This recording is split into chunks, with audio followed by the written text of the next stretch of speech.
Hello, welcome to the Adventure Corner. I forgot to plug in my microphone and do a mic check before I started, so that was why I hesitated for a second there. I'm your host, Robot Spacer. 6-7, great to see you. Your post developing chili was very mean. I had to go double check and make sure I didn't make a typo when I said chill dev times. But I hope you are doing well. It's good to see you. Okay, so I don't really have that much to talk about. I guess I'll talk about, let's go over here. I spent a while yesterday fixing up our little sweetie mascot. Let's open up Mac Paint.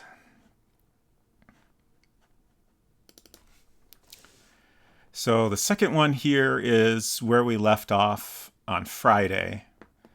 And then I just spent a bunch of time like tweaking every little thing, made the eyes a little bit bigger, more round. What's different in this version? I'm not sure. Oh, I tweaked the hair and the top of the head shape a little bit. Bunch of very, very small things. Spent a lot of time tweaking the arms. Added a little bit of this arm sticking out on the right side just so this shape looks more like an arm overall. Made the heart black just because I didn't like it looked, when it's white, it looks very, I don't know, it just didn't quite look right to me. The pixels were not quite how I wanted them. It's basically the same shape, but I like the way it looks better. And I redid the braids entirely.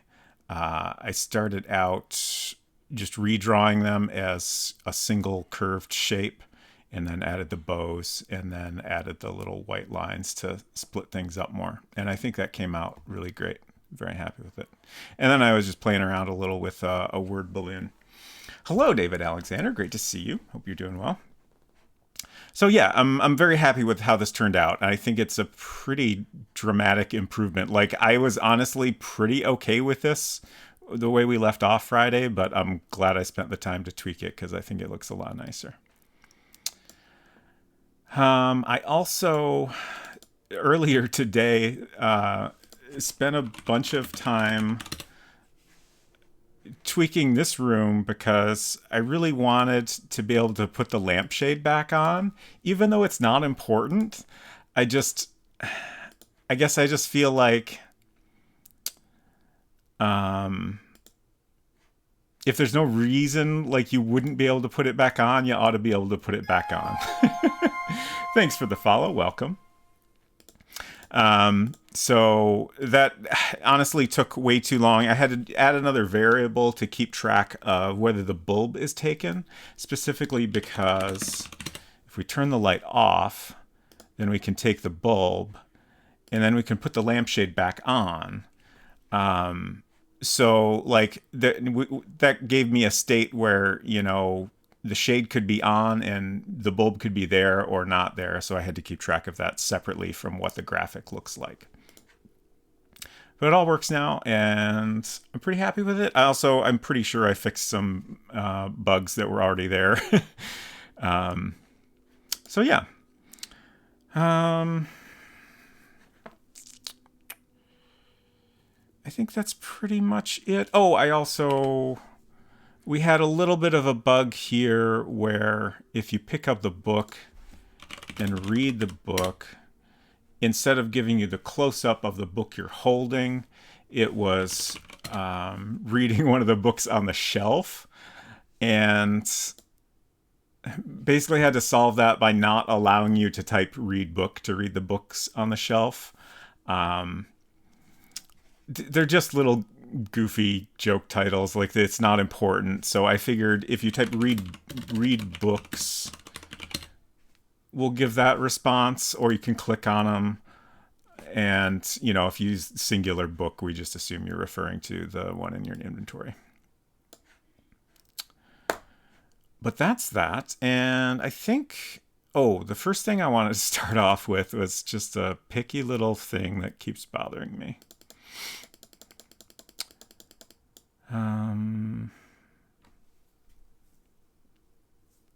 What file is that in? It's in the little sweetie logo.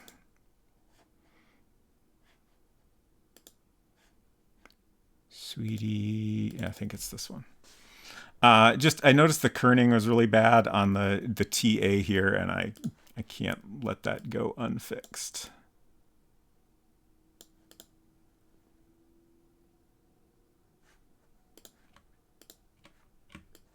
It seems correct.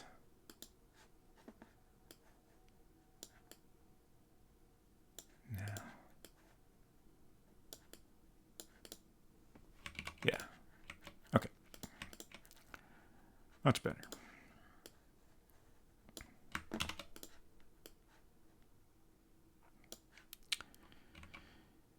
And I think probably most of the stream I will spend working on the Lil Sweetie interface, do a little bit of less interesting art stuff, and also a little bit of coding just to make it functional. I think I want to get all the objects in there that we will need, just so I don't have to like rename things, reorder them later, stuff like that. Yes.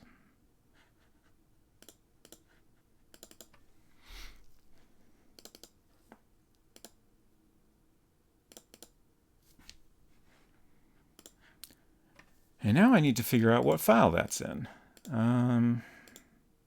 PDA screen on?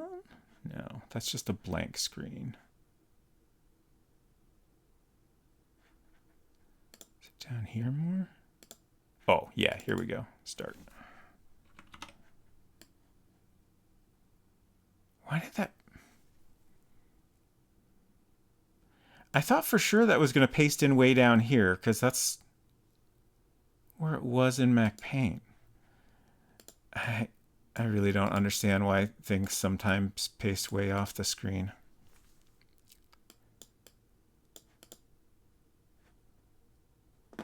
Just trying to get this centered.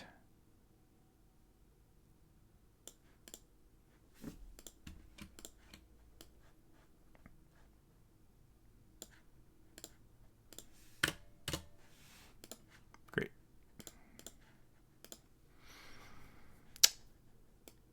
And then, so I've already got a couple screens in here. So we need different versions of this screen with each email line selected. And then eventually we'll have a fourth email pop up. So I think we need to go ahead and add the screens for that now as well, just because I want to make sure everything is in one place in the list, because things are already split up somewhat, which isn't a huge problem. It's just a little annoying, like when I'm working on it and I have to remember how these other files are named or just look at them for reference. And then the big frustrating thing I thought of just a little bit ago is, so I'm going to have 3 different versions of this screen depending on which email is selected. And then when the 4th email pops up, I think that'll appear at the top because that makes the most sense. And I don't think it really makes any difference to how it needs to be programmed anyway.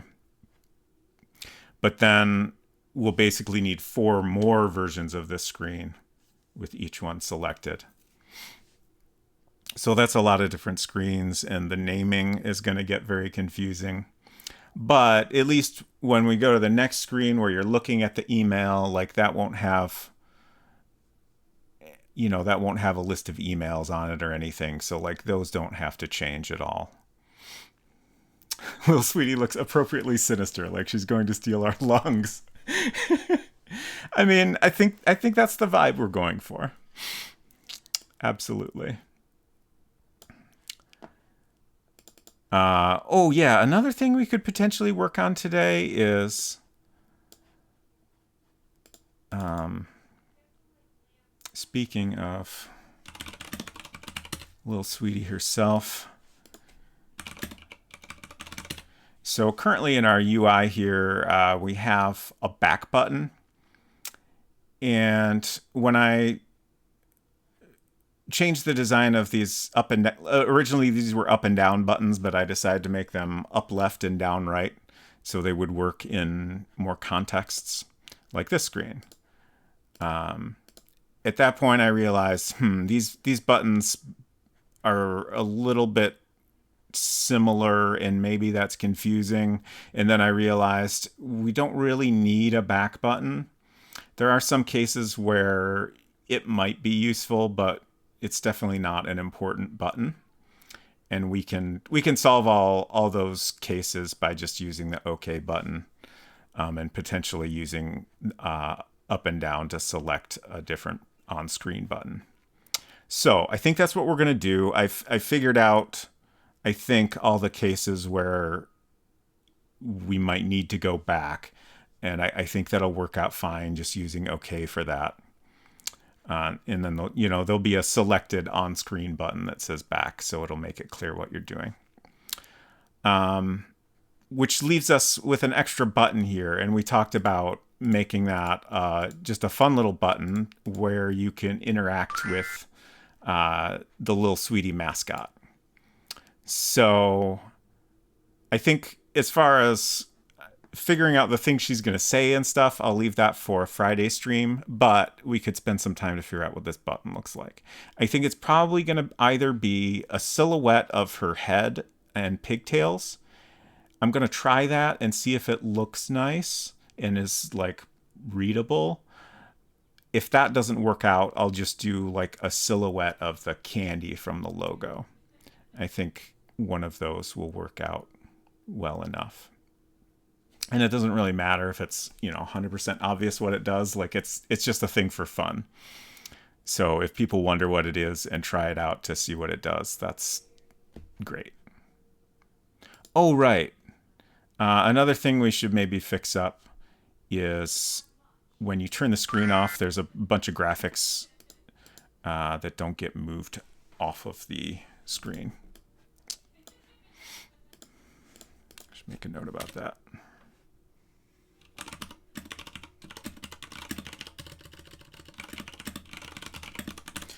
That I'll probably wait until we've added all the graphics. So let's start with that. Just making lots of objects.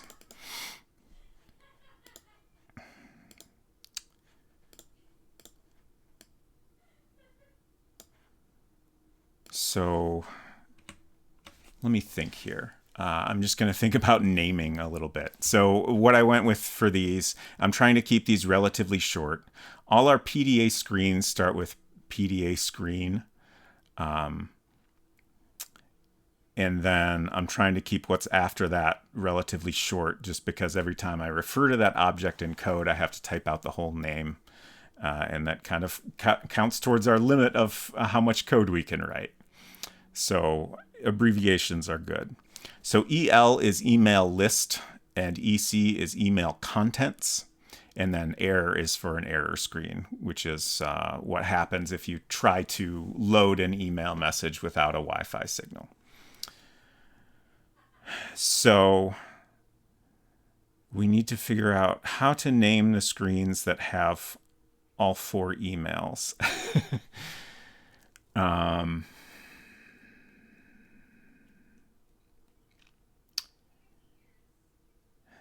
Like I don't want to put a number in because there's already numbers for each.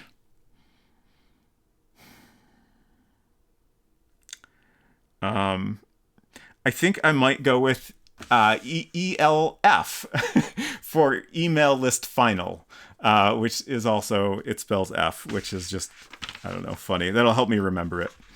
So yeah, that works fine. Like it doesn't really matter what the abbreviation is, as long as it's something short and that makes sense to me. Okay, so again, we're going to have 3 versions of this. So let's start out by creating those. PDA screen EL2, and then PDA screen EL3.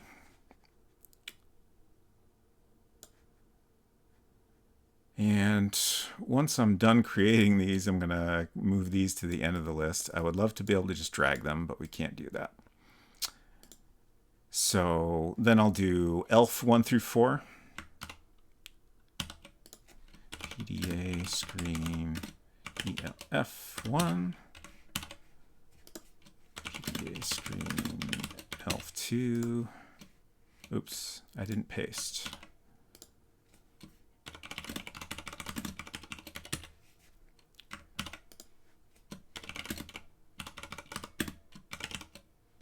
Okay. Should be all of those. Hello, Kyle and Aaron. Great to see you. You know, I finally caught a decent chunk of one of your streams the other day. I woke up at a somewhat reasonable hour, which is rare for me, and I saw that you were online, so I watched a little bit while I was lying in bed doing my best to become awake, and after about half an hour, I fell asleep again. But I enjoyed it, and I hope your streams have been going well.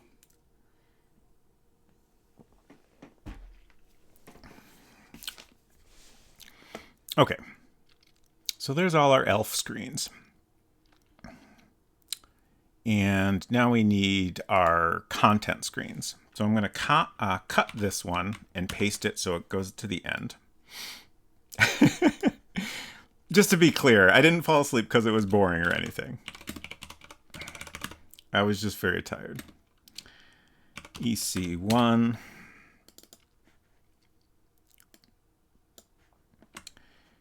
And then EC2.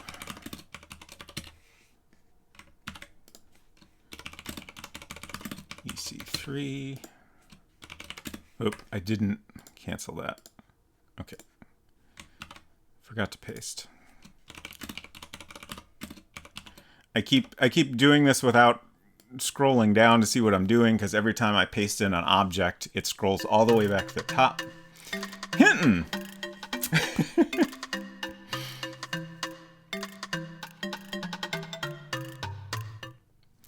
Thank you, Hinton, for 7 whole dang months of subscribing. I appreciate all your support very much, and I hope you're doing well.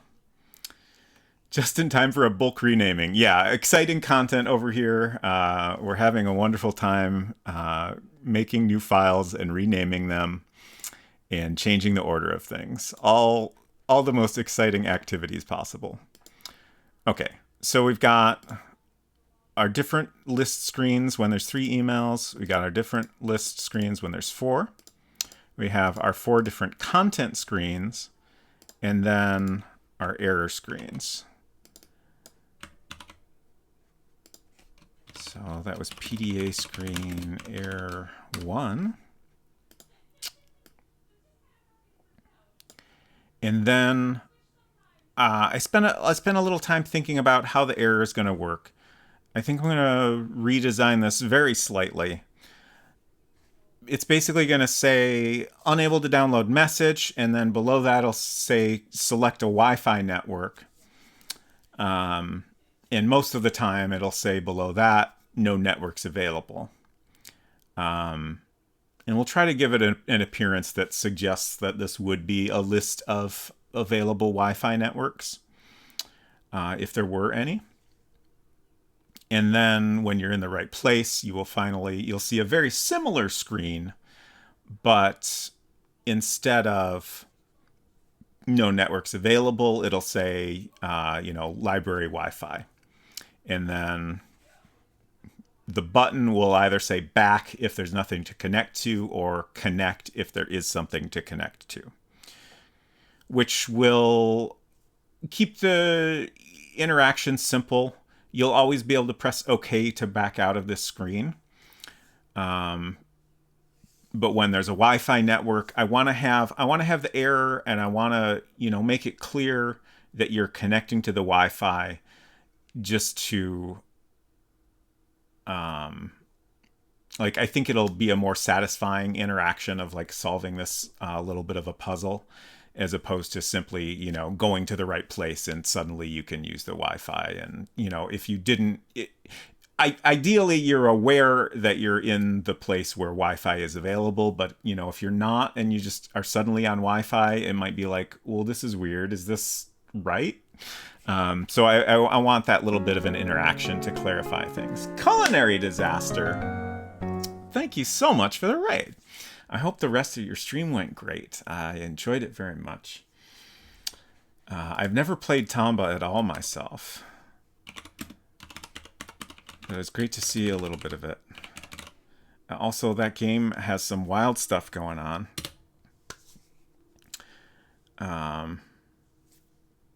Stream Elements, get your act together. Y'all should follow Culinary. Great streams over there. And had to take a break for a while and is back at it again. Especially enjoy the showing off the different vinyls you've been collecting and all of that. Stream Elements. Here, let's do this. This is better. My little shoutouts app isn't... it doesn't work if you haven't posted anything in chat yet. So that's why I sometimes do a manual shout out. And then Stream Elements lets me down. Silver, good to see you again. I'm glad you have food now. Silver, also a wonderful streamer.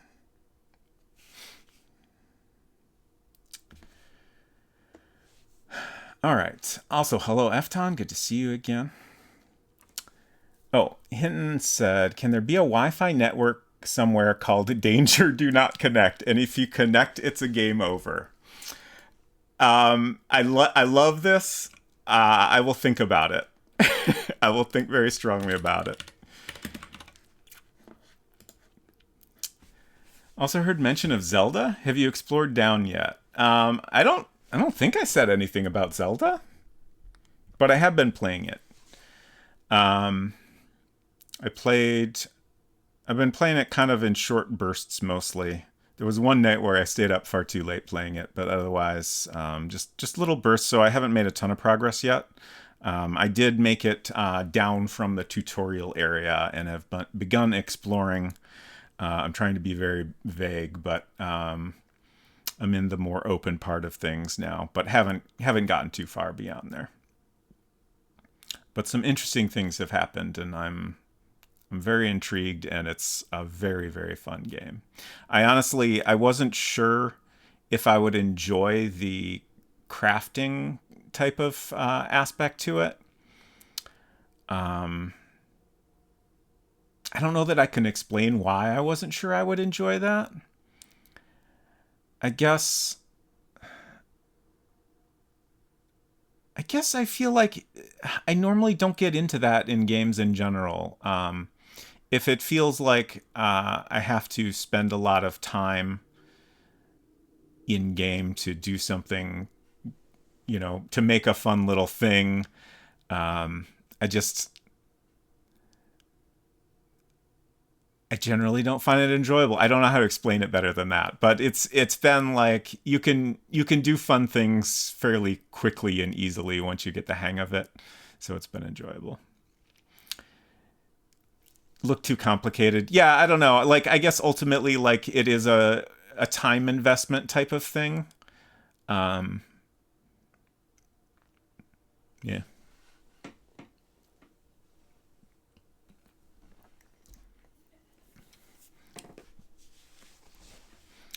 Crafting is ridiculous, but it seems good. I was worried it was going to be as much of a hassle as weapon durability in Breath of the Wild. I honestly, I don't know that the weapon durability thing ever really bothered me too much. It's definitely, it's a little bit of a hassle, and I feel like they still haven't really made it so it's not a little bit of a hassle. But it doesn't bother me. I think mainly it's a little bit of annoying. I don't mind that weapons break. I honestly kind of love that. I love the idea that, there's no like, well, I mean, I guess there kind of is, but for the most part, there's not like, you get the ultimate weapon and then you're like all set.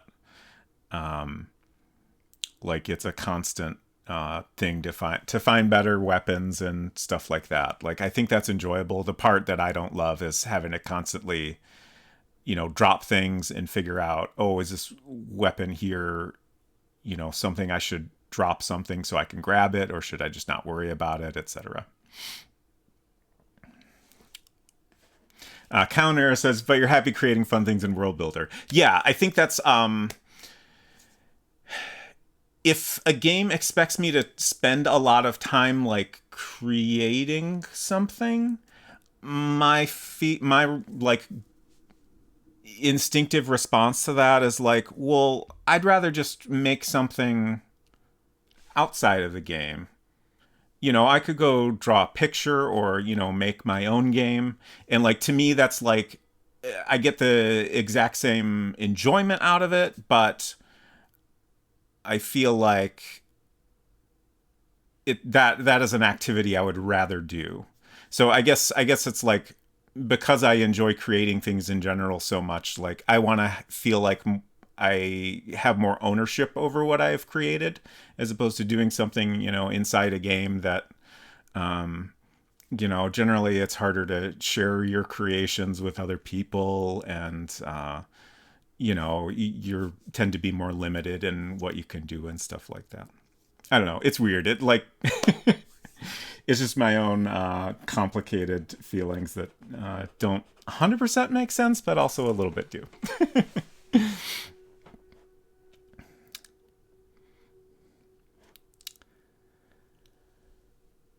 Silver said, I don't mind that weapons break. I do mind how quickly they break at times. Yeah. Yeah. That's fair. Um,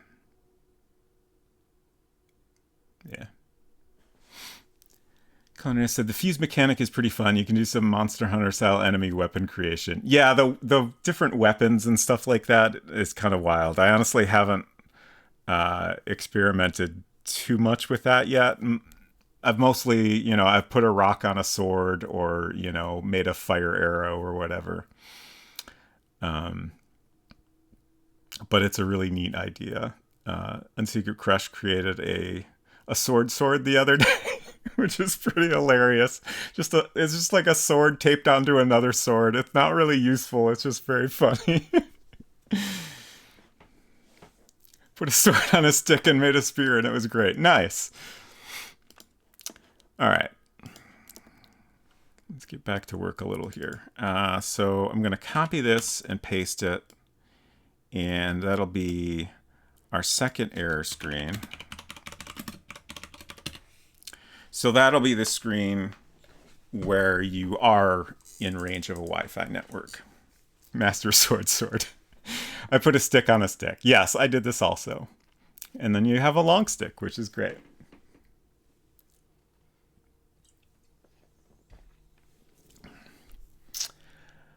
Okay. So now we're going to start putting art into these. And then I'll probably do a little coding so we can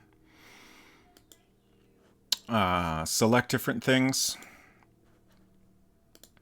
I want to do my best to, like, we still have placeholder text here, but that's easy to replace at any time. I'm going to try to get the emails written before Friday, I think, but for now the placeholder text is not a big deal. I just want to have all these PDA screen objects in place, and I want to make sure we have all the screens we need, hopefully. We will have, I just thought of a thing, which is there's going to be a couple things that change. Like the Wi-Fi symbol is not going to be on this screen. That will be a separate object. So let's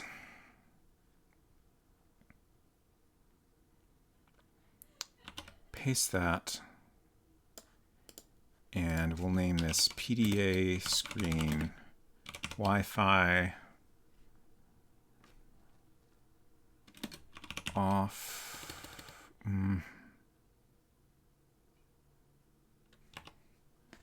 Wi-Fi 0 is off. And then PDA screen Wi-Fi 1.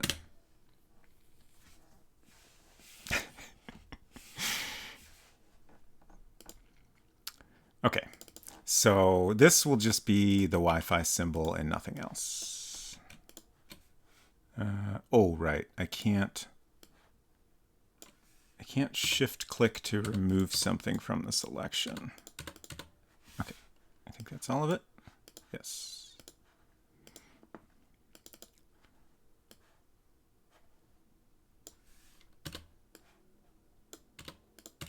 Okay.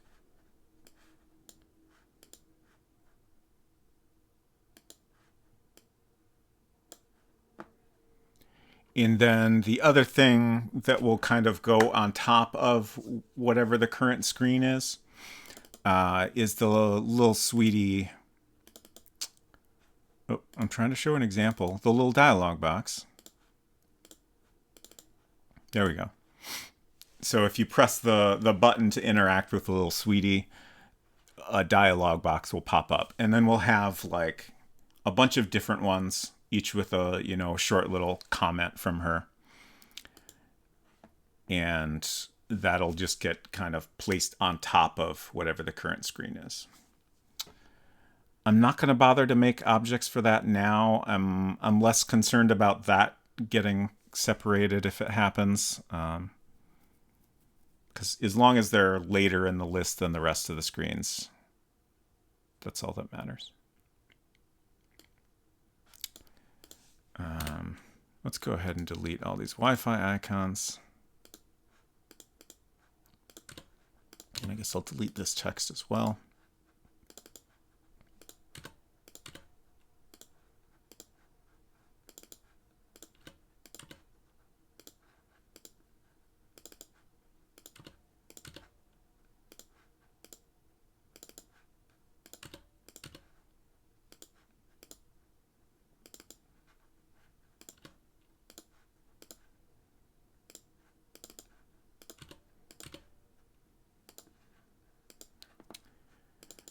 I am a little bit nervous that something unexpected will happen when I try to program all this. Like, I'm reasonably confident there won't be any issues with all this. I think it's just because of the huge hassle I ran into with the dark room, which continues to be a pain to deal with.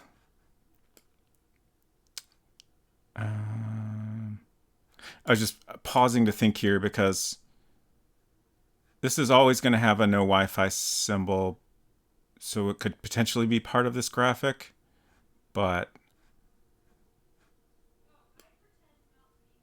we'll still just use the separate object. It'll be easier to manage that way. I'm not 100% sure that Lil Sweetie herself will be a part of each graphic. It might be better to separate that, but I think I'm going to wait on that. It shouldn't be too hard to change later. Famous last words. Okay. So now I got to create some art. Oh, yeah. I just remembered a funny thing. Last stream, I was talking about how they didn't have screenshots back then, which is wrong. They absolutely did. And it's the same shortcut. The problem is if screenshots are enabled on my modern Mac, that overrides it. So it'll take a screenshot of, my main actual streaming computer as opposed to System 6. But I did manage to get it to take a screenshot by disabling that shortcut. I wanted to share that since I don't like giving out correct information. But yeah, it just creates a little Mac Paint file titled screen, whatever number. If we did another one, it would be screen 1. And then you can open it up in Mac Paint. So that's pretty neat. As best as I could tell, it has always been there since System 1. I'm not 100% positive about that, but I did come across one thing that's saying that it was always there, and it's definitely there in System 6 at least. So I think that's been a pretty constant thing. Okay, email UI. That's the wrong one. Let's label these better. So that's email UI. We'll just say error 1. Okay, and that's the contents.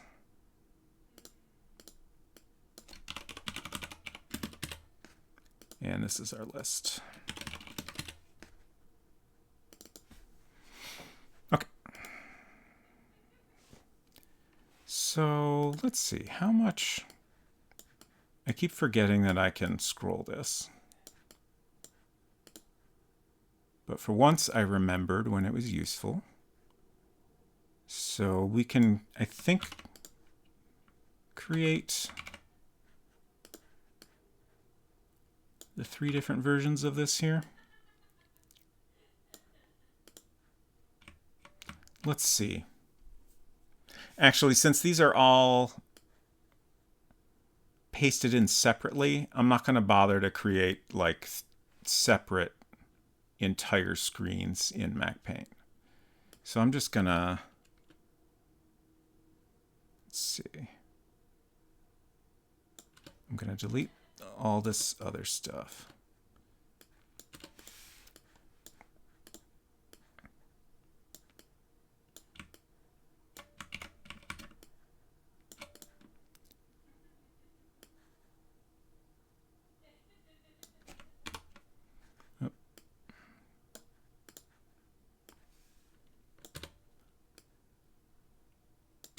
So there's all the unselected versions, and then we'll create selected versions of each of them.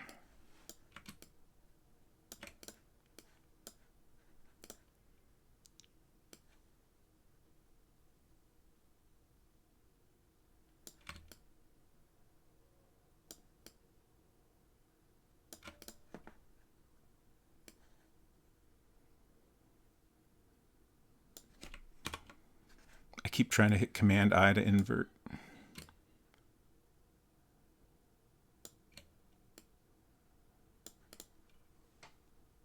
Is that right?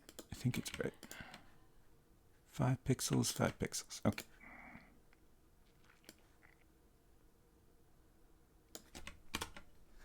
Did it again.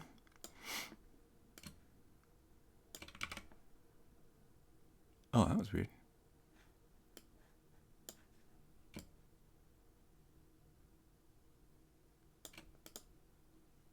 Okay, good.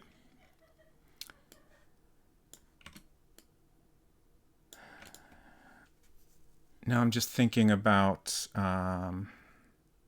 when the 4th email comes in.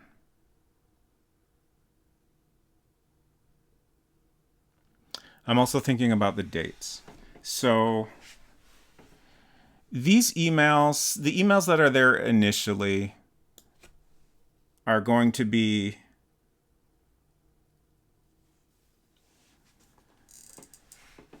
basically messages that were sent on the day our main character died.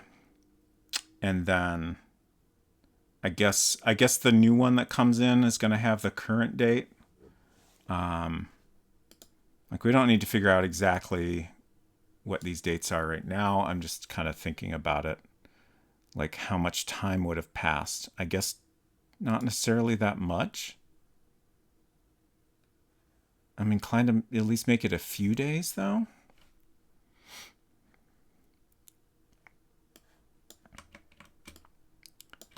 But let's go ahead and add another line here. So we'll say May 11th. New message. I think those are 10 point. is what we went with. Looks right.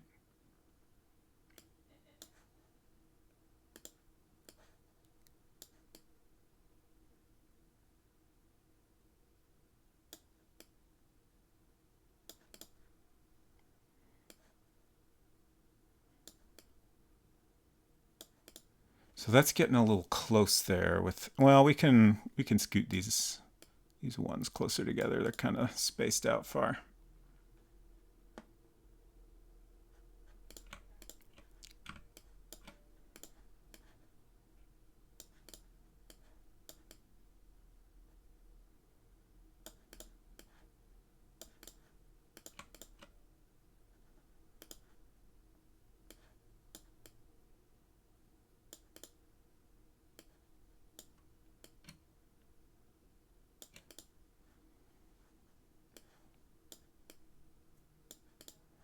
The spacing in this document does not matter at all, but if it's way off, it's still going to bother me.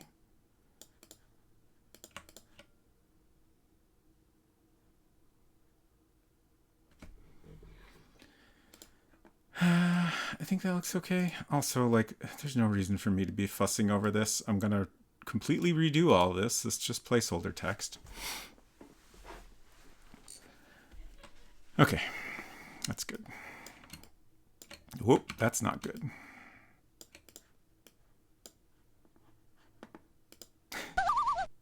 Thank you for the Loon Culinary.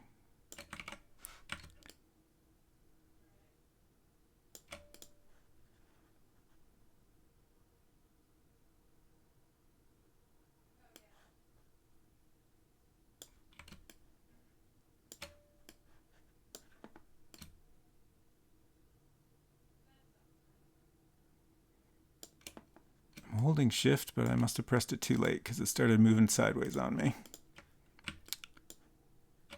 That's correct. Okay. So that's all the graphics we'll need for our email list screens. We'll just have to create a couple, several different combinations of these. So let's go ahead and get these into Scrapbook. Actually, I guess we need this one, but then the last two, we already have the unselected versions in World Builder.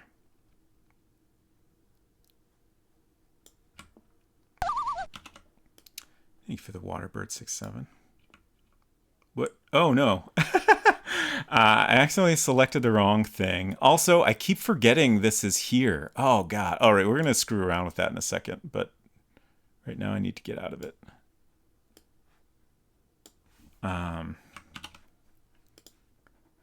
Okay, I'm going to save this. So it's really weird.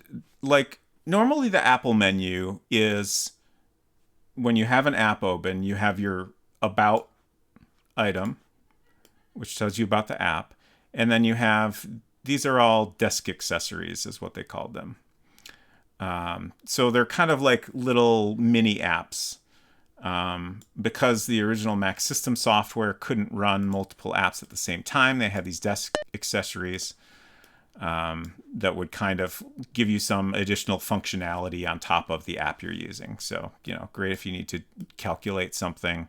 Of course, you can access all your system settings at any time. And then the Scrapbook, of course, very useful for moving different items around. But then for some reason, when we're in Mac Paint, it adds this click art effects. I honestly don't know why they didn't put this in goodies, but it like kind of changes the whole Mac Paint interface, but then you're still working on the same document. Hinton says, I thought the Apple menu was all the different apples you could order. So we have a bunch of new functionality here. And I honestly don't know exactly what these do. But this one, actually, is this a rotate?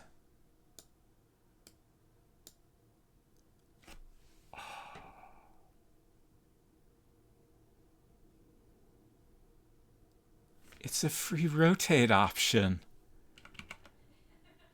Oh Okay, that's super useful. And then I think this one is a skew option, probably. Oops, clearly did that wrong. Huh. What am I doing wrong here?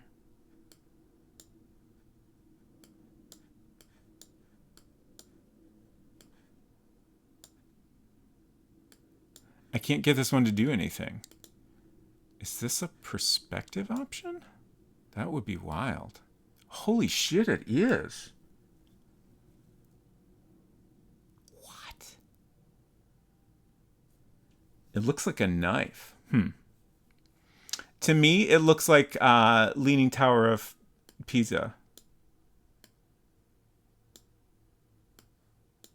I can't believe this is here. Like, honestly, wonder if my version of Mac Paint didn't have this. Like, maybe we had an older version. Because I never used these. And this is just like a free transform, so you can warp it however you want. That's so wild. But this is super useful. Like, I was specifically looking for, like, ways to put text in perspective on Friday. Okay.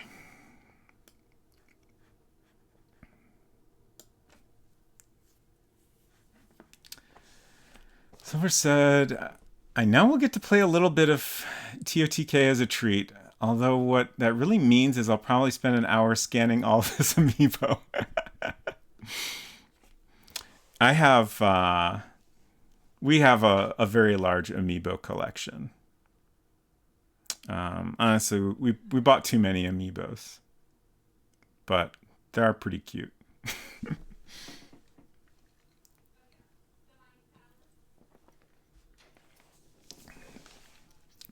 Yeah, we can do a Star Wars crawl.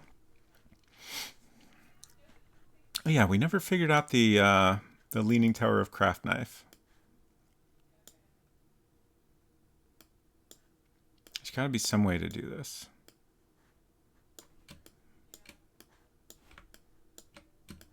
I'm trying, like, holding down different keys.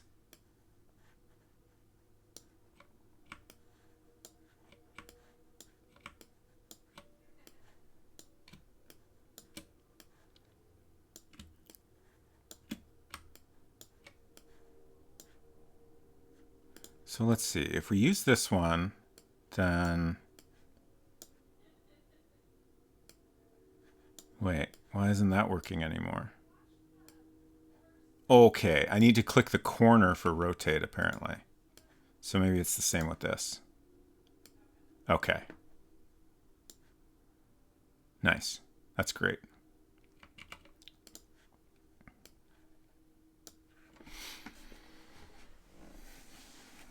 Don't have a very large amiibo collection, but have all the Samus in-suit ones and like 90% of the Zelda-related ones. Yeah, there's some good Zelda ones that came out after the point where we realized we had too many amiibos. And I a little bit wish I had some of those. But I do have the Link's Awakening one, which is definitely my favorite Zelda amiibo. Yes. Exactly. All right. So we have our two unselected lines that we need in here, and now I just got to select the rest of these. That Link's Awakening game is so good. I greatly wished and continue to wish that they will do another game in that exact style, or at least something super close to it. Like, the style of it was perfect. And like, just there's a lot of unique things about the game that, you know, make it very different from a typical Zelda and just a lot of fun to play.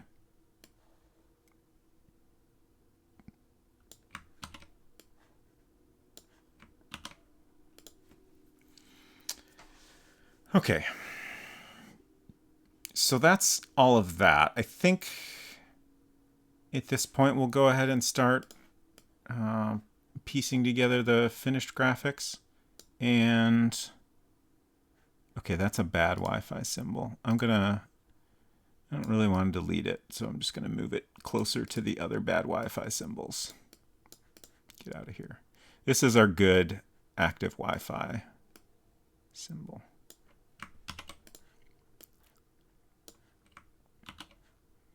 So we can paste that in too.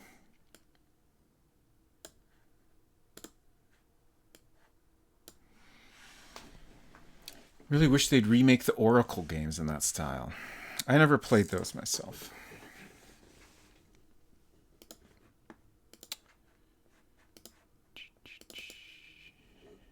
Hinton says, I won't buy any amiibo that's too big to swallow. I think that's fair. Perfectly reasonable.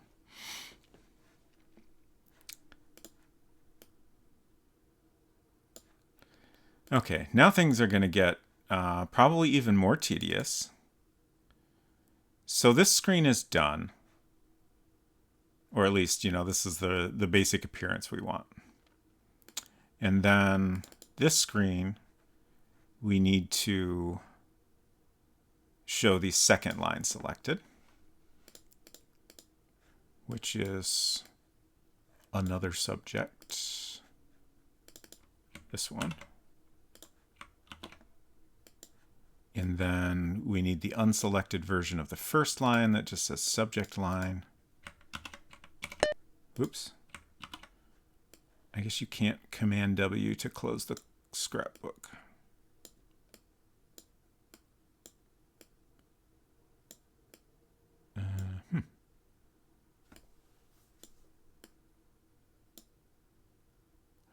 Oh, right. I changed the spacing.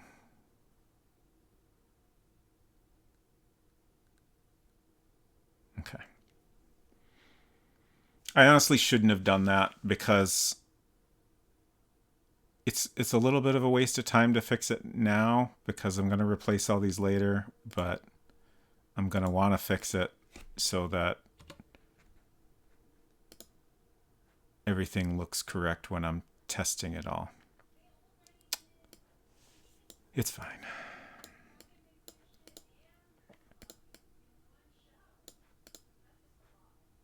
I think that's right.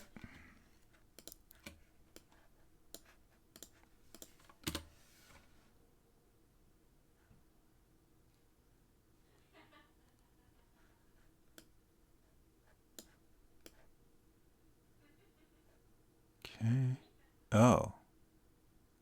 Those don't line up. How'd I do that? What?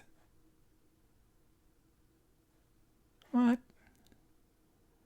Ah, geez.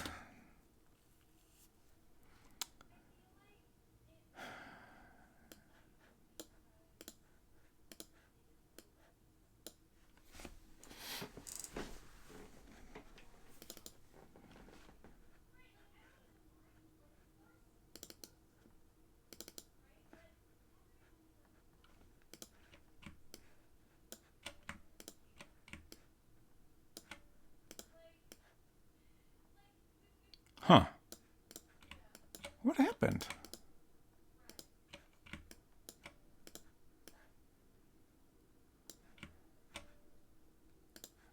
What?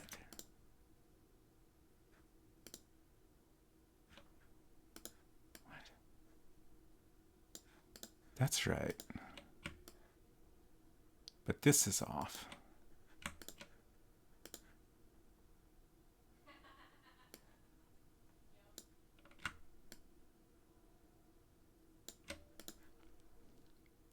And then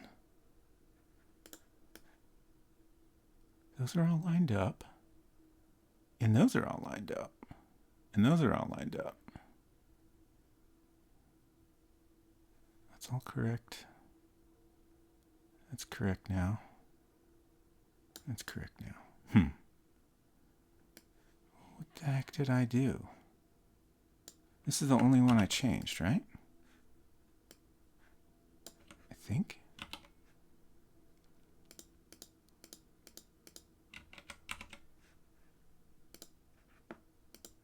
Hello. Hello, Baltimore. Good to see you again. I'm just doing some very tedious graphics work here.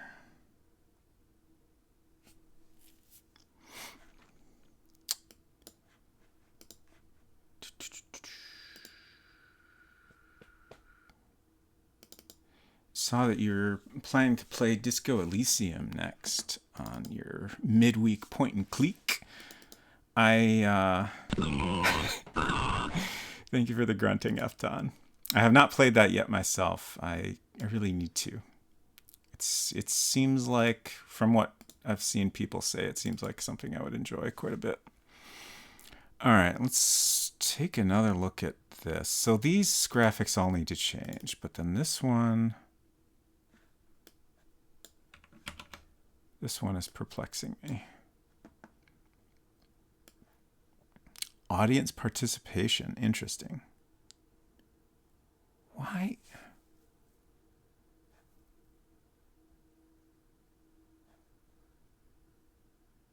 This doesn't make any sense to me.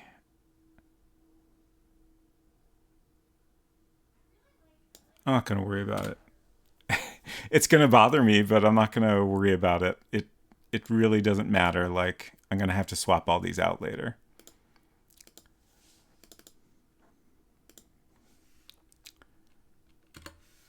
Let's see. I think we can actually open two of these at the same time. Nice. It's a lot faster. So on this one, the final one will be different.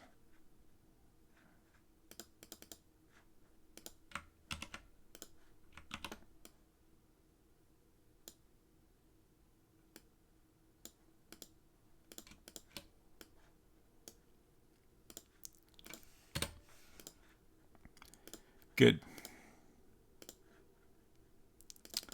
And while I'm thinking about it, let's paste in our active Wi-Fi graphic. I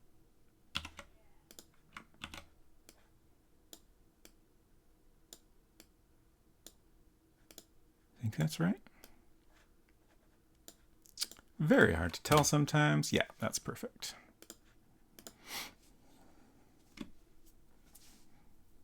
Okay. I think just to kind of break up the tedious activities here, let's do some tedious programming instead of tedious graphics work.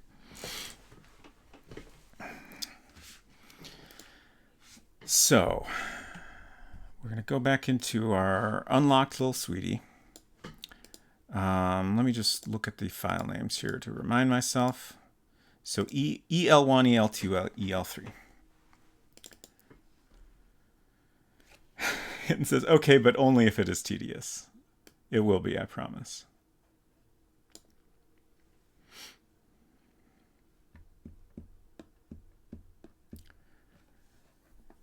So, from the start screen, we go to EL1. And then to go to the other messages being selected, we press either down or up to go back and forth. So I'm just going to copy this block of code since all the other chunks are going to be similar, just with different names. So if we're on PDA screen EL1 and they press or type down, we want to go to EL2. So we move that to the screen and we move EL1 to storage. And then we basically do the same thing for, if we're on EL2, we want to go to EL3, move EL2 to storage. Actually, we don't need any more because then we're on the last one. If they press down, nothing should happen.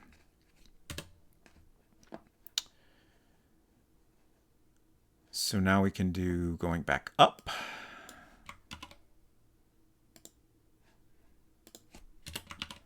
So if they're on EL1, they're at the top, so going up does nothing. But if we're on EL2, we want to go to EL1, move EL2 to storage. Oops. If they're on EL3. We want to go to EL2. Move EL3 to storage. And that's it. Another thing I want to do while we're here is update this.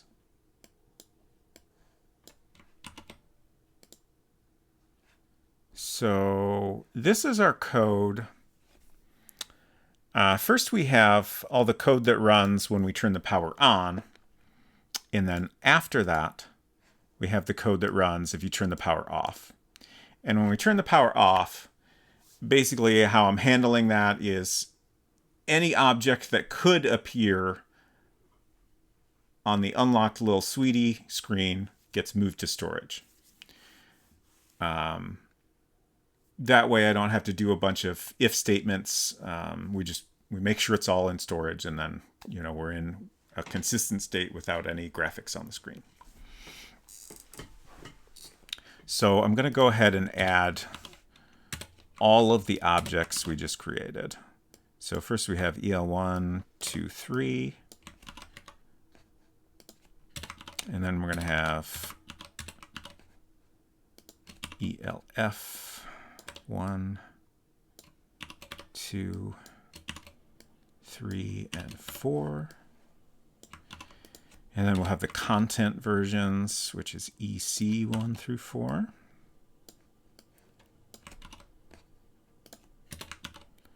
And what else? We created the Wi-Fi icons. Oh, God. What have I done?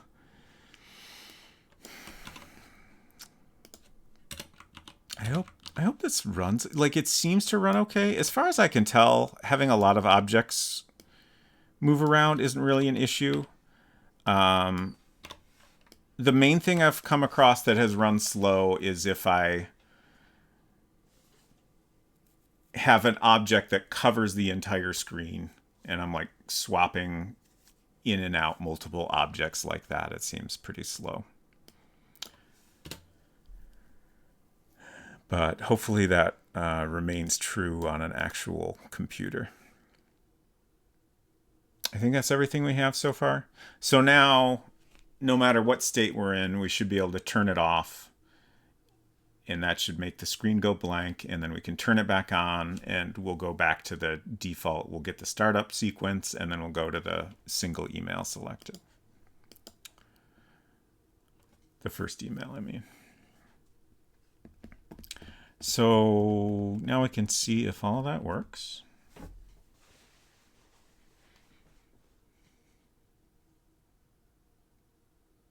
Screen's getting a little slow to load. Let's see how code accounts for 2,326 bytes on disk. We have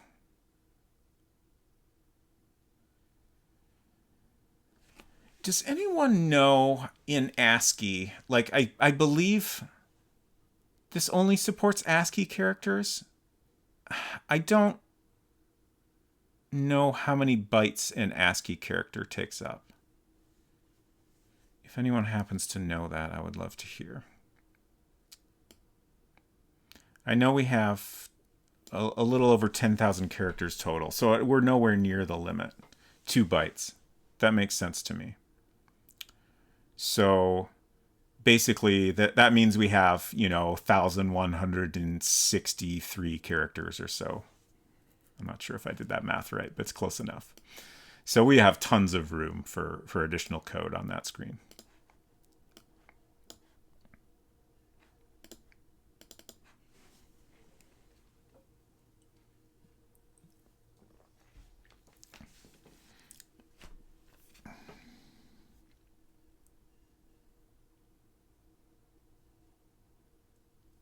One byte, 7 bits.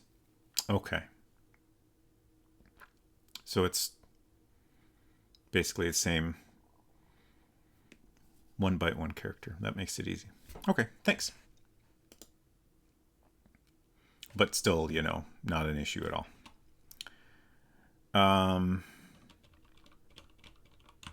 Sheet items.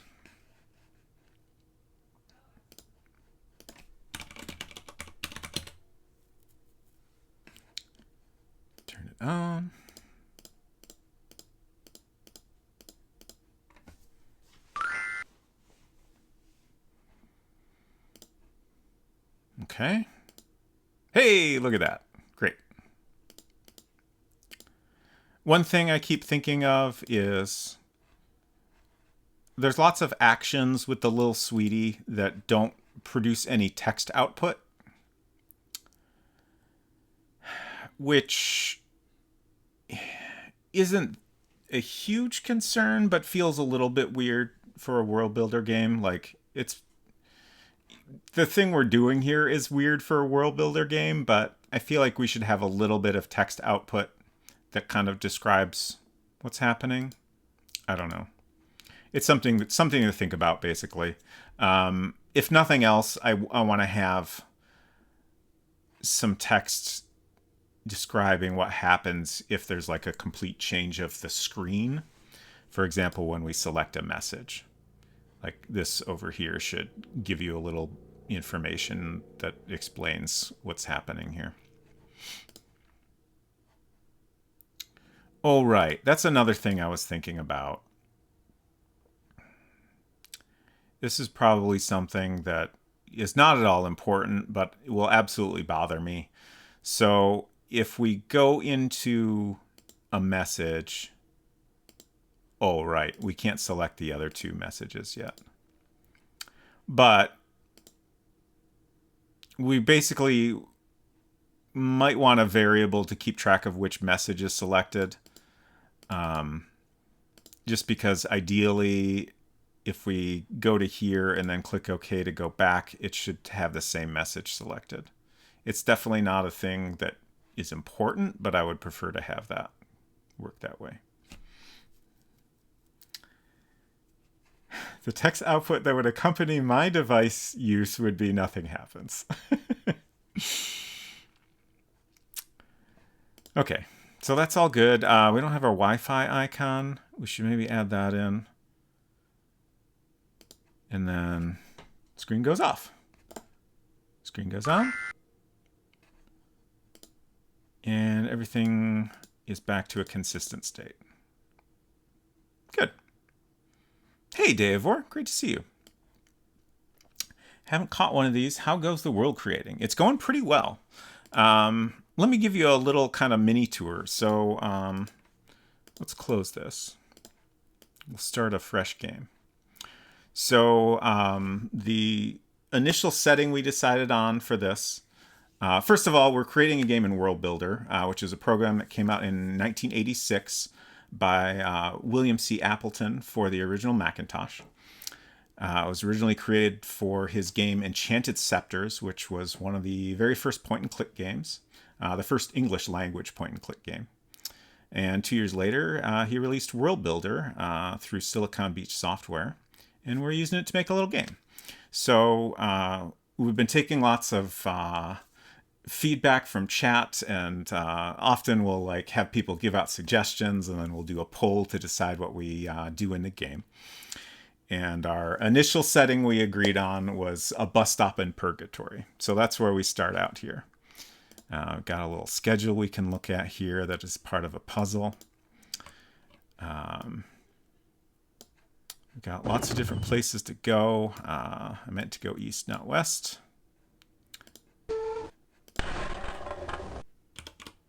Reach in box.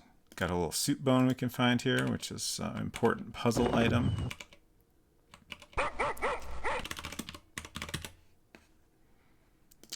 I think I'll go ahead and do my cheat code here to just so we don't spoil all the puzzles. But here's the little sweetie that we were just using. So this is a little email device that was marketed to girls in the late 90s. And it's an important item in our game and key to some puzzles. So right now we just have a little bit of interaction here where you can select different email messages. But eventually you'll be able to do more with that.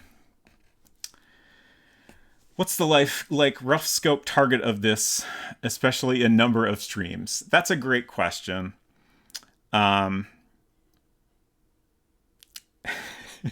Initially, I don't know what I was thinking, but I thought maybe like 4 to 6 streams is kind of what I had in my head. In my defense, as time has gone on, I've gotten very into this game and have spent a lot more time on each aspect of it than I originally intended to. This is now the 11th stream, and I've started frequently doing bonus streams on Sundays. M. Zizzy, thank you for the fanfare. Also, Deivor, I meant to give you a shout out here. I think. Oh, I didn't type up a custom shout out for you. But Deivor also makes games and streams. Thanks. What was I talking about? Yeah, it's taken a long time. At this point, I'm like, maybe I can get done with this in a month, but that's probably if I do a lot of work off stream as well. We'll see. Like, kind of at this point, I'm like, it'll be done when it's done. I hope it doesn't drag on to like the rest of the year. I feel like we're making a lot of progress and doing our best. I hope that answers your question. Hey, Joey's Bites, good to see you. As with all great projects, it will never be done. No, I refuse. I will finish it. What was I going to say? Oh, thank you for the thanks, 6-7. Maybe messing around is precisely the problem. Yeah, we're messing around a little too much. But back to the tour here. So we have this key. We need that to get in the house. Open the door. Sometimes something different happens when you unlock the door. Here's the toilet. You can open the lid and flush it. It'll be a puzzle later. I'm very excited about the toilet puzzle. That's about all we can do in there for now. I got a couple things we can take here. A secret button to press. And then here's our little secret room with a cat that we'll eventually be able to have a conversation with. For now, we can mostly just, we can move the lampshade on and off. We can turn off the lights, take the bulb, put the lampshade back on if you want to do that for some reason. And that's pretty much it. I think that's everything. Obviously, I skipped a couple puzzles, but that's pretty much where we're at. Also, in answer to your scope question, I think, I'm trying to remember. Oh, I didn't show you the greenhouse, but we have a greenhouse. And I think that's all of the rooms we're going to have. I'm pretty sure. So it's definitely a relatively small game, but I've managed to make it overly complex.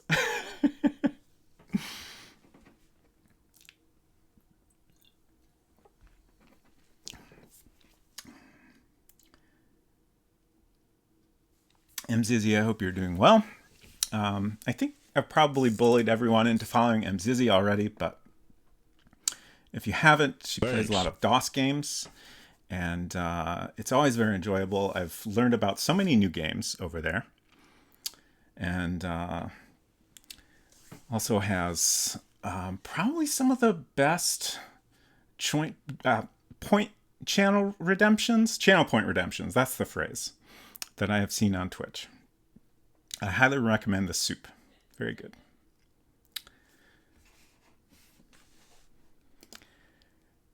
Okay.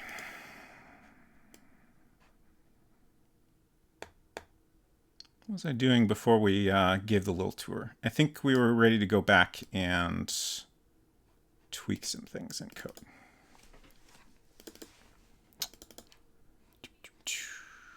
So.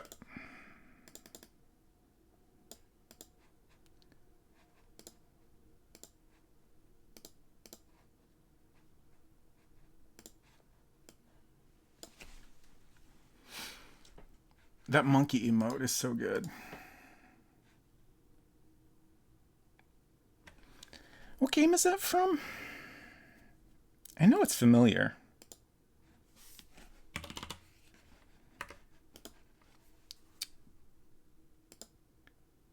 So we need a Wi-Fi icon. This is where it's going to start to get a little complex, but until we need to actually code getting on the Wi-Fi, it shouldn't be too bad. So if you turn the power on, that's when we want to bring the Wi-Fi icon in. Maybe this won't actually be too bad. So we want W0 to move to the scene when you turn the power on.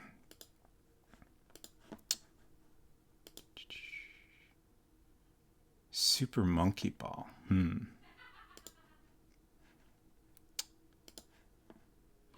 trying to figure out empty Wi-Fi icon, right? Why not make it the hand fan shape, but just an outline, then fill it with arcs once the Wi-Fi is available? We did discuss that option. I feel like the line through it reads well enough. Mother 3. Ah, okay. There are like 300 dancing sprites, but Twitch limits you to 60. Oh, wow. So I had to invent a new loop. Interesting. I have never gotten anywhere near the frame limit. 60 is honestly pretty generous.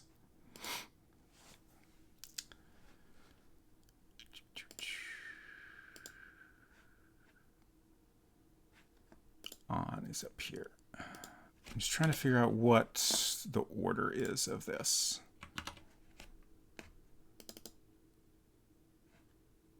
Oh, right. We do the animation. Oh, yeah. I don't think we want the Wi-Fi icon on the start screen. So it actually only appears when you hit OK on the start screen. So this is when we bring it in. Okay. Good. And then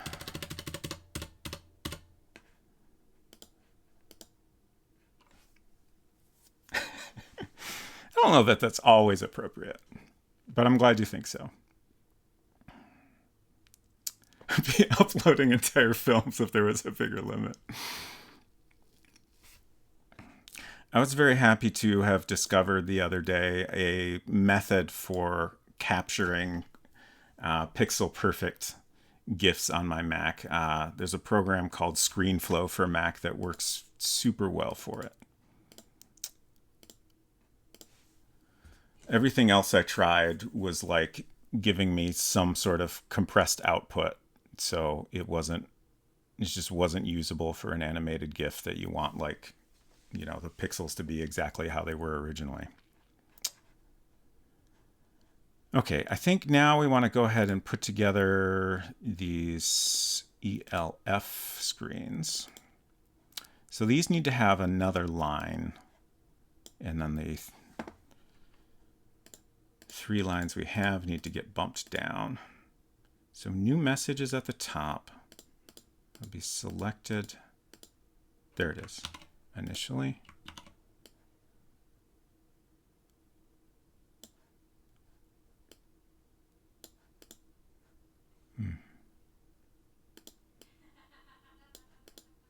There we go.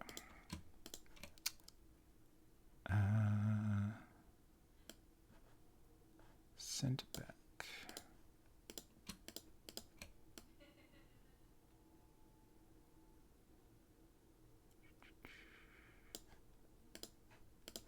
Not quite. Pro tip, maybe I'll keep my Mac. Did not know you had a Mac. Should always keep your Mac, IMO.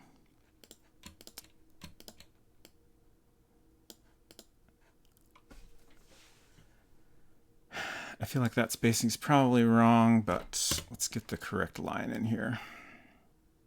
Yeah. Yes, I did tweak Lil Sweetie. I spent a lot of time making little adjustments to that yesterday, and I'm super, super happy with how it came out. Thank you for noticing. The line we want is subject line.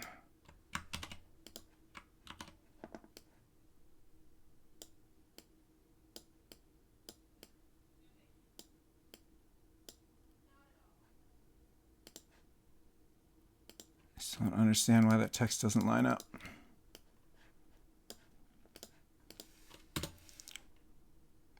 Okay. I was a little bit worried this might happen. I think I'm okay with it. It doesn't really matter that it overlaps a little there. You know, if we had more messages, then it would be a bigger problem. And we would maybe want things to scroll as you go down the list, but for this it's fine. Because you'll have already looked through these first 3 emails. Like that's going to be like how it works. The new message doesn't pop up until you've looked at the first 3 already. Just want to make sure the spacing is consistent.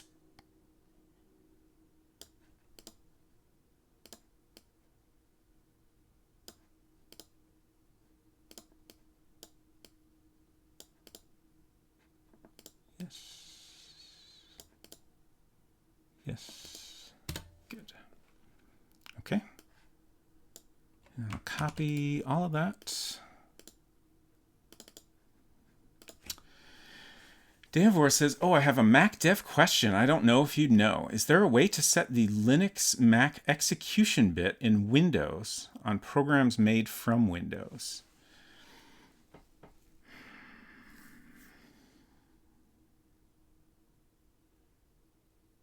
I don't know.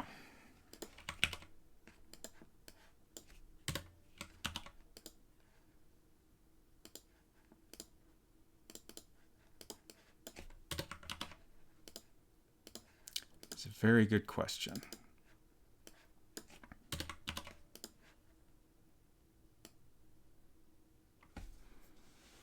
Okay. So now I just need to change which one's selected in each of those. Yeah. I was briefly wondering if maybe I could reuse what I did on the other screens, but since they're all moved down, not really.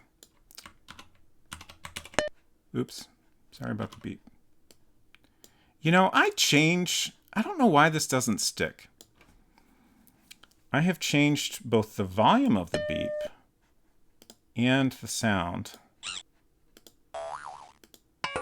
but it just doesn't seem to stick for some reason.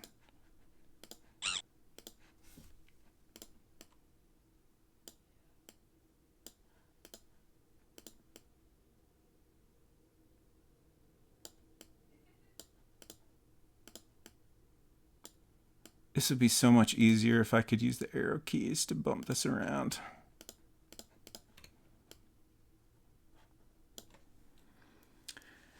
Trying to support our friends in more niche gaming platforms, but there's a real knowledge and testing gap for me. Yeah, that's totally reasonable. As a primarily Mac gamer, I appreciate you at least trying. I don't know if you know Eden Waith, but that seems like something he might be able to answer.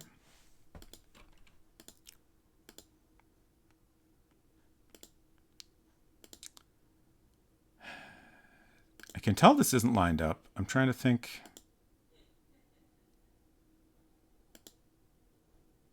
how...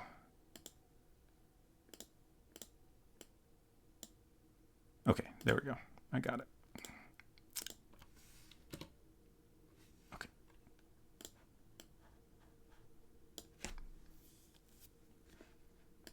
And I know he has helped some other developers get their games running on Mac as well. Are you using Adventure Game Studio for your stuff? Gonna watch some X-Files. Nice. I hope you have a great time, and thanks for stopping by. It's good to see you. Ooh, Unity Power Quest. Interesting. So I want new message, not selected. Good, good.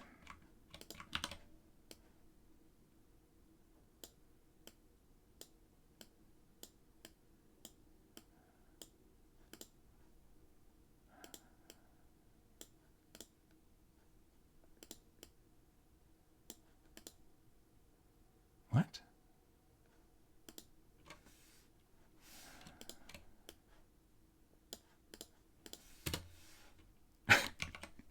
not right.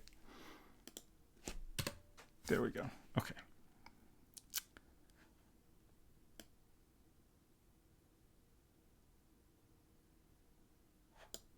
I'm going to copy this because now that's all correct. And then I just need to paste in the selected version. Actually, I'm going to go ahead and while I'm here, change this. And then this is 4, so we want oldest subject selected.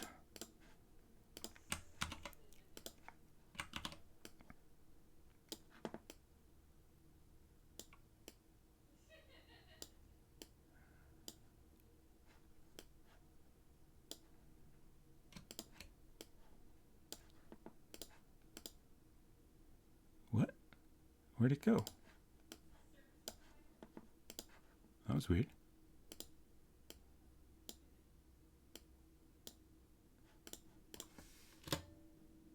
Good. And again, that's not ideal, but I think it looks fine. I might... Oh, wait, no, there's not an easy way to do that.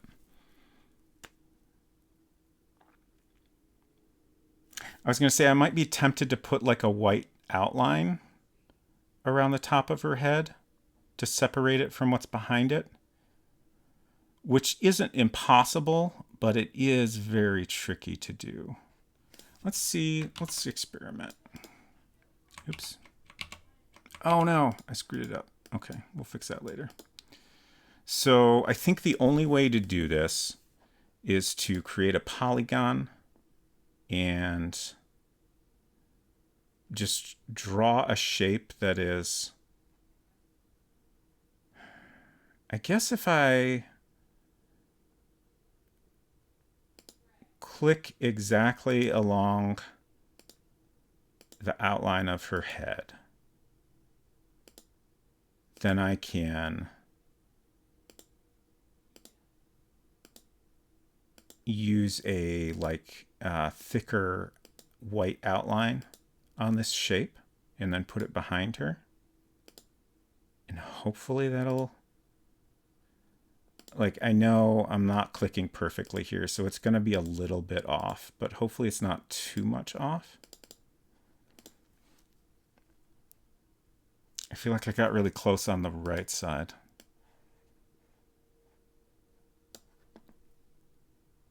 Yeah, this is such a mess to tweak anything. R? Yeah.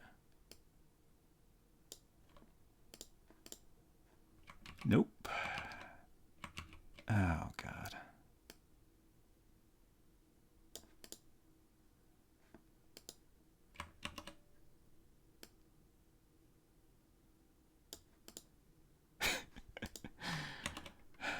I ruined it. It was mostly okay, and then I ruined it.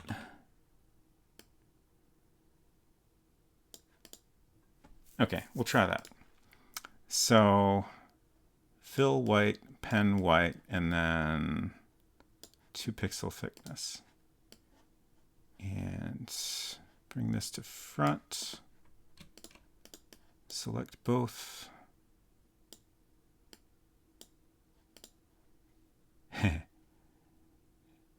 Didn't quite get there. I think I like the look of that better though. So let's see if I can get it perfected.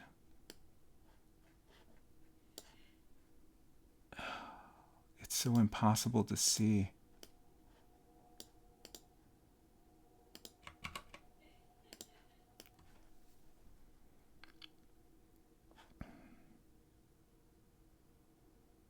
I'm just looking at the options here to think if there's anything that would help me with this. Round edges and sharpened edges are not useful. It'd be great if there was a... Yeah, I don't know. I want to expand the shape a little in some places, but not all of it. So I guess that wouldn't really help anyway. Maybe if I just bump the whole thing up, it will look okay. Let's try that. Front.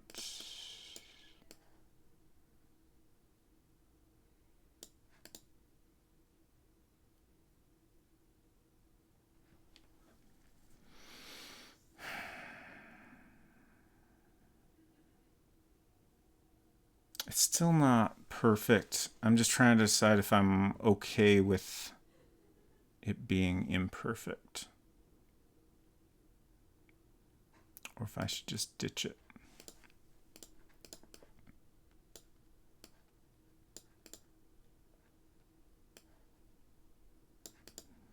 I think I'm just going to ditch it for now. If I decide I want it back, I'll redo it and hopefully it'll come out better. But this just is a little bit messy and I don't love it.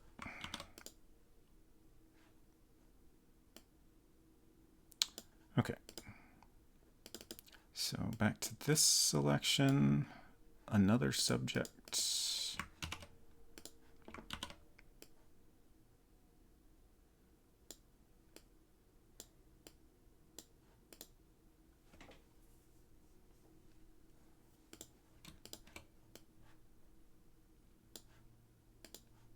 Oh, I get that perfect? Nice. Okay, so that's all those done. Now we need to write some more code. I'm just trying to think of how to do this. I think first I'm going to start with going to the additional content screens. Actually, I should, just so we can see that everything is working correctly, I am going to, at first I was like, oh, I'll just put a 1, 2, 3, 4 on each of the screens to tell them apart, but I can't type.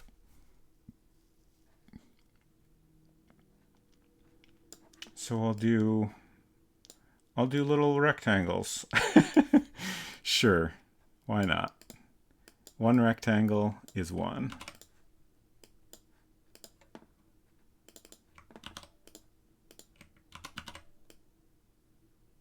Two rectangles.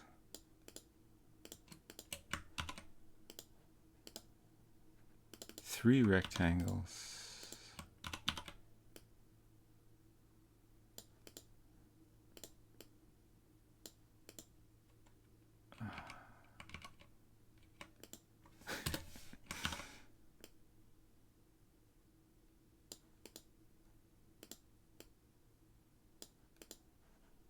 That's fine.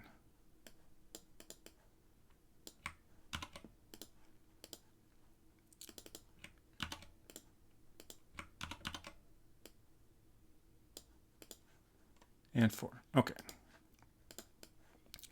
So now we're going to add code. So depending on which email is selected in the list, when you press OK, it should go to the content screen for that email. So currently nothing happens if you have the second or third message selected. Okay, this is the section we want. Oh, right. I completely forgot. Because we start out without a Wi-Fi connection, it actually goes to the error screen. Let's start adding variables. And then I can just add some text commands to set those variables so I can test the different states. I think that's a good way to do this. So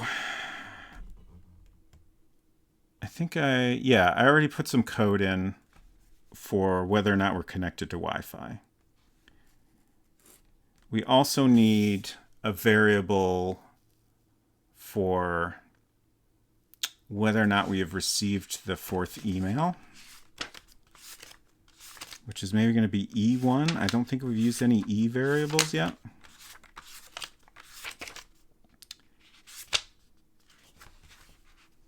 E1 number.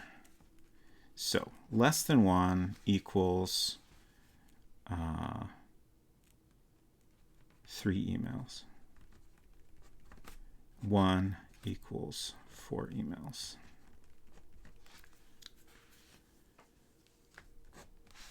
What else do we need here?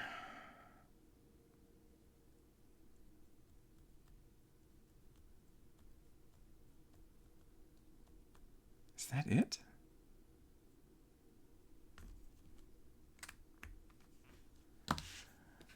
while I'm thinking about it, another thing we need to do is this. This is the moving the Wi-Fi icon onto the screen. So if we have Wi-Fi, and W1 is set to 1, we want the other icon to move to the screen when we turn it on.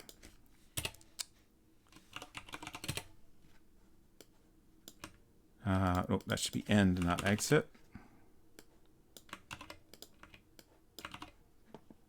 So if we have Wi-Fi, then we move W1 to the scene. If it's less than 1, we move W0 to the scene. I think I've had a hard time deciding what order to put things, but I think that's more consistent with what I've done elsewhere.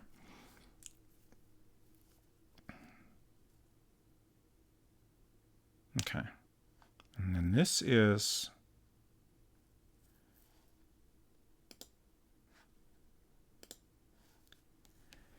I'm trying to think if there's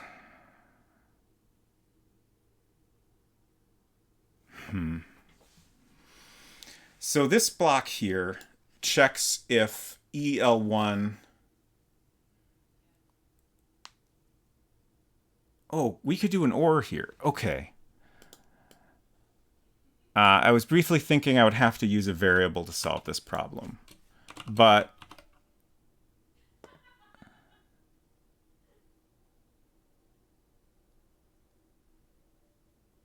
sorry, I'm just kind of lost in thought here. If any of these are present when you press OK and you don't have a Wi-Fi connection, then we want to go to the same error screen. So if we do this OR statement, we should be able to accomplish that without having to repeat this entire block of code. It's not a huge block of code, but this is going to be a complex screen, so the more we can simplify, the better.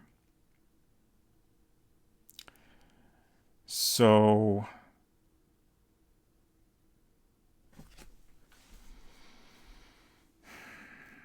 I'm just trying to think if the way this is written makes sense.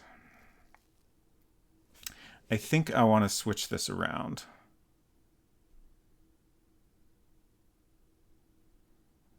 So we'll have a whole chunk of code where it's checking if you have Wi-Fi. And then inside that, it'll do a bunch of other checks. This is complicated.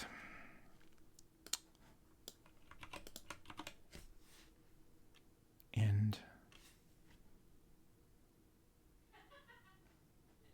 this is, oh, okay. I did that wrong. Okay, this is the code if you have Wi-Fi.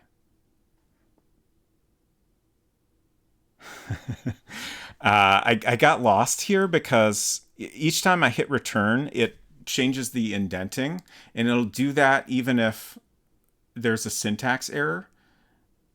I appreciate that it does that automatically, but if I'm like in the middle of updating a complex block of code, it gets very confusing when it messes with the formatting, because like I think I'm missing an end or an exit somewhere, but since it is reformatted, like I'm kind of lost. I think this should be an exit, and then I think we want another end here. Okay, no, that's wrong, because I can see down here it's no longer indented correctly. So I guess that was right. Okay. And this should be an end, right? Yeah. Okay. So this block up here is when we have Wi-Fi. Actually, I'm just going to go ahead and delete this.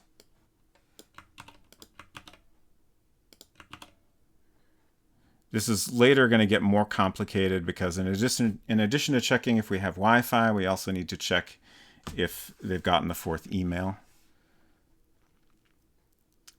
So if they're on the second email selected, we want to go to the second content. If they're on the third one, we want to go to the third content. And then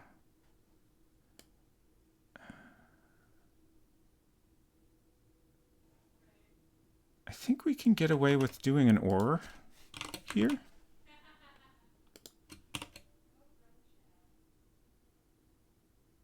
Oh, I just realized something.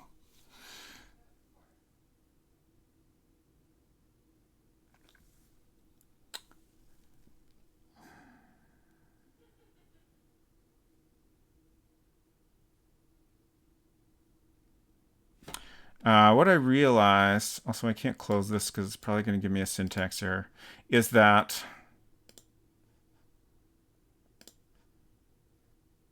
for example, this is labeled EL2 and another subject line is selected.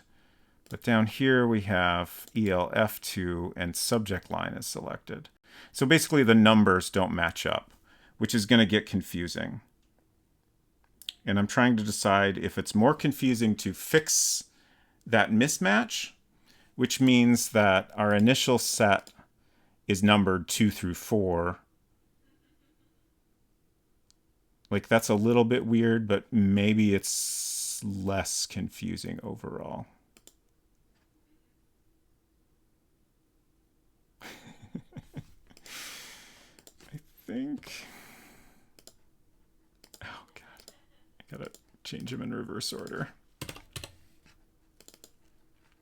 The main reason this will be less confusing, I think, is because then we always go from, you know, 1 selected goes to 1 in the content list.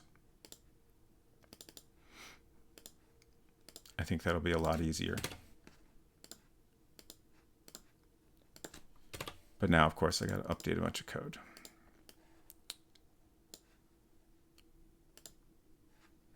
So this goes to 2. That's all fine. And then here we're going to have this first one. We don't need an OR because that message isn't in the first set of list screens. But then EL2 or ELF2 goes to EC2. And then EL3 or ELF2. Thank you for the flush, Baltimore.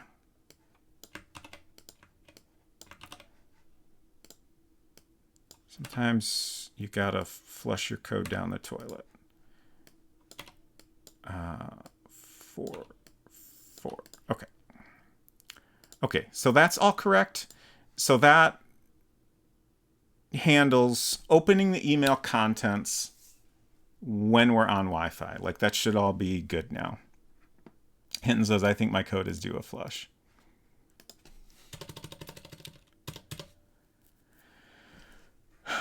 Okay.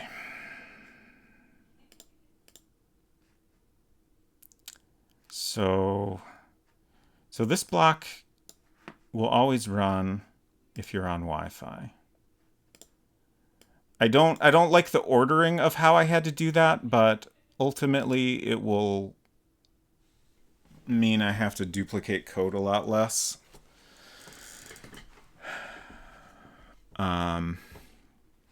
So then after this, we're going to have a block where it checks. Oh no, first we need to make sure that you're not on Wi-Fi. That check is important.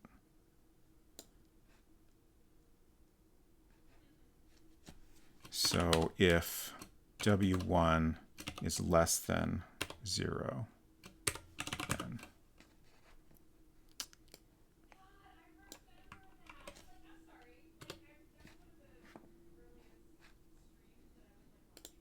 and I'm going to move this block up here. That's going to be end, not exit. This is going to get so confusing. Okay.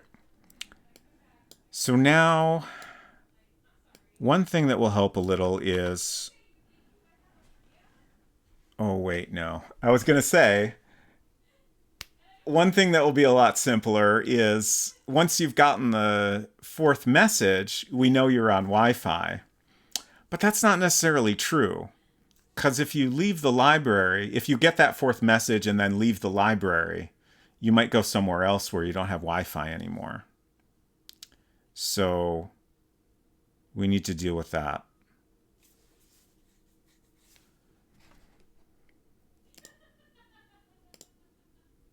Speaking of which, that's...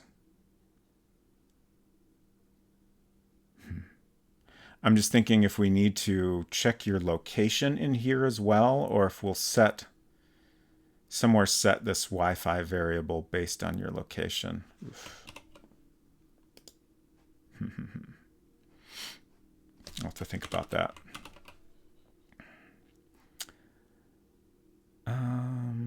Wait. I'm updating the wrong chunk of code here. Okay. So this is the chunk I want, and I want to copy this and paste this up here. So this block basically handles if you don't have Wi-Fi, you're on any of the list screens, and you press OK, then we want to take you to the error screen. So this is just going to be a huge mess of ORs, and I hope there's no limit on those. I honestly don't know. This will be the most I've tried to put in one line before. EL2, ELF2. Oh, this screen doesn't exist.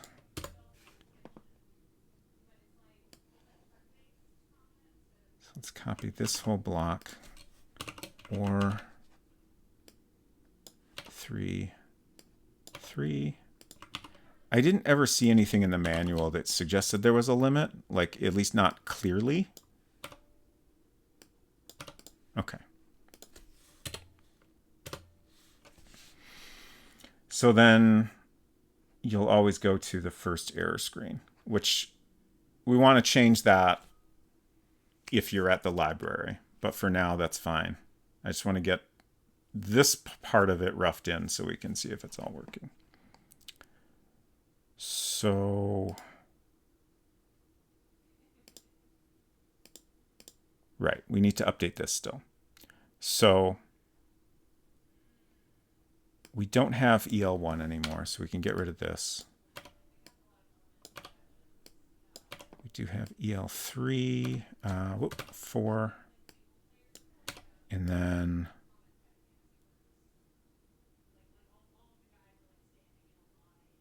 oh, that takes it to EL4, and that's the last one. Okay, yeah. And then if we're on EL2 and we press up, nothing should happen, because that's a little confusingly the first email at that point. So EL3 goes to EL2, EL4 goes to EL3. And that's good. And now we want to add in the same thing, but with the ELF screens. So just copy this and add another one and change the numbers. And that's pretty much it. It's tedious, but it's not hard, at least. EL2 goes to EL... Wait, I forgot to add the Fs. Don't forget your Fs.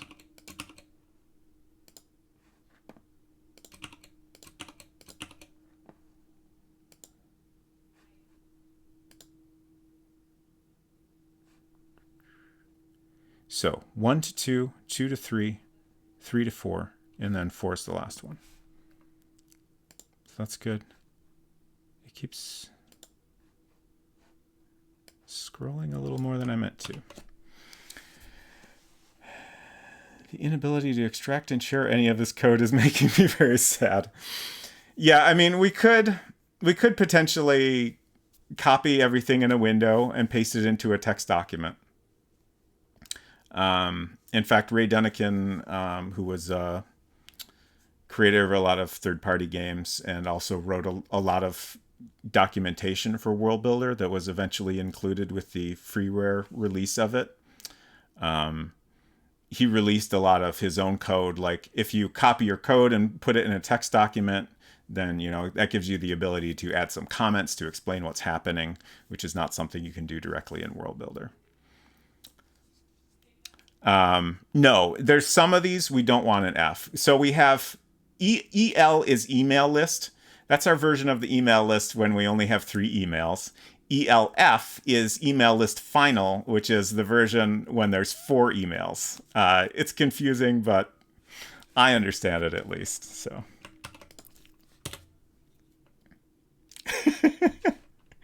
Colin Harris says, "Oh dear God, why do you hate yourself so much?" It's fine. Are you checking these files into Git? No, I am making copies and backups, though. I doubt Git would know what to do with them. I mean, they'd just be binary files, I think. Thank you for flushing my code again, Hinton. Hinton says, I think my code could do with another flush already. Good. Okay, so here's our ELF screens for the up button. I think that's the section we're on here. Yeah. So we have those two. And this is another case where I would love to just, add a comment that says, 3 emails, whatever, but just honestly, like anything to break these up to make it easier to scan for like, this is what this section does would be so great. So 2 to 1. 3 to 1. Yeah. And then 4 to 3. Okay.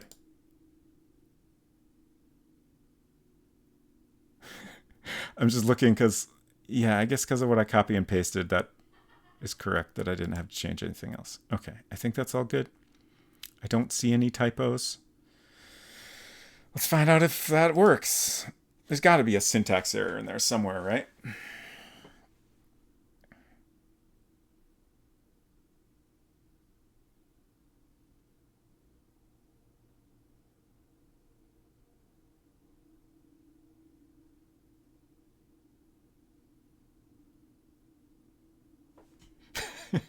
It'll close eventually, or give me an error.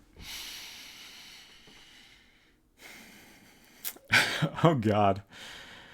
Connor says, got to remind myself this is a one-person project, and then I manage several products with a total of something like 5 million lines of code. This is giving me nightmares.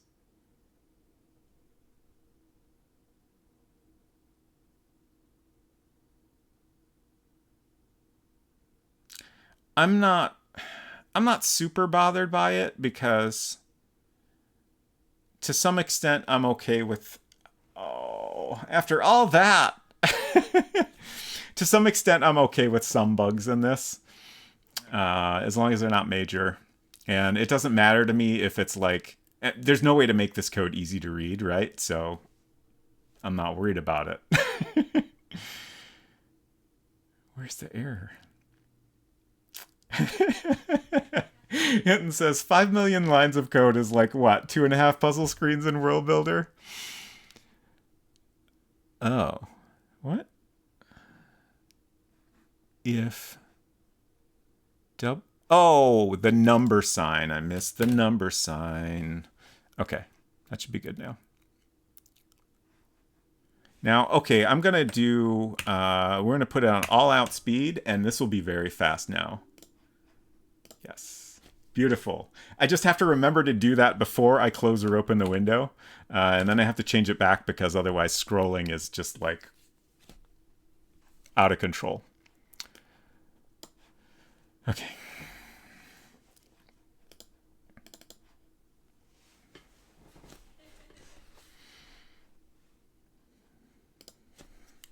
I just noticed that Unsecret Crush is still hanging out with friends, and it's almost 11, and she definitely said she was going to stop at 10 because she has to get up early tomorrow. Cheat. items. Oh, I didn't cheat. I didn't add a cheat to enable the Wi-Fi. That's okay. We can test some of this at least. Use Sweetie. I should also probably add a cheat to unlock it so I don't have to go through this every time. Not a big deal, but at some point it's going to get a little tedious.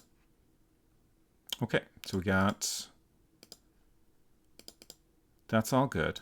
And then the real question is, does this take us to the right email? This should take us to the email with two little rectangles in the corner. Oh no, nothing happens. Oh wait, no, it should take us to the error screen. Which, the fact that it's saying nothing happens makes me worry there is a limit on how many ors we can put in a single line, and maybe something is broken there. But it's also quite possible I just goofed up something else. Wait, what? Oh, okay. I know why that happened, at least. Okay, so nothing worked, but it's fine. We'll fix it.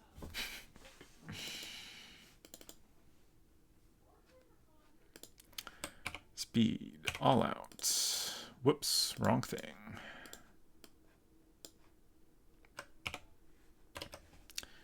Okay, so that last bug I know how to fix. I know what's wrong there. This code to turn off the screen, we renamed our objects.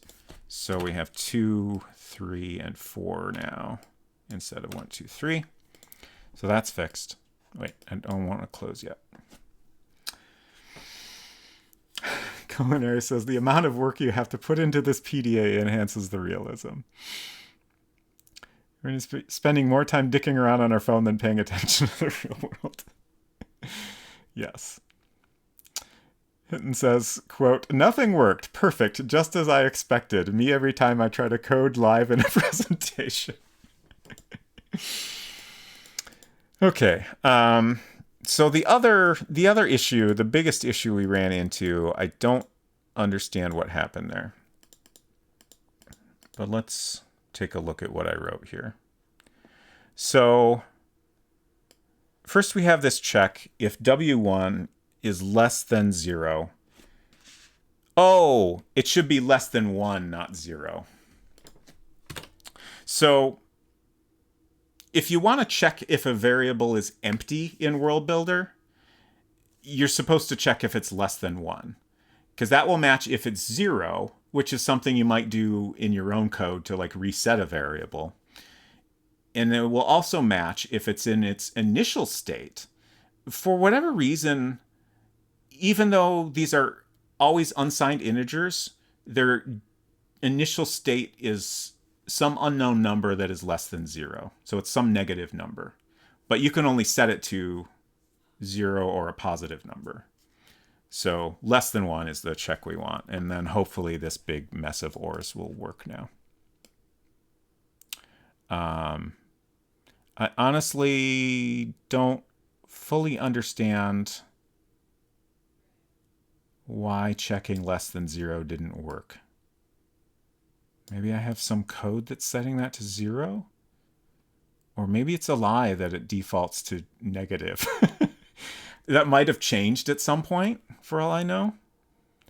Because at some point they kind of patched this as best as they could to work on more modern computers.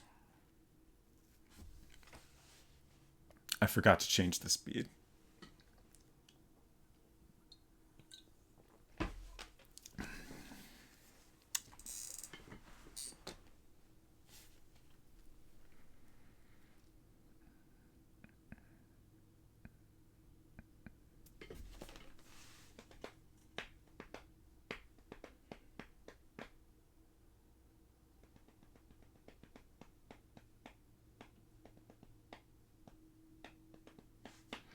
Well, while we're waiting, I can cross some things off my to-do list.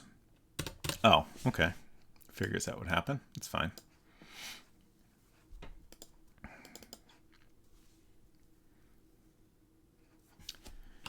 I forgot to add the other cheat codes again. All caps, add cheat codes. Well, caps lock didn't work, but hey, sweetie. Turn on. 1, 2, 3, 4.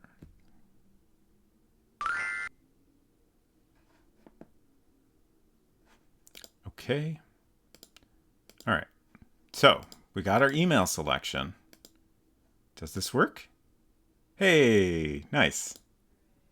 And then, uh-oh. Oh no. Okay. That's not nice, but I probably just forgot to update the code for that. Oh, and that didn't work either.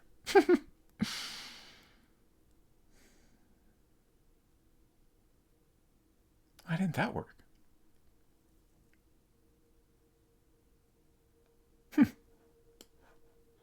Puzzling. I don't think I renamed that screen.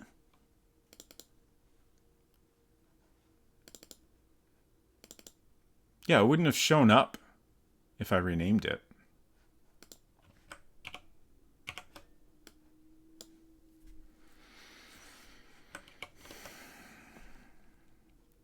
So,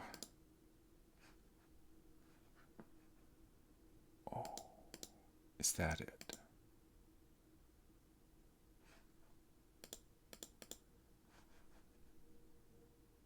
Okay. Wait, now that's end. And so this is all for the OK button. So I'm checking some variables here, but this should only run and exit if one of those matches, which that's not what's happening.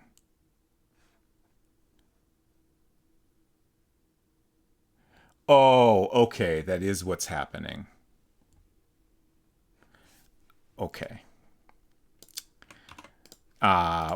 What's happening is I didn't actually move all of the, well, actually, I only moved a screen out that doesn't exist. When we go to the error screen, we need to move out any screens we might have come from.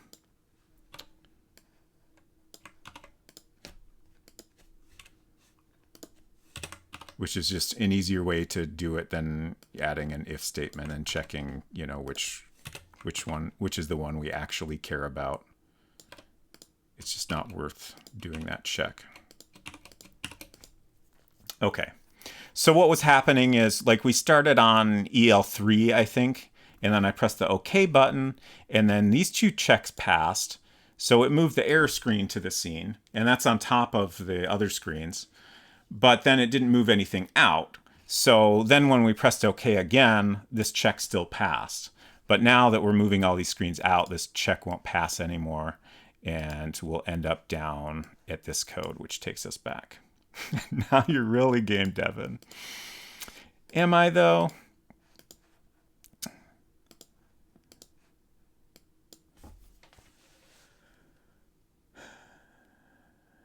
I forgot to set the speed again.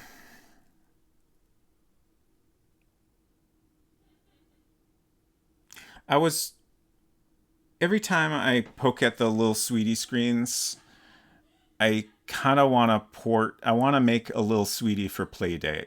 I feel like that's the perfect device to, like, replicate that UI. But I don't know what I would do with it beyond that. I am a little tempted to try to figure out how to port this whole game to Playdate. But the sunglasses on the candy is very good. Like, I feel like porting the whole game to Playdate would be complicated just because, well, for one, there's not really any way to do text input in a reasonable way on a Playdate.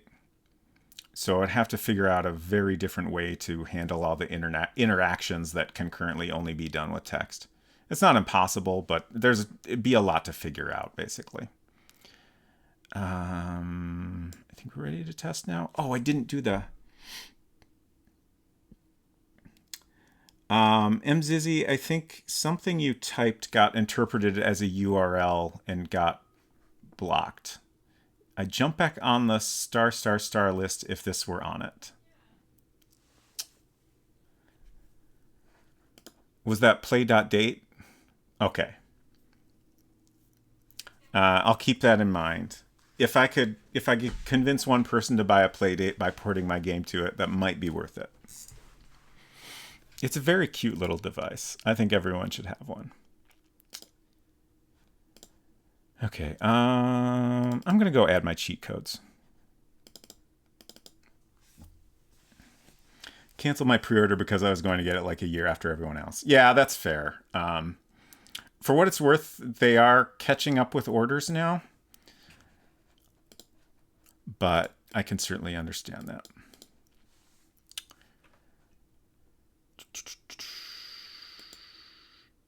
Cheat codes go in the global code. These cheat codes are a little different, but I think that's the right place to put them for now, just so we have all our cheat codes in one place, because I'm going to want to delete them at some point.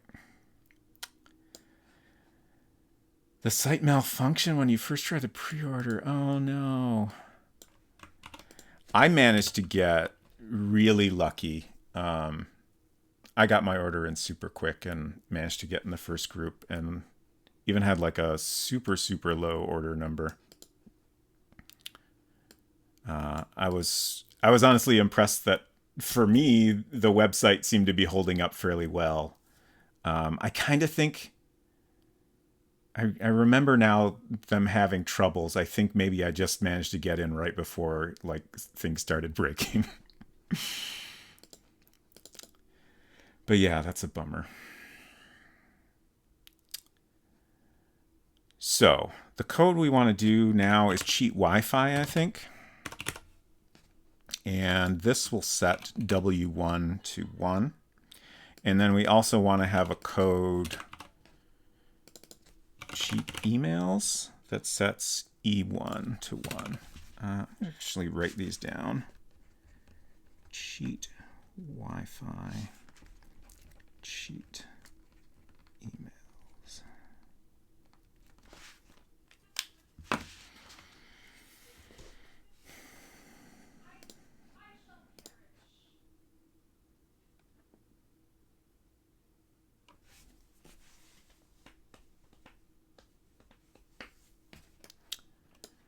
Okay. I hope something works this time. That'd be really cool, I think.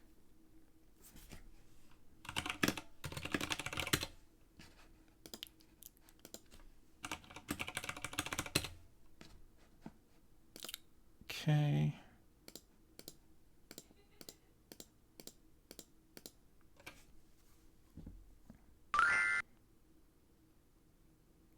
I forgot to do an unlock cheat.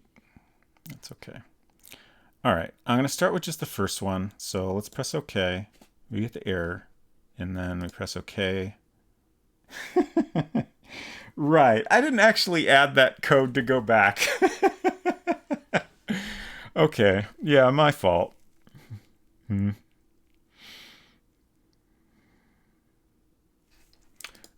can turn it off and start over. So we can at least test if the other code is working. So let's see. First, I'm gonna select the last one, and we should get the error again. Okay, and we can. Oh. Okay, so the Wi-Fi error screen is not getting moved out when I turn it off. Okay. Okay, so other things are happening underneath this error. All right. Oh, you can hear the Stream Ghost shouting. I was wondering about that. Hopefully, you can't hear too well.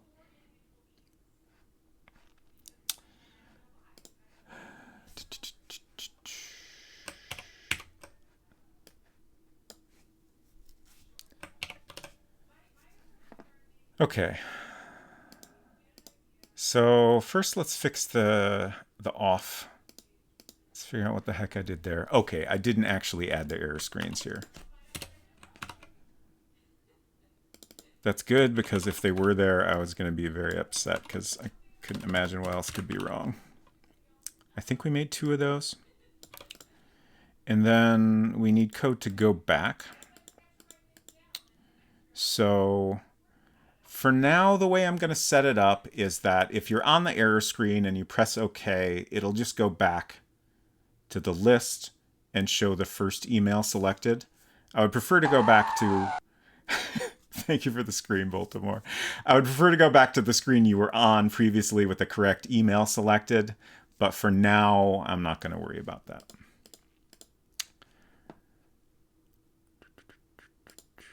So where is that code? That's up. That's down button. Okay. So this is the OK button. Ah, okay. So what's happening now? Huh.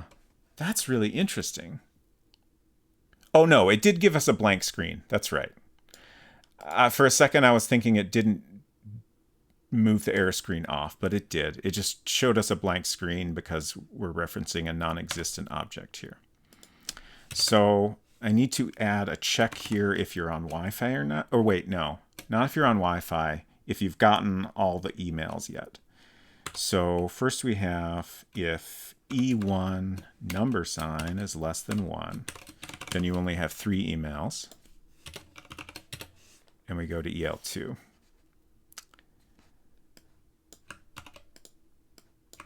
If it equals 1, then we go to ELF1. I'm just stopping to think if that is actually all I need to update. I think so.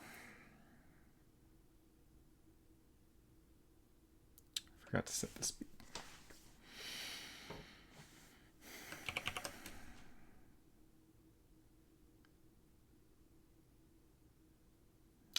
I can't tell if it does anything at all if I change the speed after I close the window. If it helps at all, it's very subtle. I was just looking at this little sketch here of the book cover. When I did this on Friday, I really wanted the text to be like in perspective so I could put a little perspective on the book. I decided there was no way to do that in Mac Paint. So I just made the view straight on, and it's all done now. But today I found out there's like a straight up perspective tool in addition to like a free rotation and skew tool. So I could totally do what I wanted with this screen, but it's already done. So it might be a difficult time while I struggle with whether to update that or not. Let's add our unlock cheat.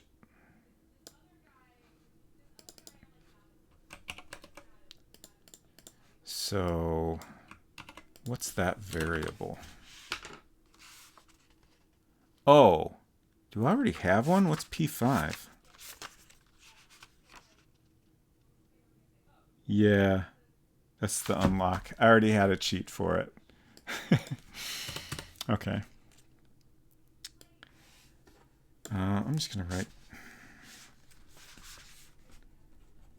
cheat sweetie equals unlock.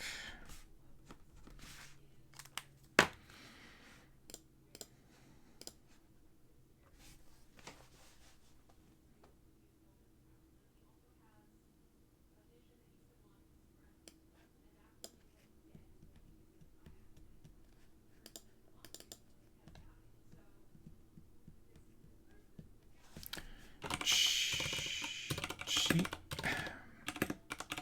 items. Cheat sweetie to unlock it. Works better if you type the whole word. Okay. So now we should be able to use this and it'll already be unlocked. Great.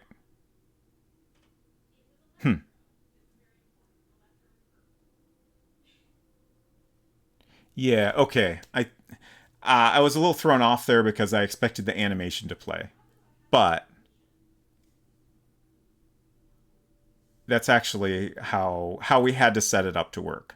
My thought was initially that it would work that way, but there's basically no way to do an animation that happens when you first arrive in a room.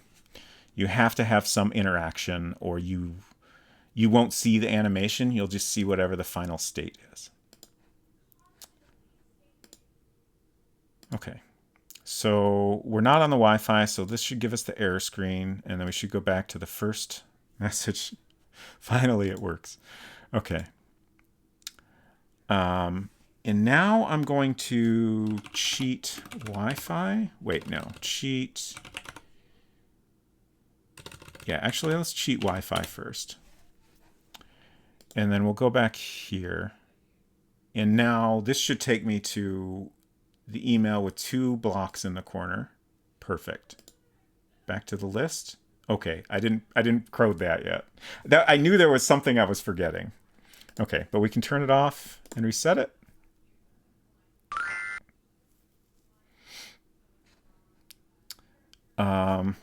Before I go to the next screen, let's cheat emails. And then we should go to the screen with 4 emails. Oh. Oh, right. Okay. I'm going to make a couple notes. So press OK on start screen needs to check E1.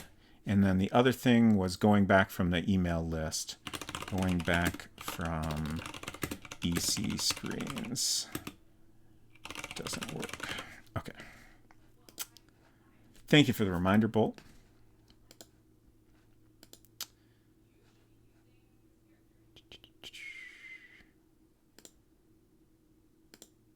So is there a way I can get to the 4 email screens? I think if I go to the error. Oh, the Wi-Fi's on. Okay, never mind.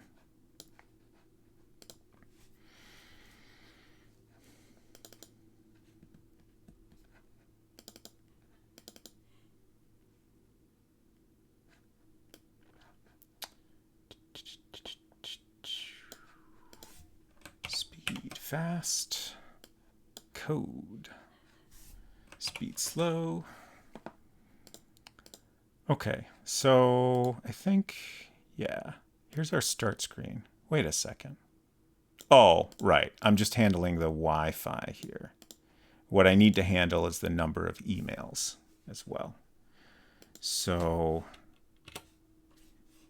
if E1 number sign is less than 1, then we run this code we already have, and end.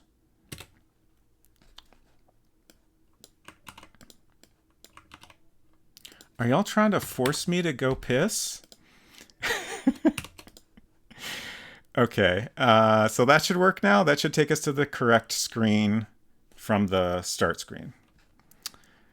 And then we need to handle going back from the content screens. So so yes, then, Hinton, is what you're saying.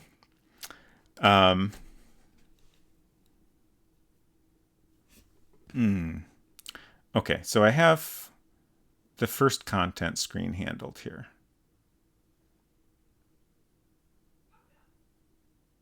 Which is a little bit simpler because that message only appears when you have that 4th email.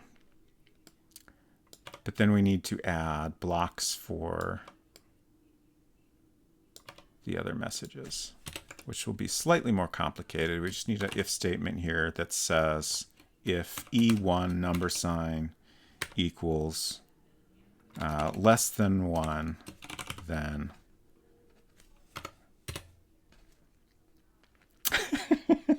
Culinary says, Force Pistol is my favorite power from Jedi Survivor. I can't believe you've spoiled the game for me. I didn't even know that power was in the game.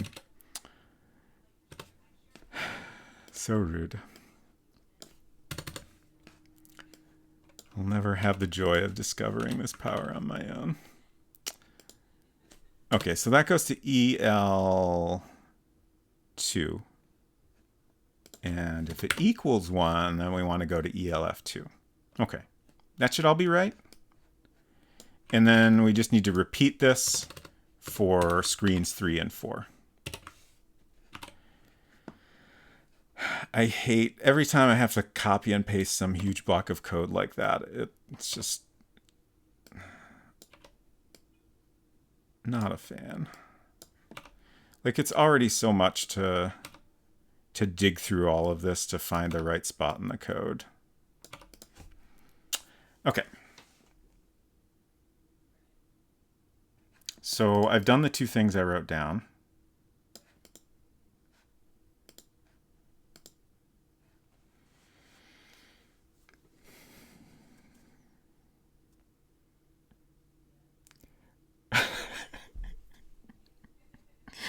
Bolt said especially once you get the piss poncho. I thought there weren't ponchos in Jedi Survivor. There was a whole thing about it.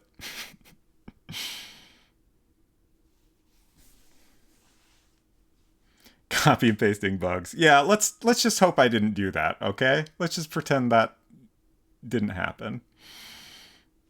There's one single poncho, but it's secret. Okay. Got it.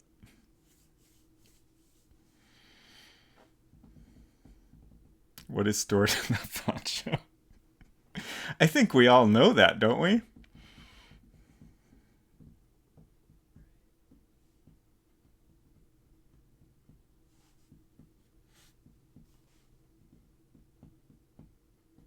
$86 gallons. That's an impressive capacity for a poncho.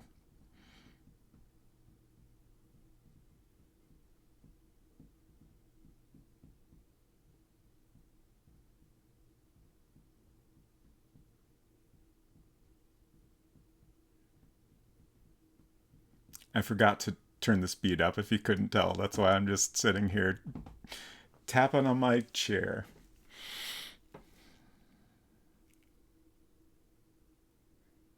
Hey, we made it. We've escaped.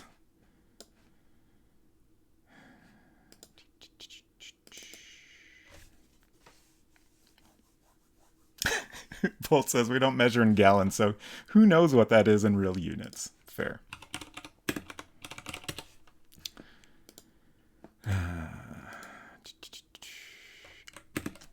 86 gallons in liters.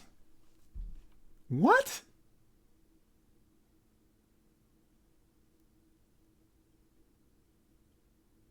What? I typed that into Spotlight, which, if you're not familiar with macOS, Spotlight is like a universal search tool that can also do conversions. It's telling me that 86 gallons in liters equals 5,248.0419 inches. Wait, inches to the fourth power times gallon? I don't. What? Computers are bad and they should feel bad. Cheat, sweetie. Use sweetie. My computer is definitely messing with me.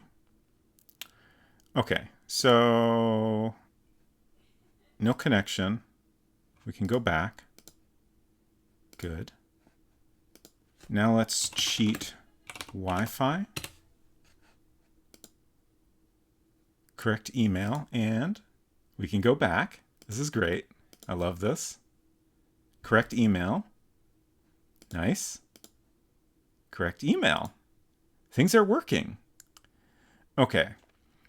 So now I'm going to go back to this, and then I'm going to do the cheat emails code. And go back.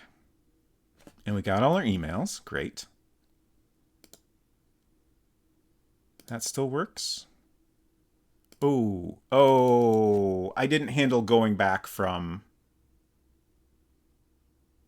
Wait, no, I did that. It's just not working for some reason. Oh, Bolt said, is it worth having the Wi-Fi icon visible all the time? It is, and it should be. I don't know why that's not there. Let's try turning it off and on again. Okay, that worked at least.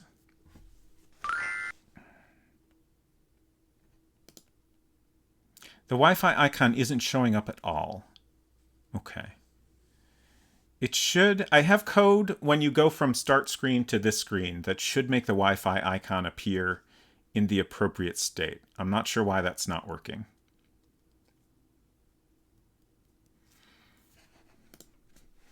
Wi-Fi icon missing.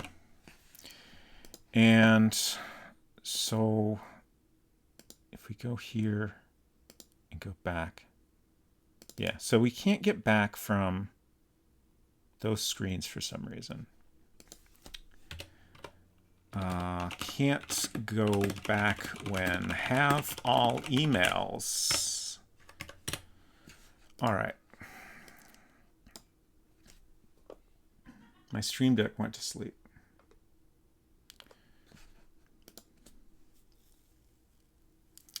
There are different sizes of gallons? Is that true? There's about 465 times the average bladder capacity of an adult. Yeah, it seems like a lot, huh? Hello, Arabello. Great to see you. It'd be nice if there was a debugger for this system. It sure would be. There's so many things that would be nice here. But you know what? We're doing our best. Back on the piss topic, though, it's the time you've all been waiting for. It's time for me to go piss girl. I'll be back in a few.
Okay, I'm back.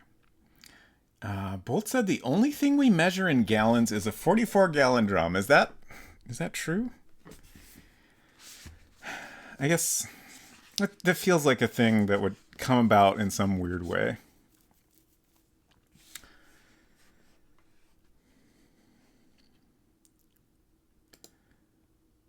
Culinary said that is not true. I'm assuming that was referring to there being different sizes of gallons.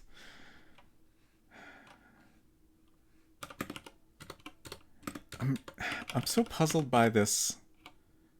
Gallons in liters.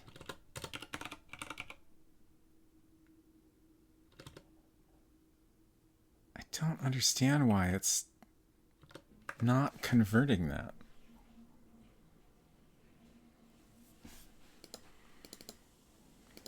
So weird.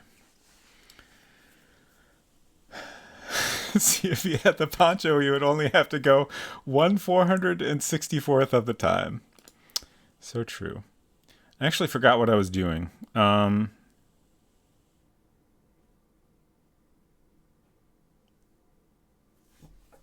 was I? Oh, right. I made notes. Wi-Fi icon is missing and can't go back when have all emails. Got it. Let's figure out the Wi-Fi first.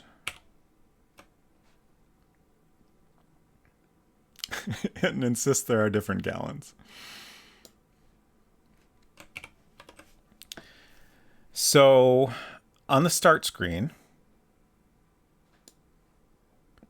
we check. Here's our code. Oh, I see what's wrong. These are the wrong object names, I'm pretty sure. It's WF, not just W. Let's make sure that's correct. And then I should also check if I made that mistake elsewhere, because I probably did. So I think the only other place I would reference those is when we turn the screen off at the moment. I think. Yeah, I screwed it up there too. Okay. So our other thing was can't go back when have all emails. I'm puzzled by that one, but I'm sure when I look at it, I'll be like, yeah.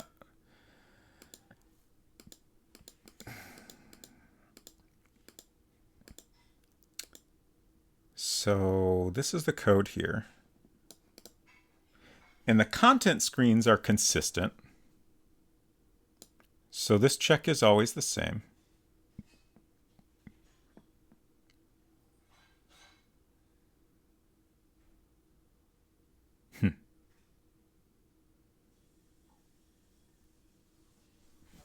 What?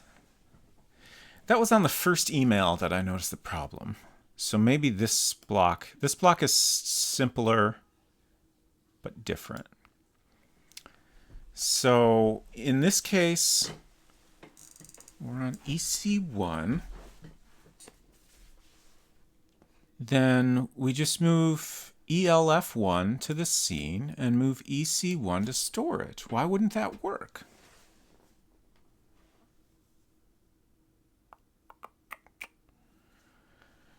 Oh, if I could just have a debugger. Even like, I'd settle for printing things to a log file or something. It'd be cool to just know if, like, is this block of code running? Is that the problem? Or is it something else I'm not seeing? It seems right. And, like, these other blocks worked. When I had all the emails, I think, I went through all of them. They all worked. And then E1 was less than 1, so this ran. So PDA screen EL2 to scene.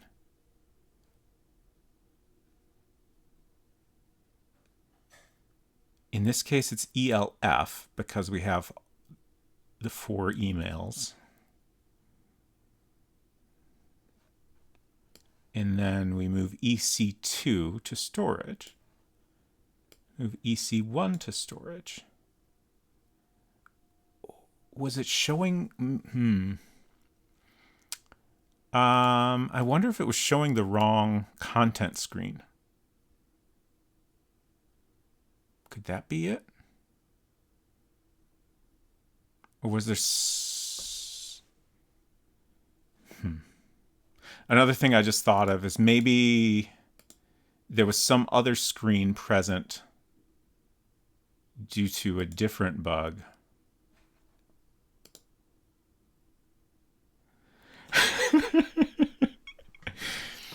Secret Crush says, I have no idea what the context could have been, but using a piss jug as a size reference for a gallon is fascinating. I actually missed piss jug in the chat. When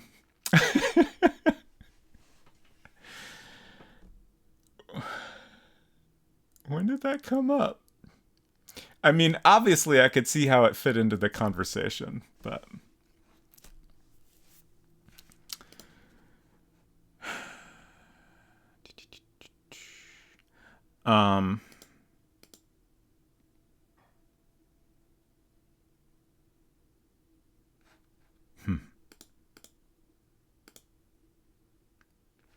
I think I'm going to have to just...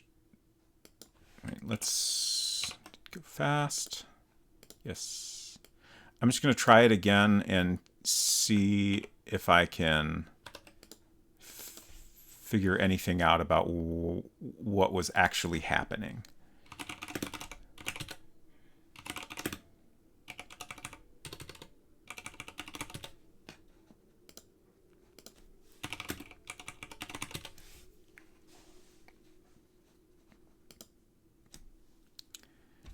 So we do have our Wi-Fi icon now. That's good. And that should remain there.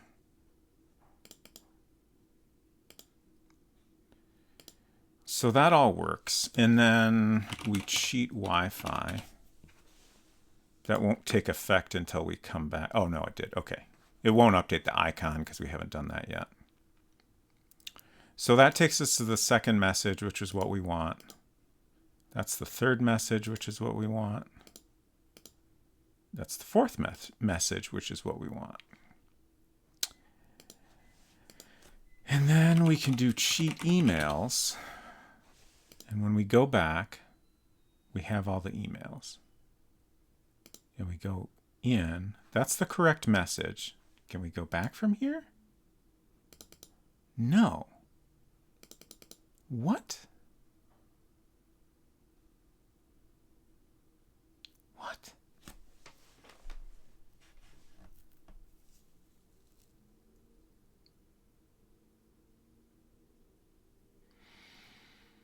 So this screen we're seeing is EC4.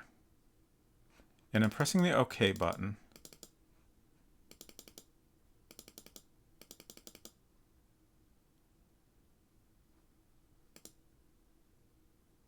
Okay. Okay. So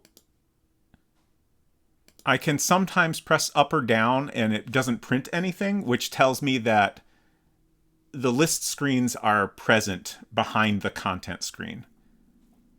So the bug here is that it's not moving the content screen to storage. Otherwise, it's working correctly.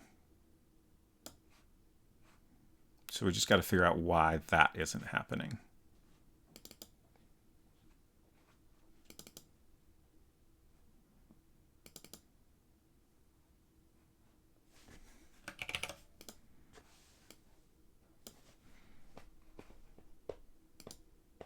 Oops. Too fast for scrolling. Okay, so where's our code? Is this our code? I think this is our code.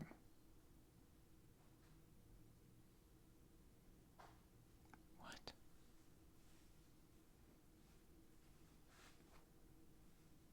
If PDA screen EC4 equals seen,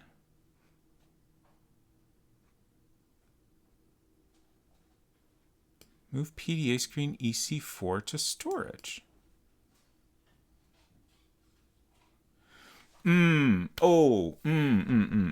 Okay, I think...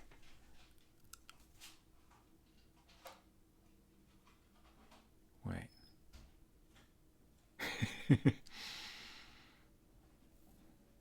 I'm thinking.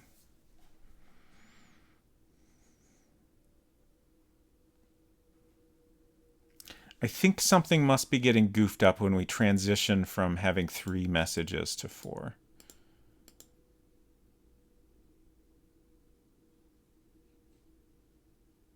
Like, I feel like there must be some case where it's not moving all the necessary screens off. Possibly. This handles...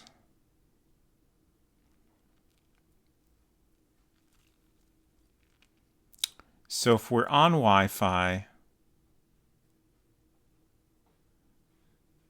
and we're on ELF1, we move in the content for EC1. So my feeling is...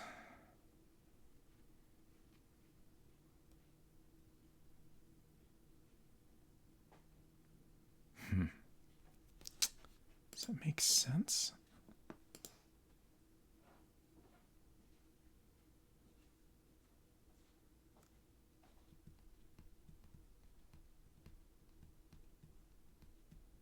Yeah, I don't get it. Oh, this is wrong. Okay. Okay, this must be it. Or at least it's part of it. This code handles moving from either the 3 email screens or the 4 email screens, but it's only moving the 3 email screens to storage. So it's leaving behind some objects, which is definitely, that's the type of problem we're looking for here. So that's probably it.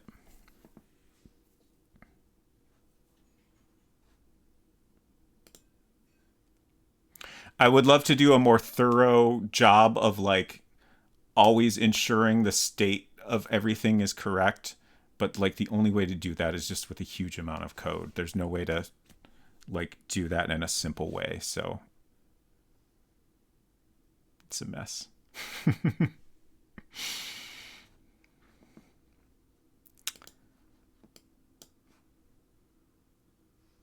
Glad you found a graham cracker snack on Secret Crush.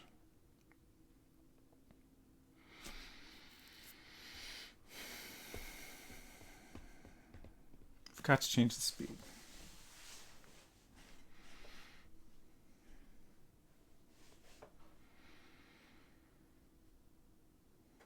Are graham crackers like digestives? Interesting. Do they not have graham crackers in Australia? I do feel like they're thought to be good for digestion. I mean, I don't know how to describe a graham cracker. It's like... I don't know if they're the same, but I feel like they're analogs of each other. Mm-hmm. It's like a sweet-ish. Kind of weedy and sweet. Yeah, that sounds like a fair way to describe it, yeah. Yeah. I came to see if you had any dishes for the dishwasher. No. Okay. All out, please. Oh, I already did that. We're waiting. I kind of forgot. It's been so long, I forgot what I was doing. Finally.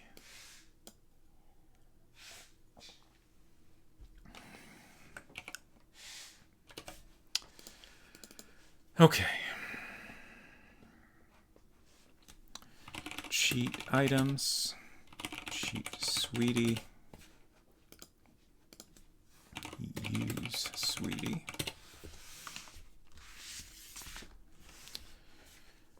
Okay to start.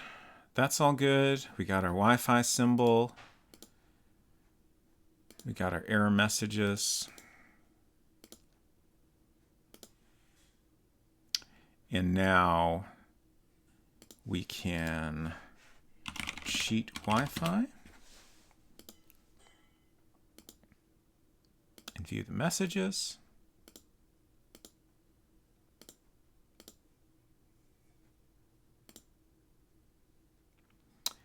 And we can cheat emails. This is the big one. That's all good. That's good. Hey, there we go. Wonderful. Oh no, not wonderful. That's like the opposite of wonderful. What? How? Why?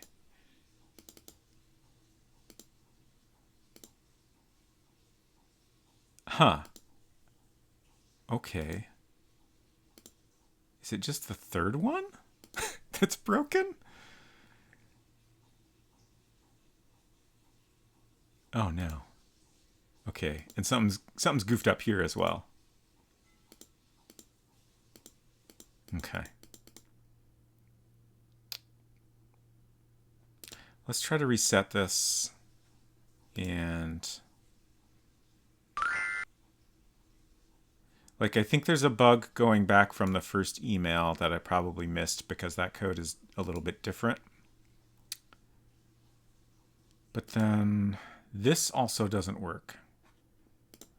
So can't read third email when E1 equals 1. And the other bug is we can't go back from the first email. Okay. So in this case, I think this is another issue where, yeah, the list is showing, it's just behind the content.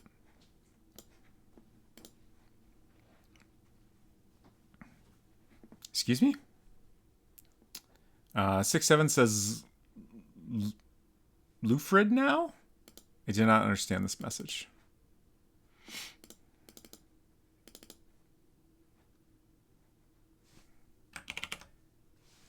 Oh, the opposite of one. Okay. The opposite of wonderful. I mean, that would be wonderful backwards, which I think is different than opposite.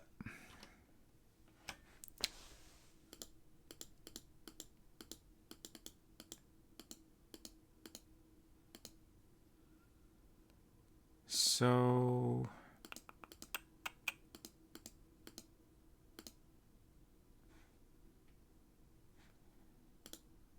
the bug we found previously. Oh, yeah, I completely missed this first one somehow. Yeah, I think what happened is, yeah, I assumed that this was correct, but actually this is referencing an object that doesn't exist. I knew that one had to be different. It was just not different in the correct way.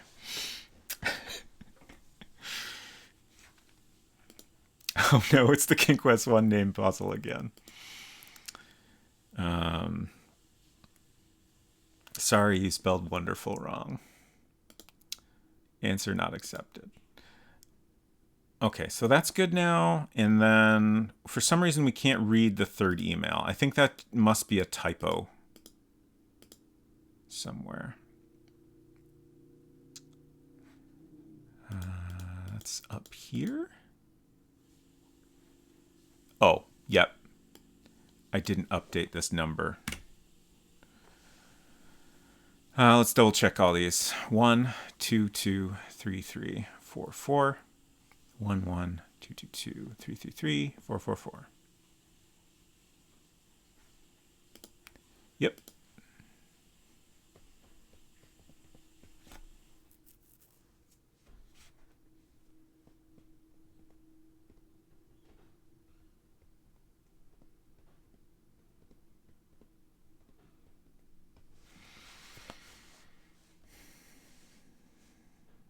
I wonder, I was just thinking about if I ported this to Playdate, I guess I would have to learn Lua, which seems like I have not really, I don't know very much about Lua, but I've looked at some Lua code and it seemed relatively reasonable, straightforward-ish. I wonder how hard it would be for me. If nothing else, I'm sure like dealing with this kind of crap would be a lot easier. The scope of the game already outgrow World Builder, now you're talking about moving to Playdate? Yeah, a little bit. Specifically, I had the thought that I would love to like just recreate the little sweetie interface on the Playdate, if nothing else. And then I was talking about the possibility of porting the game, which would be a challenge because I'd have to figure out alternatives to parser input. I'd also kind of have to figure out a different way to present a lot of things. Right. If you learn Lua, you can also use Defold if you want. My second favorite game engine after GDevelop. Interesting.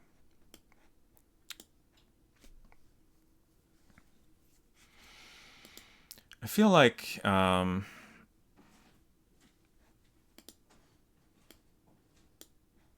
know I've heard of people using Lua for developing on Apple platforms. I assume almost entirely for games.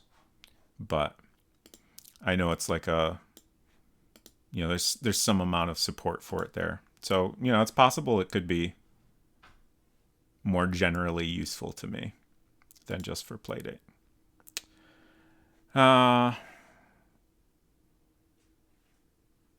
We're going back to test it, right?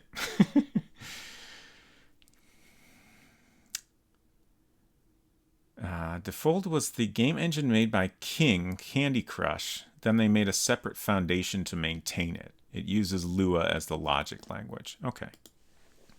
Also, if I'm saying Lua wrong, feel free to let me know. I think that's right. Sheet items. Sheet sweetie. Take the sweetie. Use the sweetie.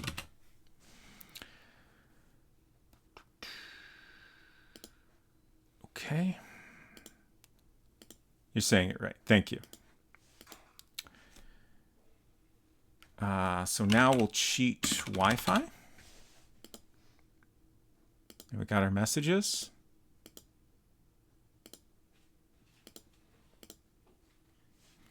Like, just to clarify, like, I keep going through the same things, even though, we've already checked these to make sure they work. I want to try to go through, like, a similar process each time, just in case any of those steps are part of recreating the bug. And also to make sure I didn't break anything else. Hello. Hello. So, cheat emails. And we got all 4 messages. And we can still view them. And we can go back. And the third one works. Hooray! Oh, what happened there? It jumped. I'm going to bed. Good night. I don't know if it jumped because I accidentally clicked twice. I don't think I did that. Okay, but overall, I think we fixed the bugs we came here to fix. Okay, yeah, there's a bug there. So that's probably just another typo, like a number that's not correct. So if we're on the third email on the ELF screens, ELF3 goes to ELF1, which is obviously incorrect. We're so close to this one little thing being sort of done.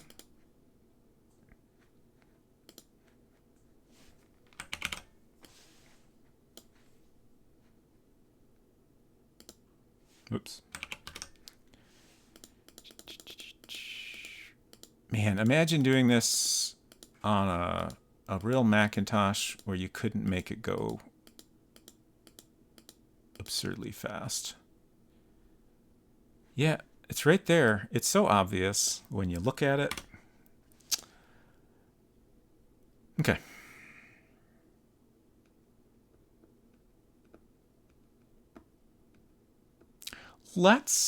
So that, I'm pretty sure that's fixed now. I think the next thing I want to do is make the Wi-Fi work in the intended manner.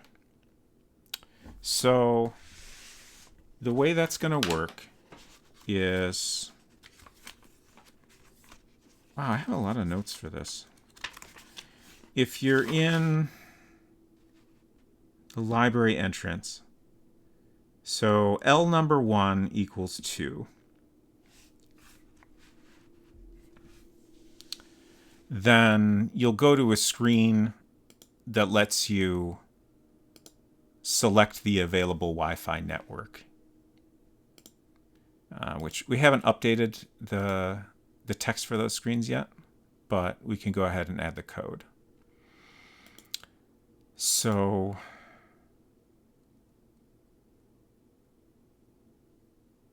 I'm just thinking, we'll need some code that runs when you first come to the little sweetie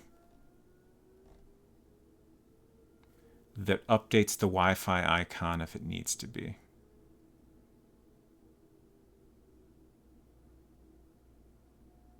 That might be a little bit tricky, but I'll figure it out.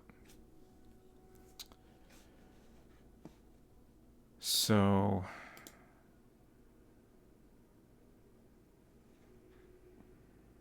okay. This needs to be updated. I think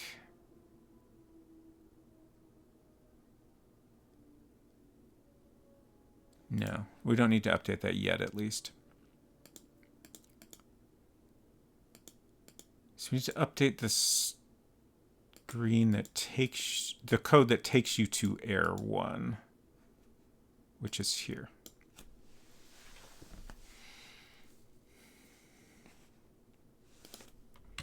So if L1 number sign is, wait, no. Ooh.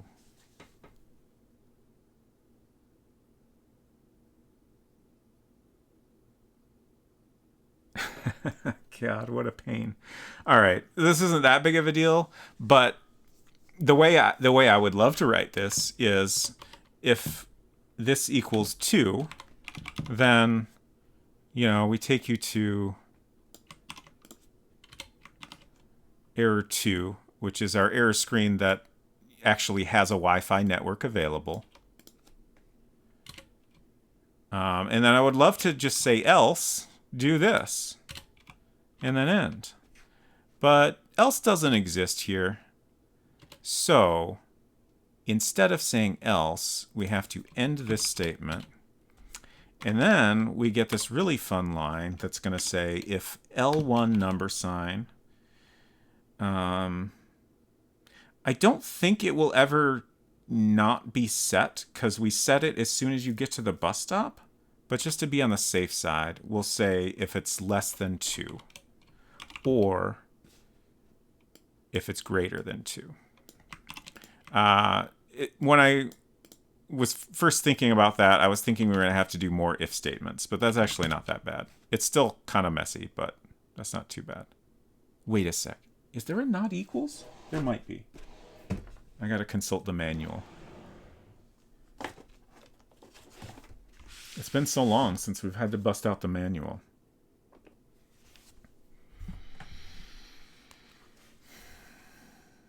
But I feel like there's a not equals. The question is whether there's a not equals for numbers. Because I think they do a goofy thing where like less than is basically not equals when you're comparing like object names or something. Code summary. So there's all our if statements.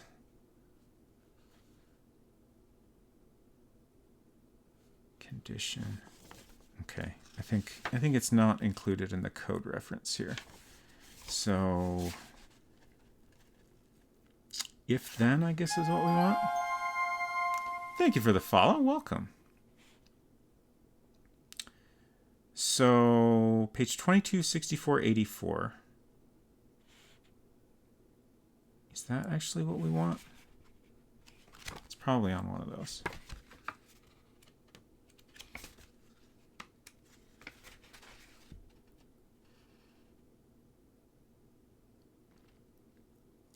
Greater than 0. I could have sworn this was in the appendix somewhere. Yeah, so here it says the phrase text $sign greater than West means the command does not equal West. So that's how we do not equals for like a text comparison. But we're doing a number comparison. Like this isn't super important. I just want to make sure because it would be nice to just say if it doesn't equal 2, then run this code.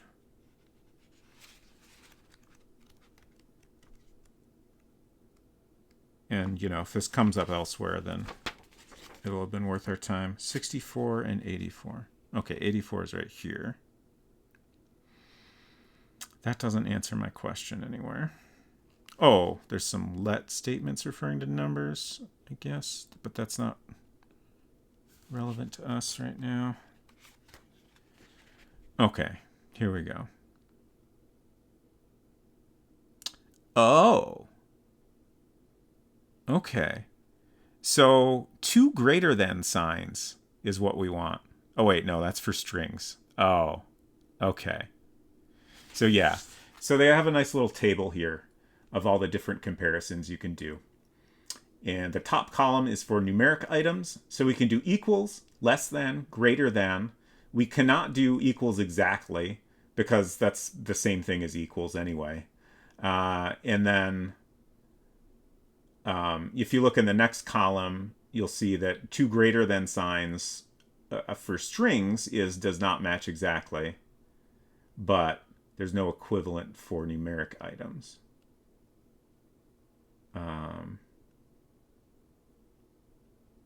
Yeah. Okay.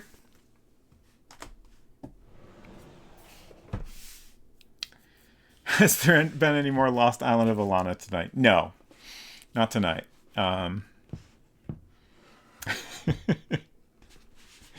It may make a return someday when everyone least suspects it. I did solve the terrible sliding block puzzle off stream, but then I was like, I'm gonna save my game, and we might come back to this, but I will not let it drag on nearly as long if we play it again. I promise.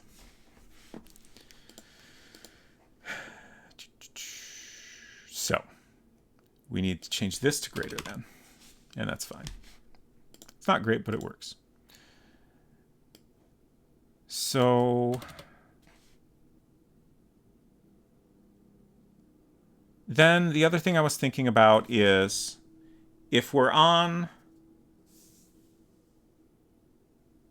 error 2, so if we get to this screen by opening up a message while we're in the library screen, then we will get a screen with an available Wi-Fi network to connect to. Excuse me. And at that point, we can press OK, and it will connect. So we should add code to handle that. And then we'll also have to add another screen, which I think we'll just call error 3.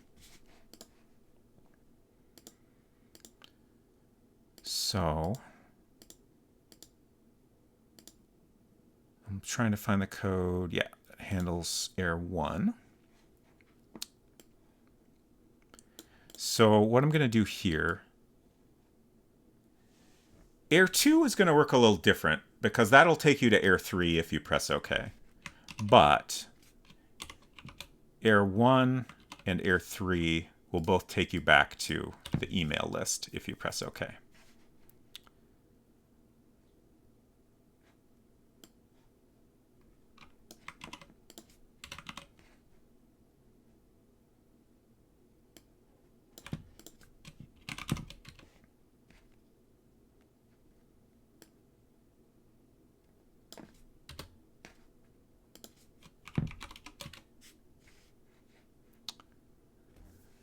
So if E1 is less than 1, is that something we need to do here? What is that checking? Oh, it's checking if we have all the emails. Okay, yeah, so that's not relevant.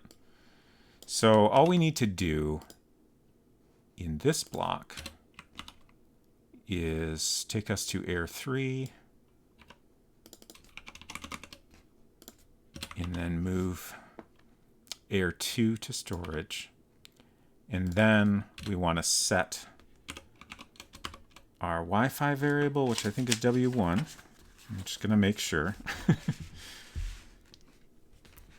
So W1 number sign equals 1, which means we're connected.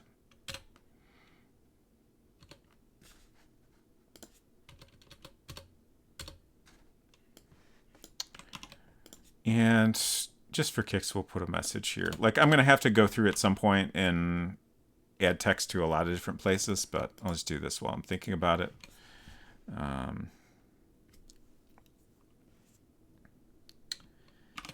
You're now connected to the library Wi-Fi. And then let's add some screens. Let's go fast while this is closing.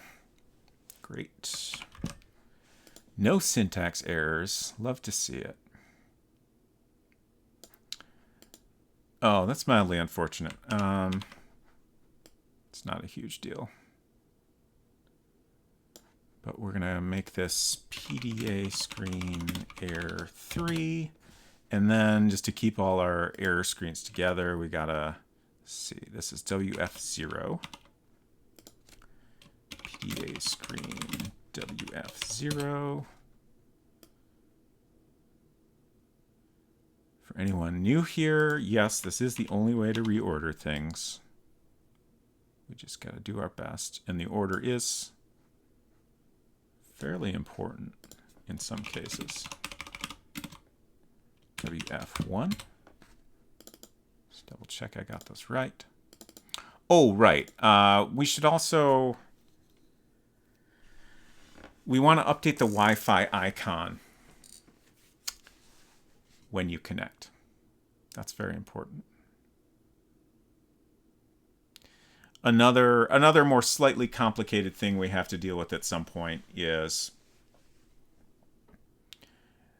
so if you connect to the Wi-Fi, we made sure you're in the library screen to start with. But you could connect and then close the little sweetie and then go somewhere else where there is no Wi-Fi. And then when you open the little sweetie, currently I believe what will happen is it will be exactly how you left it. But we need to update that so the Wi-Fi icon changes appropriately. Good night, Silver. Thanks for hanging out. Hope you sleep well. So yeah, that shouldn't be too hard.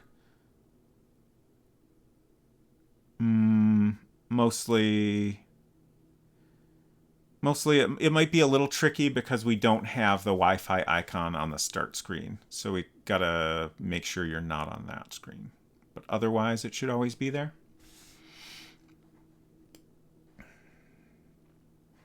I don't want to quit yet. Let's see. So the thing I want to do now is I think we want to update these screens a little bit. One thing I can do real quick. Obviously, little sweetie should be smiling once you have a connection. And I think we have a back button already on our content screens. Ooh, why is that so wide? I guess just because of how I pasted it in. Can I shrink that? Okay. Oh, no. That's not what I wanted. Oh, no. It's fine.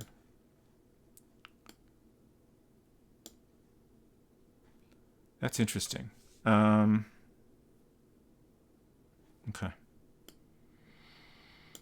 I'm going to quit, and we'll make a back button that is a more compact size. It's not a huge deal, but like the width of that, like all those blank pixels to the right are definitely wasting some amount of space, I'm pretty sure.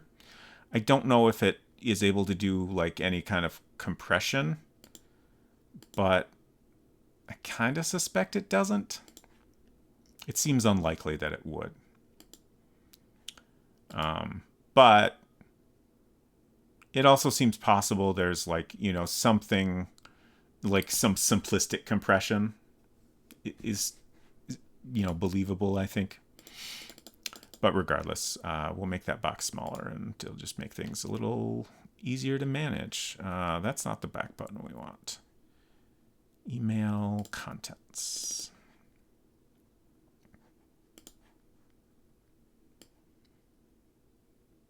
I think when I pasted in the contents view, I just did a big selection of this entire screen.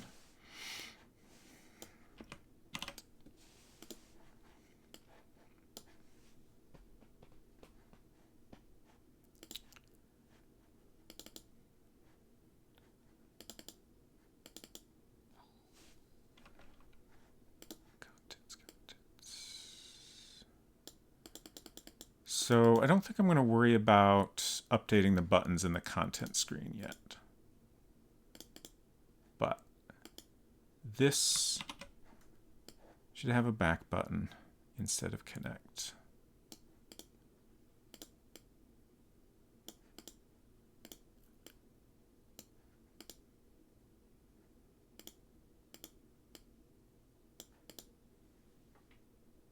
That looks right. I'm just trying to center it.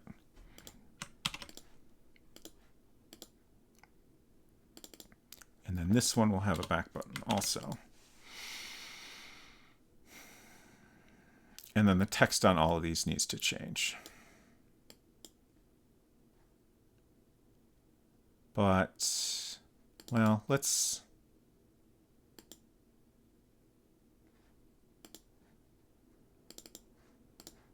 just put a box here. Doesn't really matter what it looks like. I just want to be able to differentiate the screens. And that'll tell me if things are working. Is there any other code I need to update? Let's try it. So we want to cheat items, cheat sweetie. And then we use the sweetie. Press OK. So we press OK here, and we have no Wi-Fi connection. It's our back button like we wanted. And then we go back to the list. And then if we close this, let's first double check. We use the sweetie, we go back, and it's exactly how we left it. Ooh. Here's another complication. If I press OK and leave it on this screen, then close it, which I think is honestly a thing that is reasonably likely for someone to do, then we're going to need to update this screen as soon as we come back here if they're in the library. That's not too big of a deal. It's just something to think about. Update Wi-Fi error screen if they're in the library when the sweetie is opened and error 1 is shown. And then we also need to update Wi-Fi icon when the sweetie is opened. I think we can kind of put that all in one block. It won't be too complex. But since that doesn't work yet, let's go back from here. Close. And we can go east, and we're in the right place. Use the sweetie. And then we want to press OK. And this is the screen we want. It's got the connect button. And I actually put this block on the wrong screen, but basically the way I've set this up is we should go to error 3 when I press OK, which I think that's correct. It's got the back button. So this will be a screen. Oh, the Wi-Fi? Did I not? I didn't write the code to update the Wi-Fi icon. Okay.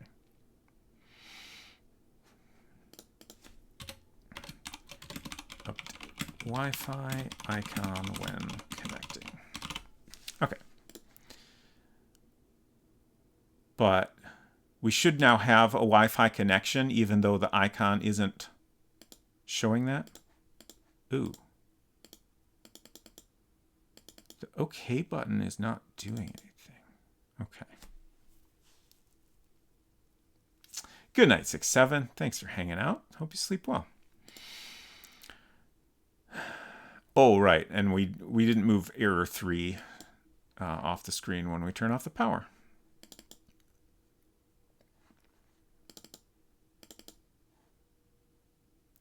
I wanna not go super late, but I do want to try to wrap up the things I'm working on here.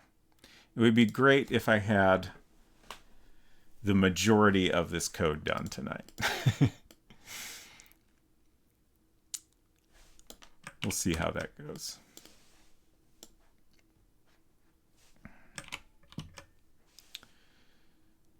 Okay, so let's start with the easy one, which is when we turn the screen off. Oops, I went too far. Okay, so we just need to add error 3 here. I still continue to try to use the arrow keys, which does not work. Don't want to close that yet. So that one's good.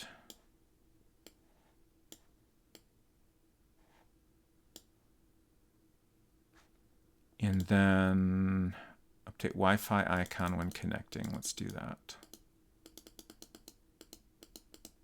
So here's our code to connect. So this is just a simple, we swap out the icon.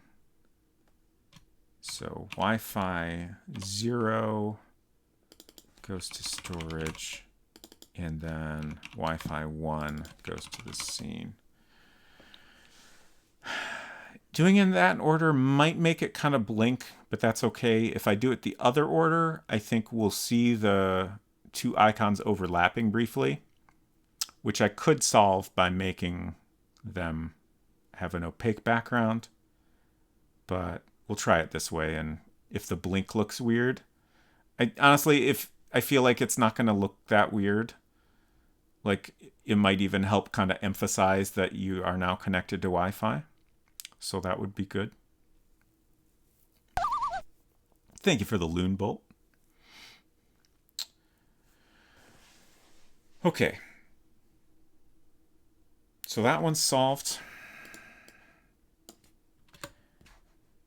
And then the other two things we need to deal with are updating screens when you first open the Sweetie.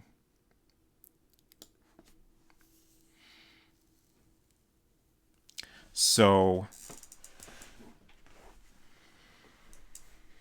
I'm debating where to put this code. I think I've generally put loop 0 code at the top. It doesn't matter.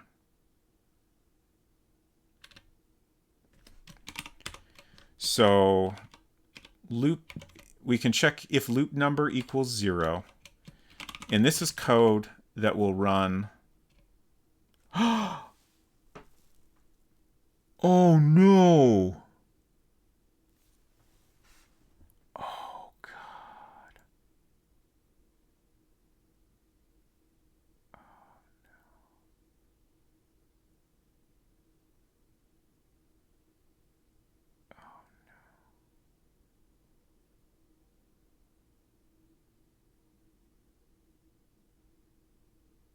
Why?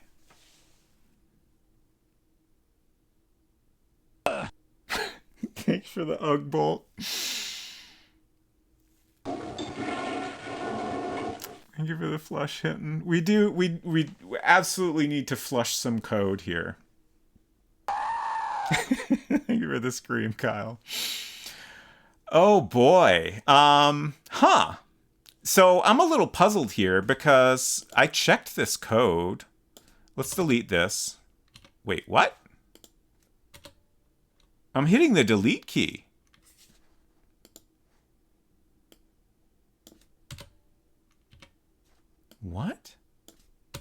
won't let me delete.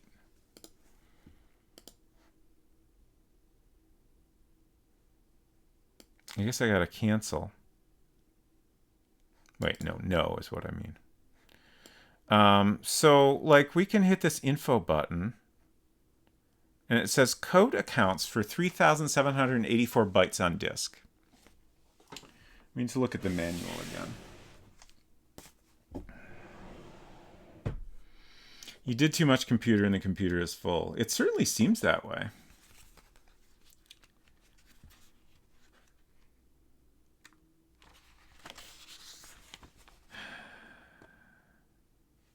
So it says here, text size, 10,240 characters per scene text, per scene code, or global code per game. And we had a little discussion earlier about assuming this text is ASCII, we should have one byte per character, which would mean that we have 3,784 characters.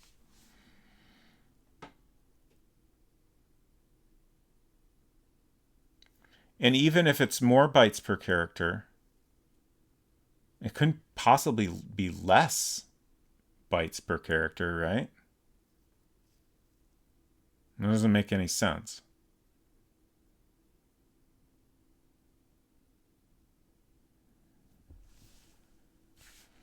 Even like the entire room is only 5,164 bytes. So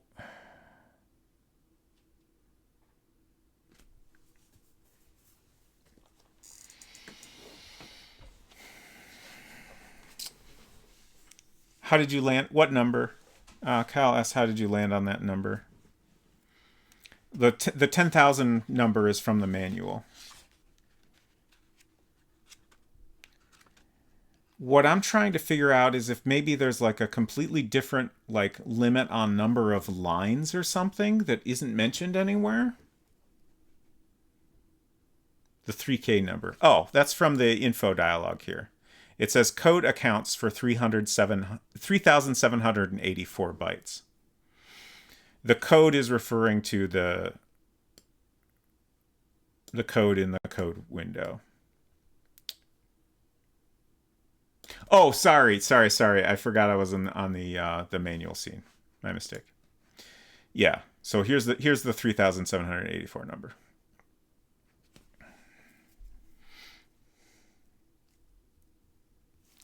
So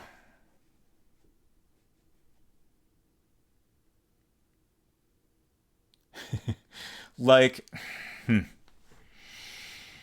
it's possible they aren't ASCII. Yeah, but like if say it's not ASCII, which like is definitely possible. If anything, then it would be more bytes per character, right? So maybe each character is 2 bytes.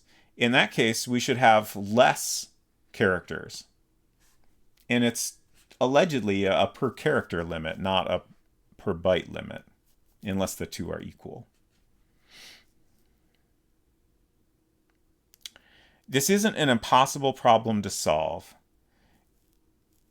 It's just a fun little matter of figuring out what exactly is going on here and what is the best way to solve it. Like, worst case scenario, we could split this up into multiple rooms.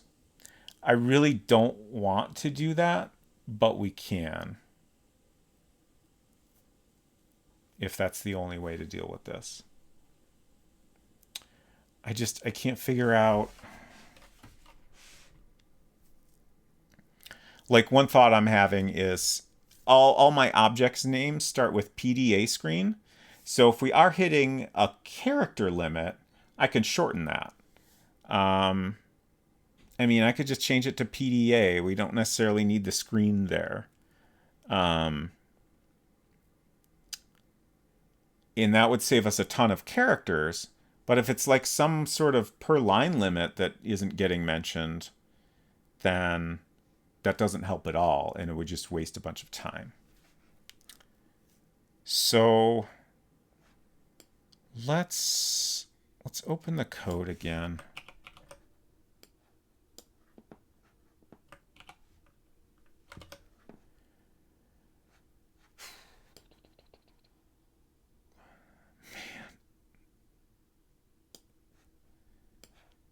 So I had to close it without saving this change. So let's go ahead and save that.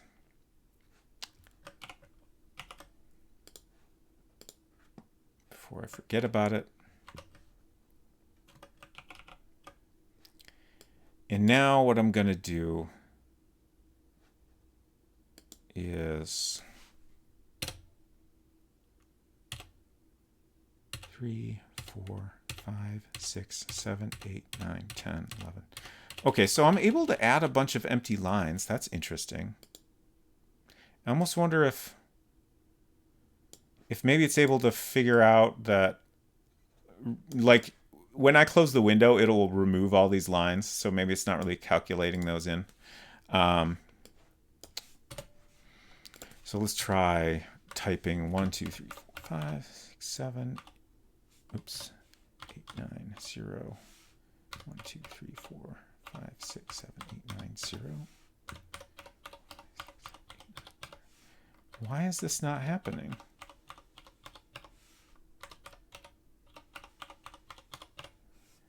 Huh. Oh, I wonder if it's not actually checking it until I hit return. No, it still didn't. This is very weird. If loop number sign equals 0, then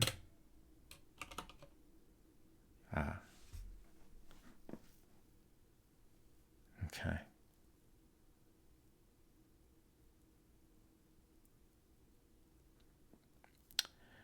So I wonder if there's something weird going on here, because currently, like, it's trying to reformat this text, but I haven't had an opportunity to write end or exit to close this if statement. So that is maybe making it, it's maybe confusing it somehow. It's still kind of a significant problem, but let's see if I can somehow work around it.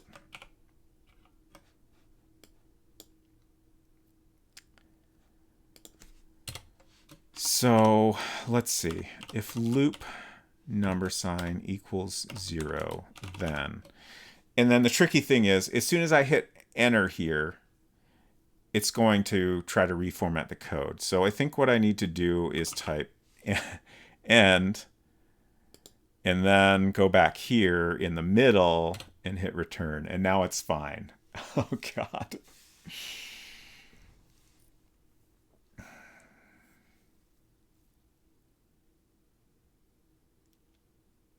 But, like, what?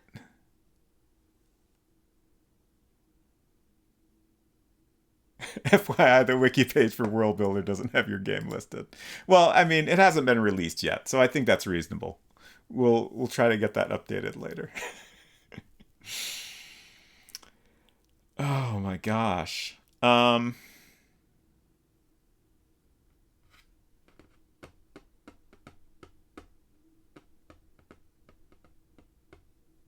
So here's the thoughts I'm having. I strongly suspect that if I shortened all our object names, it would minimize how often this is going to be an issue. That's definitely just a guess. Can you cut and paste your code into that if block?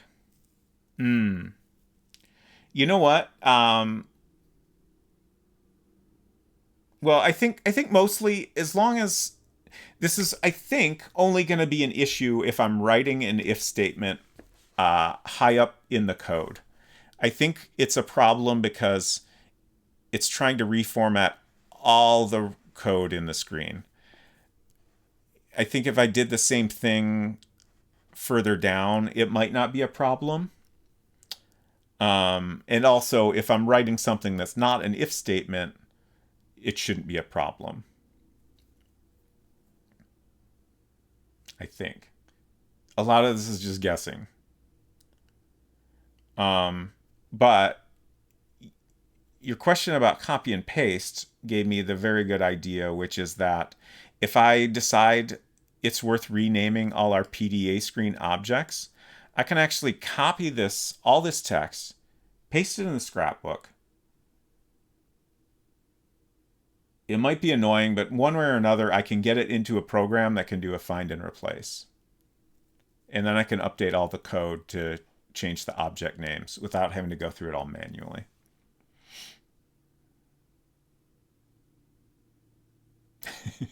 So at least there's that. And hopefully that would improve things. I really don't. I'm kind of curious if I can. I think I'll probably wait till off stream, but I'm very curious to try to go through Ray Dunnican's documentation and see if this mess comes up anywhere. Hey, Res Mason, good to see you. If you missed it, we're dealing with an issue where I typed this if statement and then hit return and then tried to reformat all the code in the screen, which is a lot, but it shouldn't be anywhere close to the limit. And it was telling me there was too much code in the window. So I think we've run into a bug where it's trying to reformat all the text and like maybe hitting a memory error or something. I don't really know, but it seems like we need to cut down on our text even though we're not close to the limit. Okay, you didn't miss it. You're just gobsmacked. Conner says, one of the products I work on uses Delphi 5 from 1995. We've broken that IDE so many times. This is the kind of stuff we have to do sometimes to work around problems. Yeah. And yeah, I guess that's another point. Like, if we're getting into the a situation where we're copy and pasting between programs, I mean, I could just write entire code somewhere else, like, and then paste it in.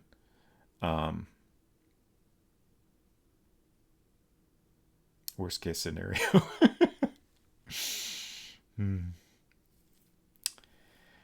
Riz Mason says, say, how'd you get into this tool chain anyway? I've never seen it before, despite having encountered several other developers using classic Mac environments.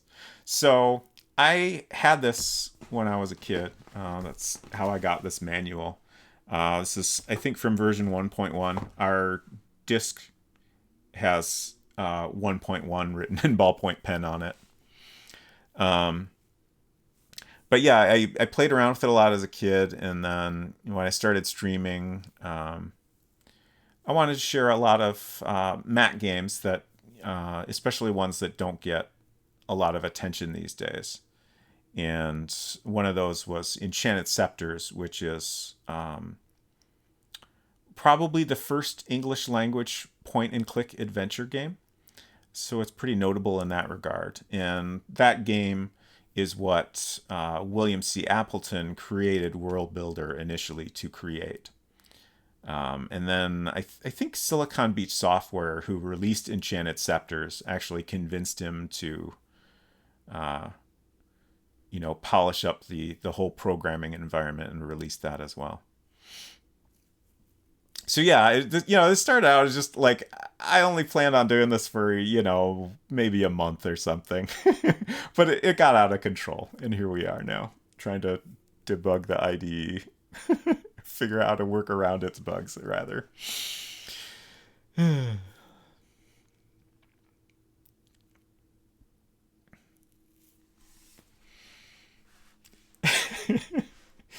No way William C. Appleton is a non-fictional character. All right, so I'm not going to deal with this whole mess tonight. Let's just try to write the code I came here to write, if I can. So what we want to do here, I don't know if I explained this out loud yet, but loop 0 will run when we first come to this screen, including when we come back to it later. It basically, when you get to a room, it starts this loop counter that keeps going until you go to another room, and then it resets to 0. So we want to update the Wi-Fi icon depending on where you are, and then, unless you're on the start screen, so let's go ahead and do that first. And I've got to be careful not to... Actually, you know what? I'm just going to cut this. We're going to scroll all the way to the bottom. Whoa, that was too fast. I think if we put this at the bottom... Oh, I already have a loop 0. Okay. Glad I came down here. So I think now that we're at the bottom, if we leave an open if statement, I don't think it'll be an issue. That's my theory anyway. We'll find out if it's true. So if we're in PDA screen start, I think that's what it's named. I think we want to do greater than scene, because we want to check if we're not there. This is the scenario. Okay, we're good. This is the scenario where we want to update the Wi-Fi icon. I already had some code written for doing that, so I'm going to go back up to copy that. This is part of the reason I initially started putting this code at the top, because I knew there was relevant code up here already. Okay, so this block handles going from the start screen to the email list.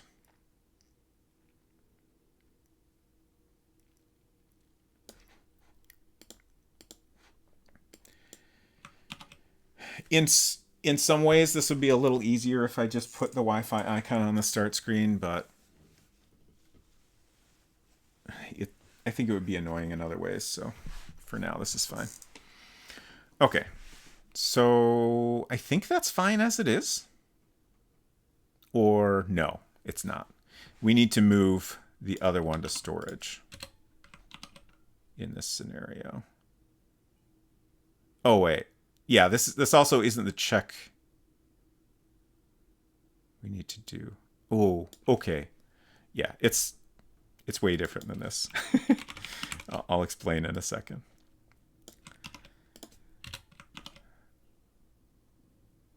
Okay. That should be Wi-Fi. Wait, no, this should be Wi-Fi 1. Okay, and these aren't the actual variables we want to check. So what we're doing here is if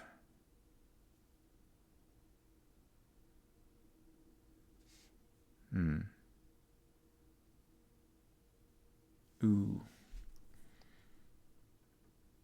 Sorry, I'm thinking.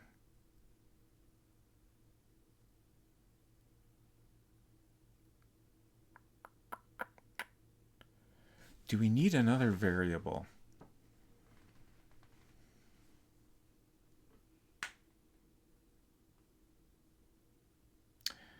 Okay, no, I don't think we do. Okay, so we need to check two things here.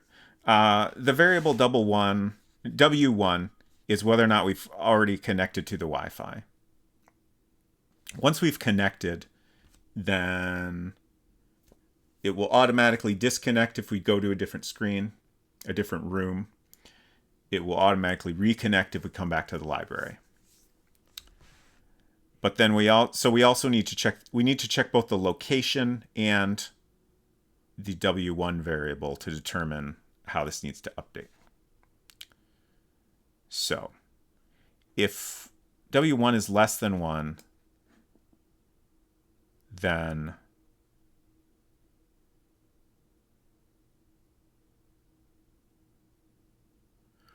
this shouldn't actually be necessary, but I think I'm going to put it here regardless. Just to be kind of cautious in case I change anything later. So if the Wi-Fi is not connected at all, then we want to make sure that the icon displays as being off. The reason why this code shouldn't be necessary is that's the default state. And once the Wi-Fi is connected, you can't like disconnect. You can go to another room where there's no Wi-Fi, but that's like a different state, basically. But that should be fine. And then this is the one that's more complicated. So if you are connected to Wi-Fi, then we need to check your location to determine whether or not you should actually have Wi-Fi. So if L1, I think, just double checking, L1 equals 2 is the library. L1 number sign equals 2, then.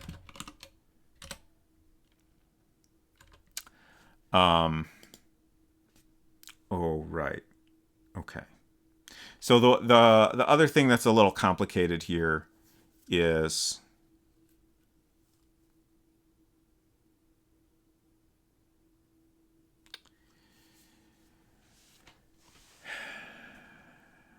if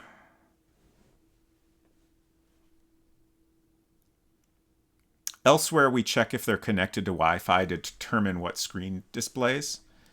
But if they connected to Wi-Fi and then move somewhere else, those checks will still pass. So it'll act like they have Wi-Fi even if they're elsewhere, which is not really what we want.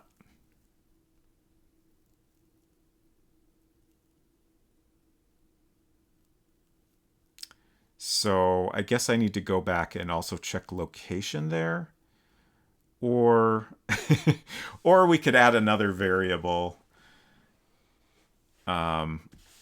In which case it would possibly simplify things to add another variable. Purgatory is Wi-Fi zone, free Wi-Fi for everyone. But then that breaks our puzzle. We don't have a puzzle anymore.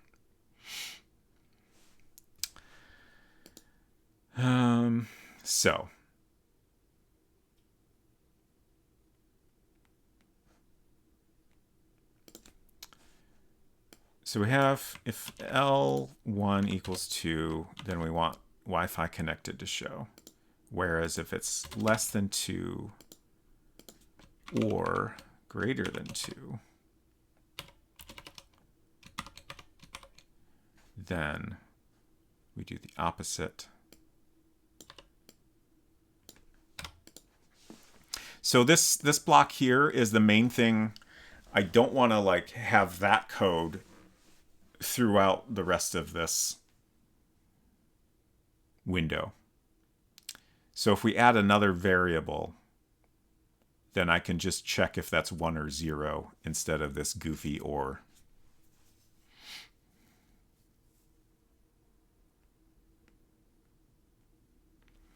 Or, I could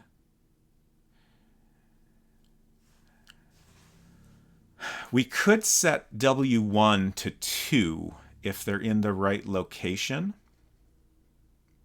That might be the move. So like 2 basically means connected and online.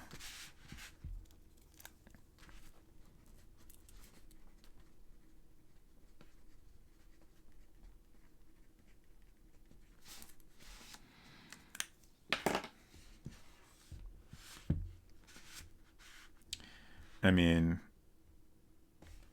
we could just make another variable. It's not really a big deal. I just think this might end up being a little bit simpler.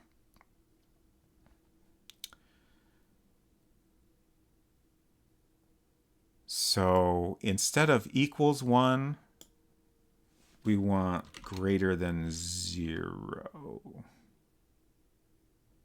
Well, honestly, I think just this will be easier for me to understand at a glance what's happening if we check if it equals 1 or equals 2.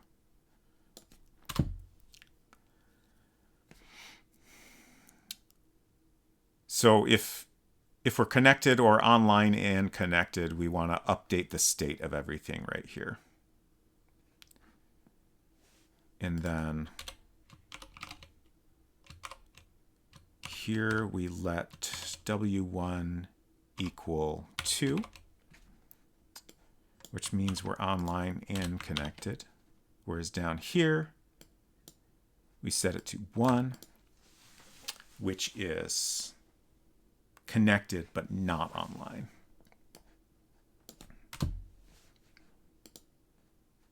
And then all we need to do now in the rest of the code is anywhere we check if W1 is equal to something, we just need to check, we need to change what number it's comparing to. So I'm just going to scan through all of this for things to update.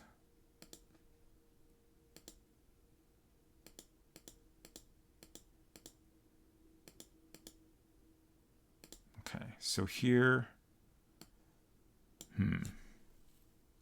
oh, okay.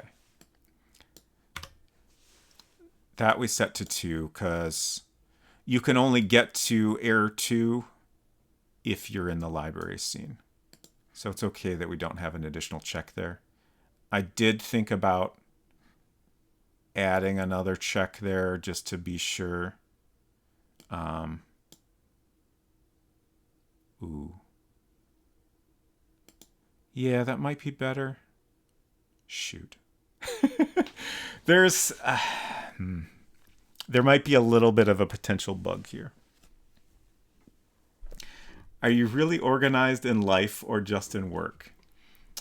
Are you suggesting that this is organized?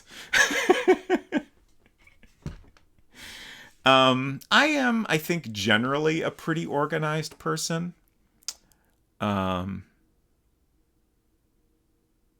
I tend to want to keep things tidy, but the state of our home is kind of a mess. So it ultimately, like,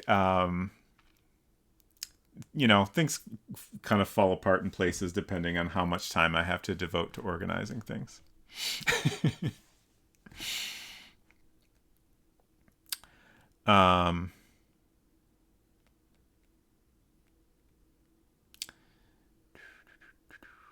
So the scenario I'm thinking about now is, say they got to the error 2 screen, which is the screen that says you're not connected, but there's a Wi-Fi network here. And then you press OK. And the little bit of an issue there is if they go to the library Wi-Fi and they go to that screen, but then for some weird reason they leave, they just close the Sweetie and go somewhere else and then open the Sweetie again, it will still be on that screen and they will still be able to connect to the Wi-Fi even though they're no longer in the correct place. And that's such a, like, it's almost not worth worrying about it, but I think I might worry about it. I'm going to make a note. If they're on error 2 and leave the library, then the error screen should update when they open the Sweetie. Wow, I did not spell Sweetie correctly, but that's okay.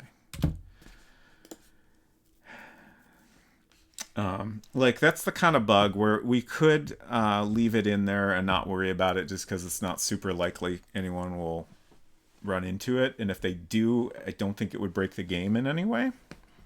But since I've realized it's a concern, I'll fix it. I don't think it'll be that hard. Mostly it just, thinking about bugs like that makes me wonder how many other bugs there are there that I, you know, like that I didn't think of.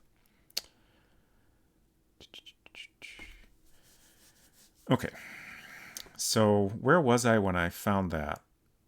Right. I was going through and updating all our W1s.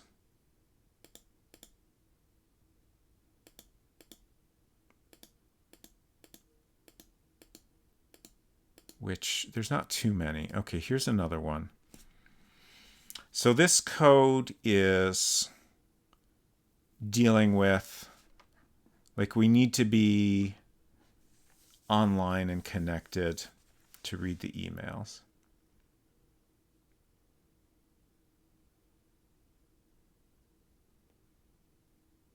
I just had a thought that, like,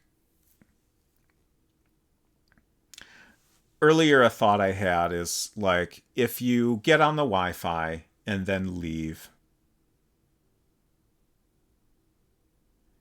it would kind of make sense that the email contents would be downloaded at that point, at least ones you've looked at already. But keeping track of that sounds like a nightmare, so I decided not to worry about it. But now I'm thinking, wait, maybe it would be easier to do it that way. So you just connect to the Wi-Fi. You know, we could pop up a message that says downloading emails or something, and then you can always look at them. But also, that would require rewriting code that mostly works now, so I don't think I will follow through with that unless it seems like it solves a lot of problems. Okay, so online and connected, then we can look at the emails. Above this, we have this check, and we want to change this 1 to a 2. So if it's less than 2, we might be connected, but we're not online. Here's another check.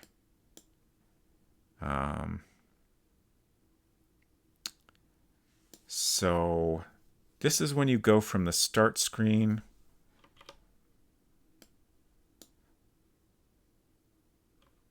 So if it's less than 2, we show no Wi-Fi. If it's equal to, then we show Wi-Fi. All right, I think we're done now. Just make the sweetie self-destruct after they leave the library. That would be a solution, I suppose. Wait. Oh no.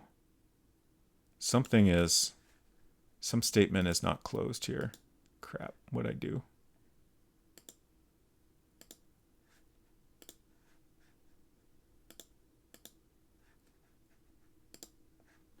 I think I just missed an end. Like, I think I must have just forgot one when I was updating this here. The next step is a browser for the sweetie and then GeoCities pages. You know what's funny is, I don't know if you were in chat for this, but at some point I was considering having like a screen with 4 different apps on it, and I thought, oh, we could have a little music player, and you could just like play all the sounds that are in the game, you know, just as a fun little thing to do. I'm so glad I abandoned that. I would, if I hadn't already abandoned that idea, I would definitely be doing it right now.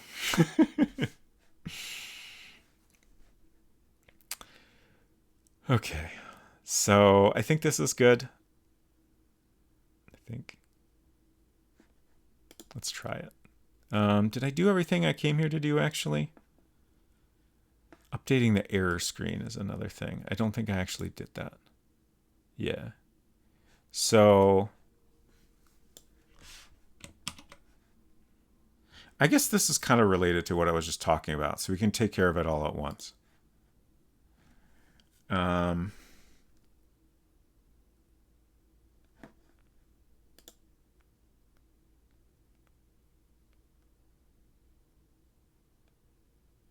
Just thinking. I was thinking if I swap some things around here, it might simplify the other code I need to write here, but only in certain ways. So now we want to check if they are on error 1. So let's see.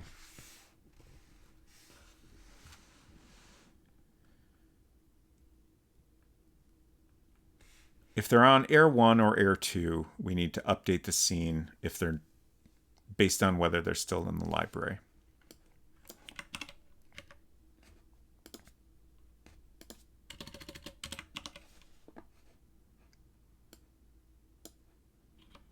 If they're on Air 3, that's just the confirmation screen that they've connected to Wi-Fi. Well, okay, now that I've said it out loud, I suppose if they're on that screen and they're no longer connected to Wi-Fi, that should change out as well.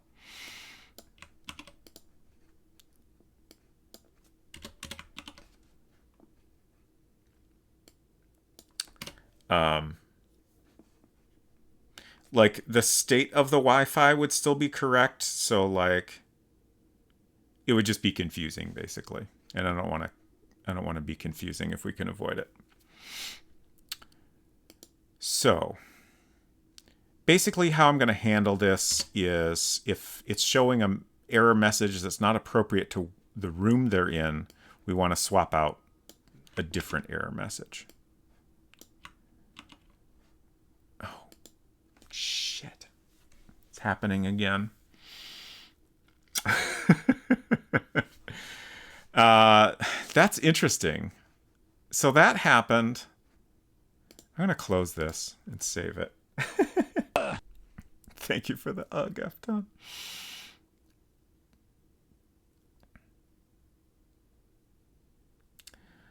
I just tried to copy and paste a block, a not huge block. So I don't know. Maybe we're somehow closer to the limit than I thought. I don't know what to make of that. Thank you for the scream. Oh, I should have cranked this beat up.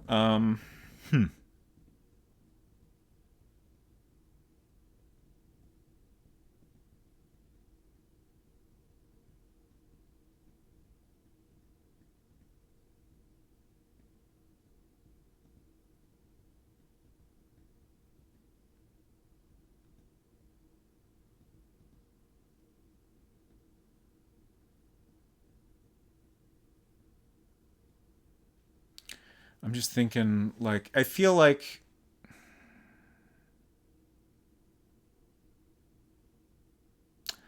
I would be pretty surprised if shortening my item names didn't solve this problem, or at least significantly minimize it. So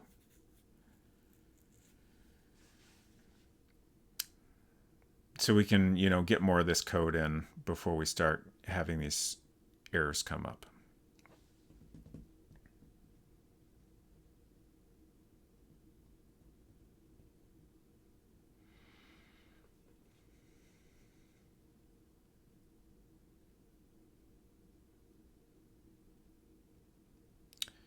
Now I'm also thinking about if I do need to eventually split this up somehow, what's the best way to do that?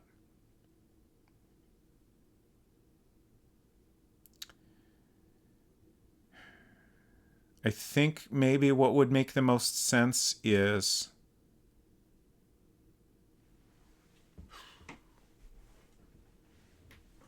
I don't really want to have like a completely separate room for each screen, because that adds its own level of issues. Maybe what I would do is have it so we have one room when you have the initial 3 emails and then a separate room when you have the 4 emails. That honestly there would be a huge amount of duplicated code that is all very similar. But I think that would probably help enough. And like that's a case where, we're progressing from one state to a different state and we don't ever go back. I was briefly thinking maybe we could have a room when you're connected to Wi-Fi and a room when you're not connected to Wi-Fi. But, that's a thing that keeps changing, so I don't really want to make those separate rooms.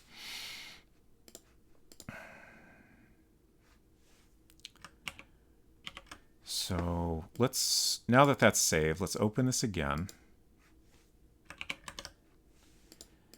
And I'm going to start by I think this is the same thing I tried to copy and paste. I just want to see, okay. Can I copy just one of these? Yes. Now here's the real question. Can I copy the other one?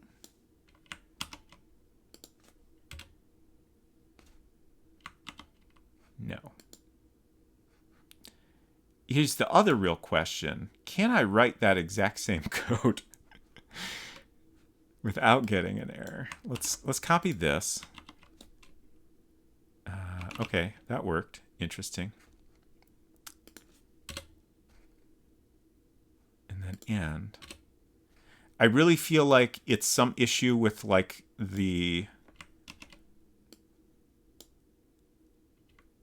formatter is my hunch. Okay, so that doesn't work. And that doesn't work either. Okay. So what happens if I just... Okay. And then this is just the worst bug, because once I've hit it by manually typing, I can't fix it. All I can do is exit out and not save.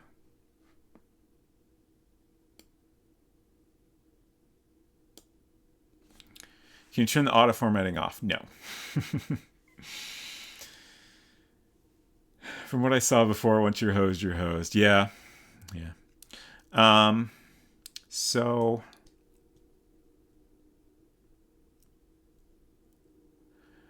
I've kind of run out of workarounds for this. Code accounts for 4,042 bytes on disk, which again we should be able to do almost, yeah, we should be able to do 2.5 times as much as that. Allegedly. Let's have a little fun. Just for kicks. I really want to see if this works.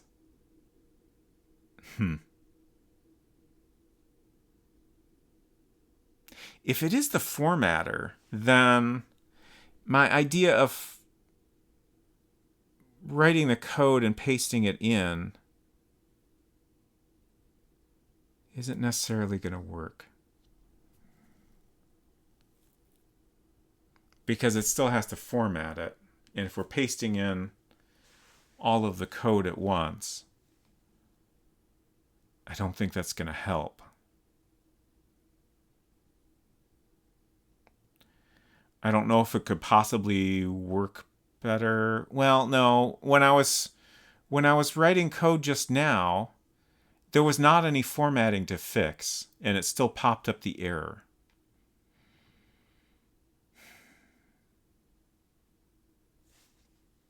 Man. I'm not going to do the experimentation I was thinking of doing. I do want to poke a little bit in the documentation here and see if we can find anything. Again, this documentation was all written by Ray Dunnican,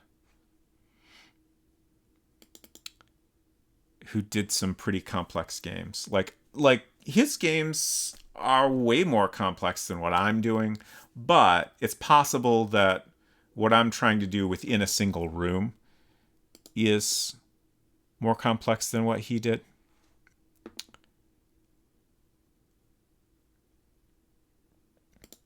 But I just want to kind of look at some of this stuff here. These examples are a few of the more complex rooms in one of his games. And I'm curious if there's any mention of this limit we're running into, which seems different from what the manual talks about. And I'm also kind of curious to just see, I guess, ultimately it's hard to tell how much code is here because there's so much commenting. Like this is There's a lot of code here, but there's way more comments on the code.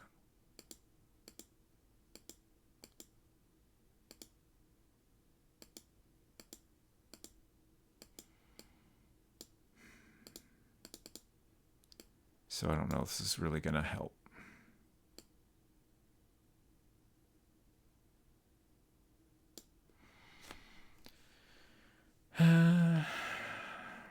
Just reading this over.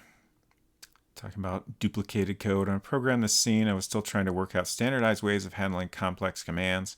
By the time I finished the first major puzzle, escaping the mine, I had a little better feel how I wanted to handle such things. I was able to produce more polished code in the rest of the game.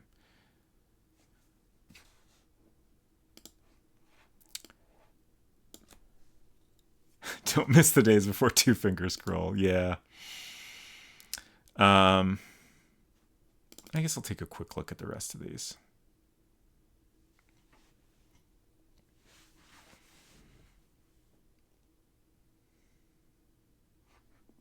Is this the one I just looked at? I can't remember. I think it was. Could you cheat and have images with text pop up rather than actual text written in the code to save characters? That's a lot of what I'm doing. Honestly, I wanted to put in a little bit of text as you use this interface to kind of, like, it's unusual for a world builder game to be doing a lot of interactions and not have any text output in the text screen. But at this point, we kind of can't afford to do that. So yeah, I don't know. It's a mess.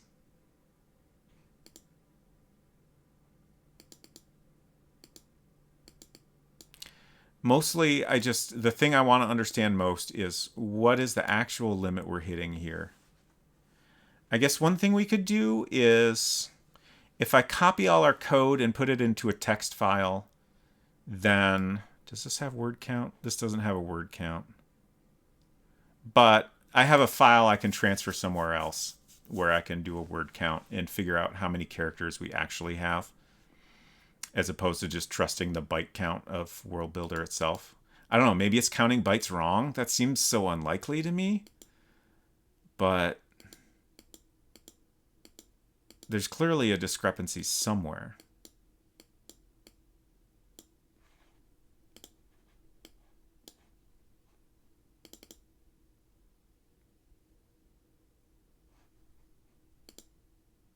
It's just a list of all the variables in one of his games, so that's not useful. Finished work for the day, gonna go touch grass. Well, I wish you good luck out there, Hinton, and I hope the grass is nice to touch. Thanks for hanging out. Let's try...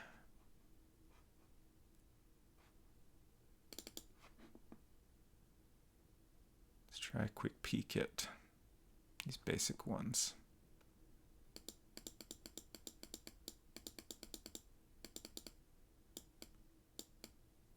A lot of this is just introduction stuff, so I'm trying to find more detailed discussion of coding. Okay. That's just very introductory stuff. Okay. Here we go. This is the stuff I'm after. Unfortunately, there is a strict limit of 10,240 characters of text in each scene and in the global code. That may seem like a lot, but it isn't. I run up against that limit all the time in my complex adventures, so be very careful about what you put into the global code. In some cases, I've taken things that might have gone into the global code and put it into scene code instead, just to save space. For instance, if there's a specific object that the player needs to solve a puzzle in one area, I find some logical way of limiting the player's ability to carry it outside that area, and then put the code for the object only in those scenes. So this doesn't really do anything to address this weirdness, unfortunately.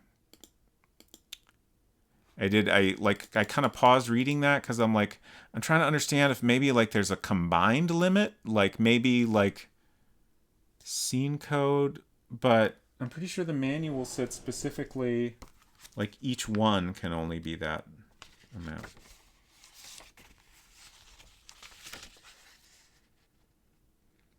Yeah. Text size 10,240 characters per scene text, per scene code, or global code per game.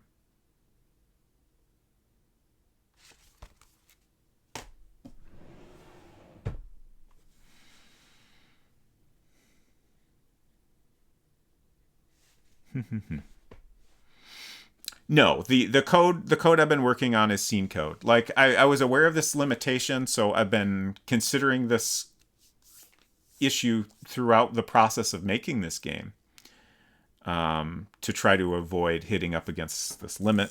But judging by what World Builder tells me, I thought we were very far from hitting this limit anywhere in the game.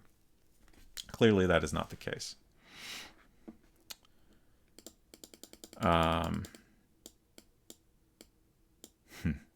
All right. So I feel like if there was some weirdness Ray Dunnican was aware of, similar to what we've run into, it would have been mentioned in that spot. So I don't think those files are going to help us. Let's poke around at the game. I'm kind of curious how this code size compares to, like the Locked Little Sweetie, I think was our other 4,042. Okay, and this was 3,873. Interesting. So I believe this is our biggest room. So let's open this up. I think you've proven through experimentation that you can make the file bigger anyway, right? Yeah, like my theory of what's happening is that our total code size is okay. It's just hitting some sort of limit when it's trying to format it. But I tried making changes to how I was writing the code to accommodate that, and it helped initially, but we've now hit a point where those changes to the way I was doing things aren't helping anymore. So I think it just, delayed how long until we got to that point. Res Mason says, now I understand why extremely short variable names used to be so common. Yeah. Ultimately, the big thing I'm going to do here is change all the object names for the PDA. Okay, so there's all our text in the scrapbook for this scene.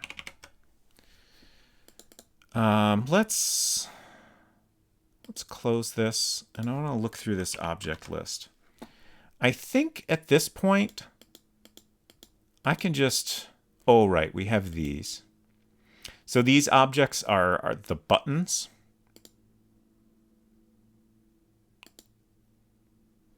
And then we have... So I think what I'll do, I want to be able to differentiate in code a screen object, something that displays on the screen, and these other PDA-related objects that are, basically just our buttons, I think. Eventually we'll have, there was a puzzle around the battery compartment that we need to get to.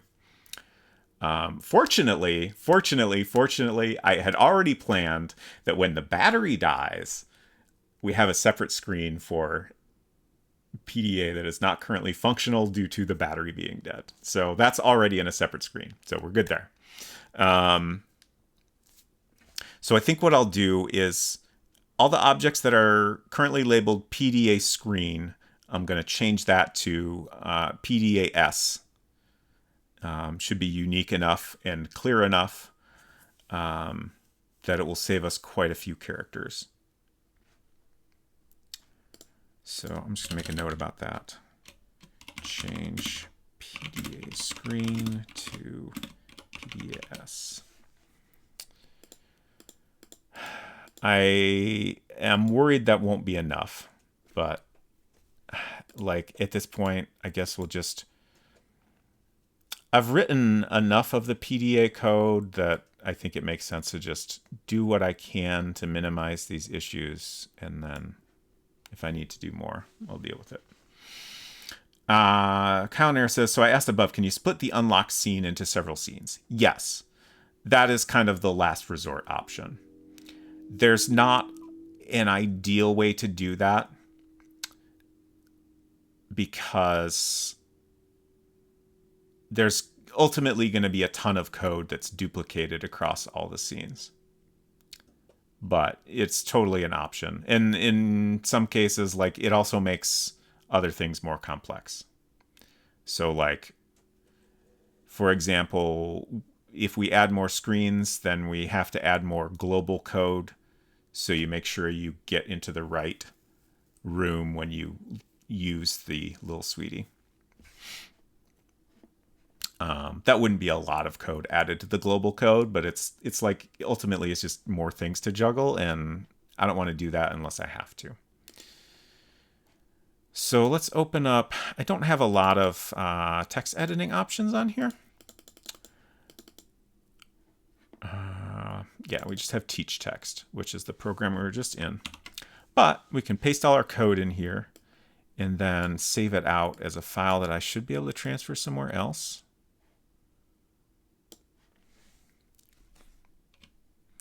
We'll just label this sad code. I'm actually not sure what format this saves in. I think it's a plain text format. So if older macOS doesn't use file extensions, they're basically completely meaningless. But if I give it a file extension, it doesn't matter, and then I can read it elsewhere. I'm pretty sure it'll open up as plain text. Like, I don't need to do this on stream, but I wanna try to understand this before we wrap up, and hopefully it will be satisfying in some way. So I'm gonna keep going with this a little bit. So now things get a little weird, and you won't be able to see all of what I'm doing. But this app here is an app that will let me export a file to my modern Mac that I'm streaming from. Where did I put that? Sad code. Perfect. And so the thing you can't see is I have a save dialog box here, so I can save it on my main computer. And I can open that up in good old BBEdit, wonderful text editor for Macintosh that's been around for many, many years. Now I'm actually wondering if BBEdit existed for System 6. I don't think it's quite that old, but I'm not positive. I'm mostly thinking this because honestly, it would be nice if I could get it on there. So, BBEdit says we have 8,887 characters. So, that's a big difference from the number of bytes. How many bytes is this file? Okay, yeah, macOS 13 says this file is 8,887 bytes, the exact same as the number of characters. So two things. This is still quite a bit under the limit, by 2,000 some characters, but also the byte count is way, way off. Where's that file? I just want to see what this... Yeah.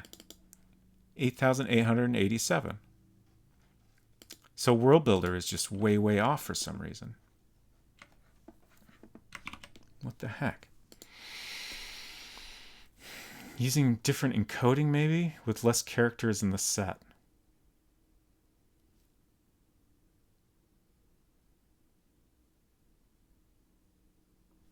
I guess that's possible. But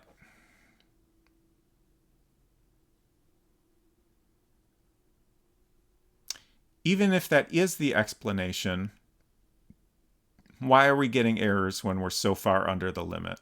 Like, we're still pushing it a lot more than I thought, but we should be able to get another 2,000 characters in here. Well, okay, not quite that many. 1,000 and a few hundred.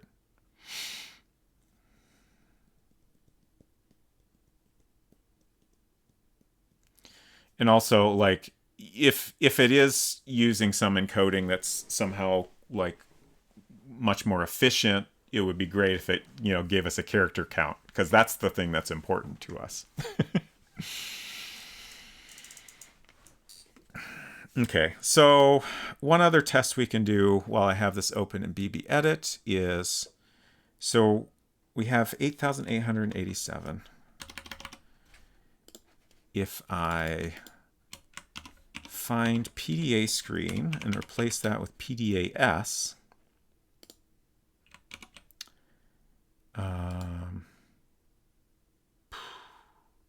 we're down to 8,035.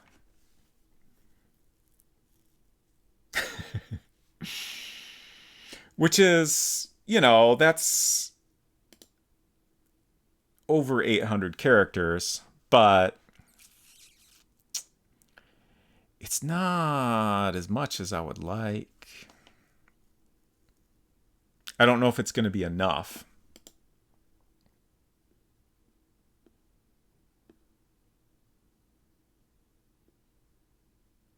Another thing I just thought of is, like, this isn't a huge deal, but when we go from one room to another, there is a little bit of a, like, there's a combination of delay and, like, screen redrawing. Like, the window kind of redraws in a way that's not really ideal.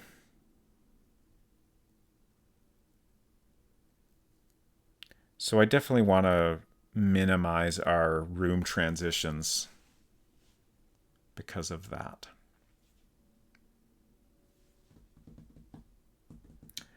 Heck.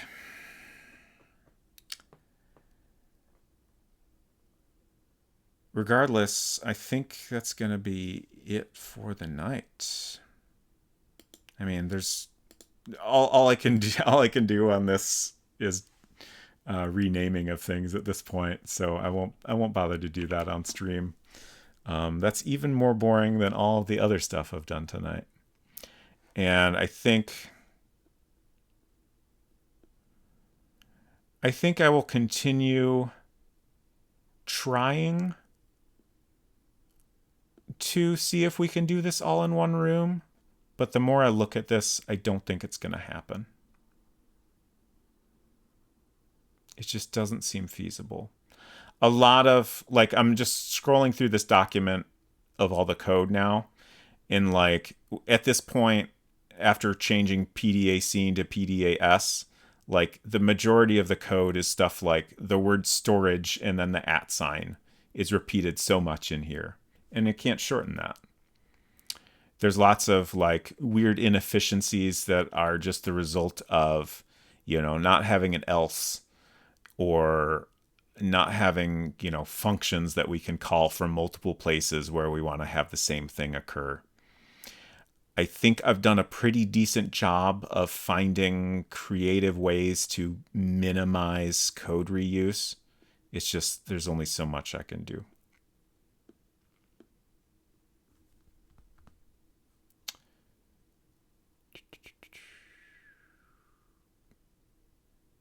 So yeah, there's other stuff I could improve a little bit, but I don't know that it's going to be enough.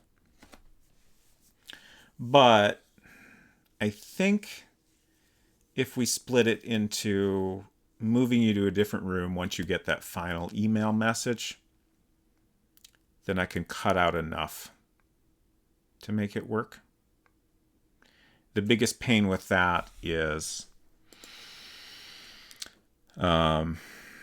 there'll be a huge amount of duplicated code, but I think I would deal with that by just, like, completely finishing the code for the initial 3 emails and then I can just copy and paste everything. I now that I've done find and replace in BB Edit, I will probably use this trick again. And that will give me the other room. And then there'll be some differences between the two, but from that point I can clean it up manually, and it hopefully won't be too much of a pain to maintain it.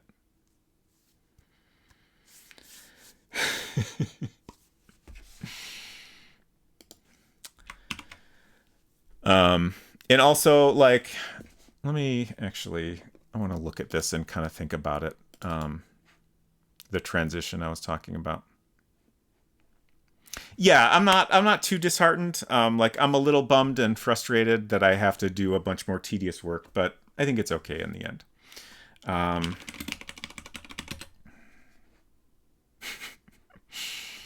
that was the wrong code. Cheat items. There's all our items. You sweetie. And press OK. Oh, that didn't actually give me the transition I was looking for because I did the cheat. I wanted to look at the transition from the locked to unlocked.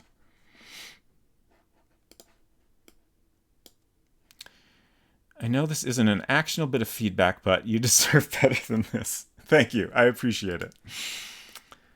It's cheat items. I mean, ultimately, it's a little bit my own fault. Like, I knew, like, I was intentionally kind of pushing the limits of World Builder. I thought World Builder was reporting those limits to me accurately, and that was not true. Oh well. So, like, here you can see, like, if we close. Okay, so it's not actually as big of a jump as I thought. I think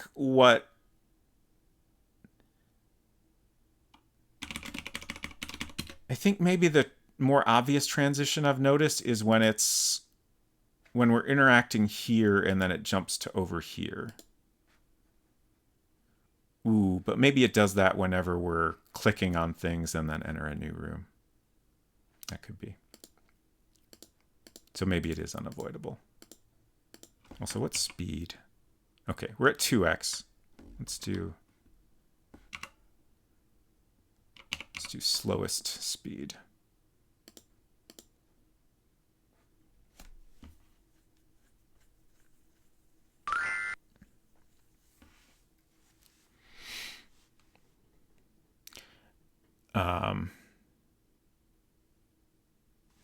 I really don't know how slow this is. I really got to get, I think at this point I should get a copy of this to Xenalon. Xenalon has offered to test this on an original Mac. Which I was waiting until we did that just so I had a little more of it put together. But I think at this point it would be good to just kind of know how it runs. Okay, so let's press OK. And then, oh, we already had the transition. I was just kind of spacing out. Oh, that was interesting. I kind of saw the Wi-Fi icon flicker there. Not a big deal, but...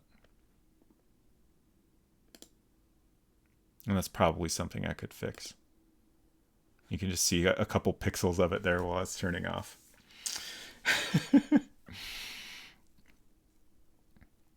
It's a misnomer calling this product a world builder. I mean, you could build a pretty big world as long as you keep each room of your world smaller than I have. Product not matching documentation. That's a timeless development experience. So true.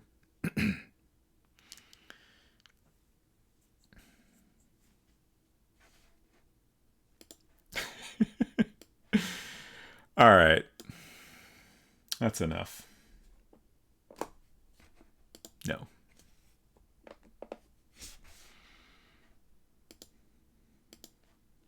We'll figure it out. We will get there. I will not be defeated. Thank you all for hanging out. You were ending the stream, but it just pulled you back in. Yeah, I just wanted to think about that transition. But yeah, it'll be fine. Like, if we have to split it into multiple rooms, the transition is what it is, and we won't worry about it.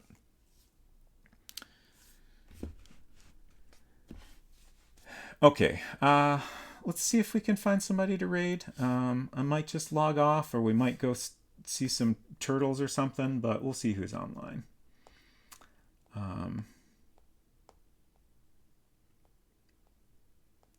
Oh, Mzizi is streaming. What is the title? Has me a little concerned. It might be a cursed stream. But let's head on over there. How do I... My brain is just fried. Like, I'm not tired, but my brain is gone.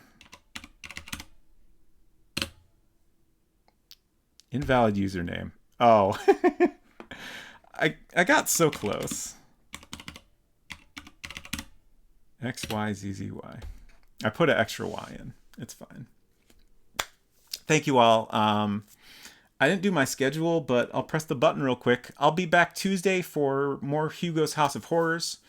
Do at least the second game, maybe the third game if there's time. And we'll be back at this wonderful world builder project on Friday. See y'all. Have a good one.